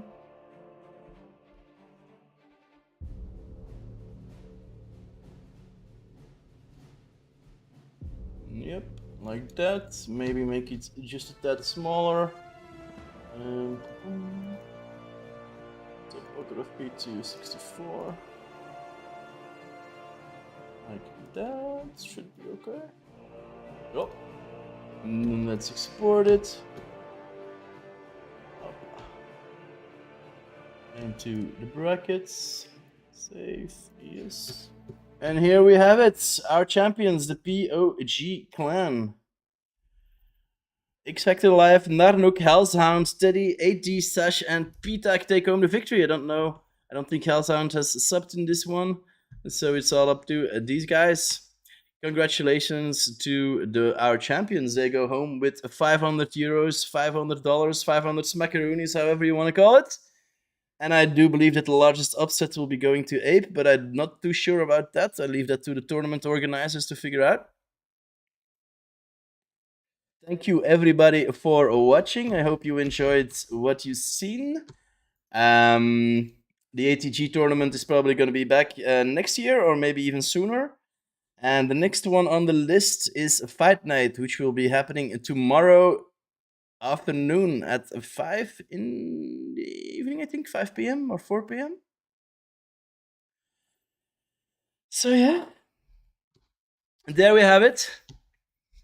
POG winning 2-0 against everybody that they faced. 2-0 against ECRX, 2-0 against Ape, and 2-0, 2-0 against XD. POG, OG, OP today. Very much so. I thank you everybody for watching. I hope you enjoyed it. Of course, you can keep on watching if you've paused the game or if you're just finishing this game later this evening. I've noticed that it's been done a lot, and I'm getting some complaints about disallowing the VOD, but I won't be doing that this time, so you can keep enjoying the games. And I think most or some of these players will be joining LSR and Lost Deadman on the Twitch channel. So if you wanna hear the after games interviews, you're more than welcome to go over there. But I'm going to end it here before my voice completely cracks out. Thank you again for watching. Thank you again for throwing us some follows on the channel. I hope you will be back soon for the next one. As usual, we have weekly events going down, weekly tournaments being organized. Pretty much every weekend is filled to the brim with bar content. Thank you for watching. I love you all, and I will catch you on the next one.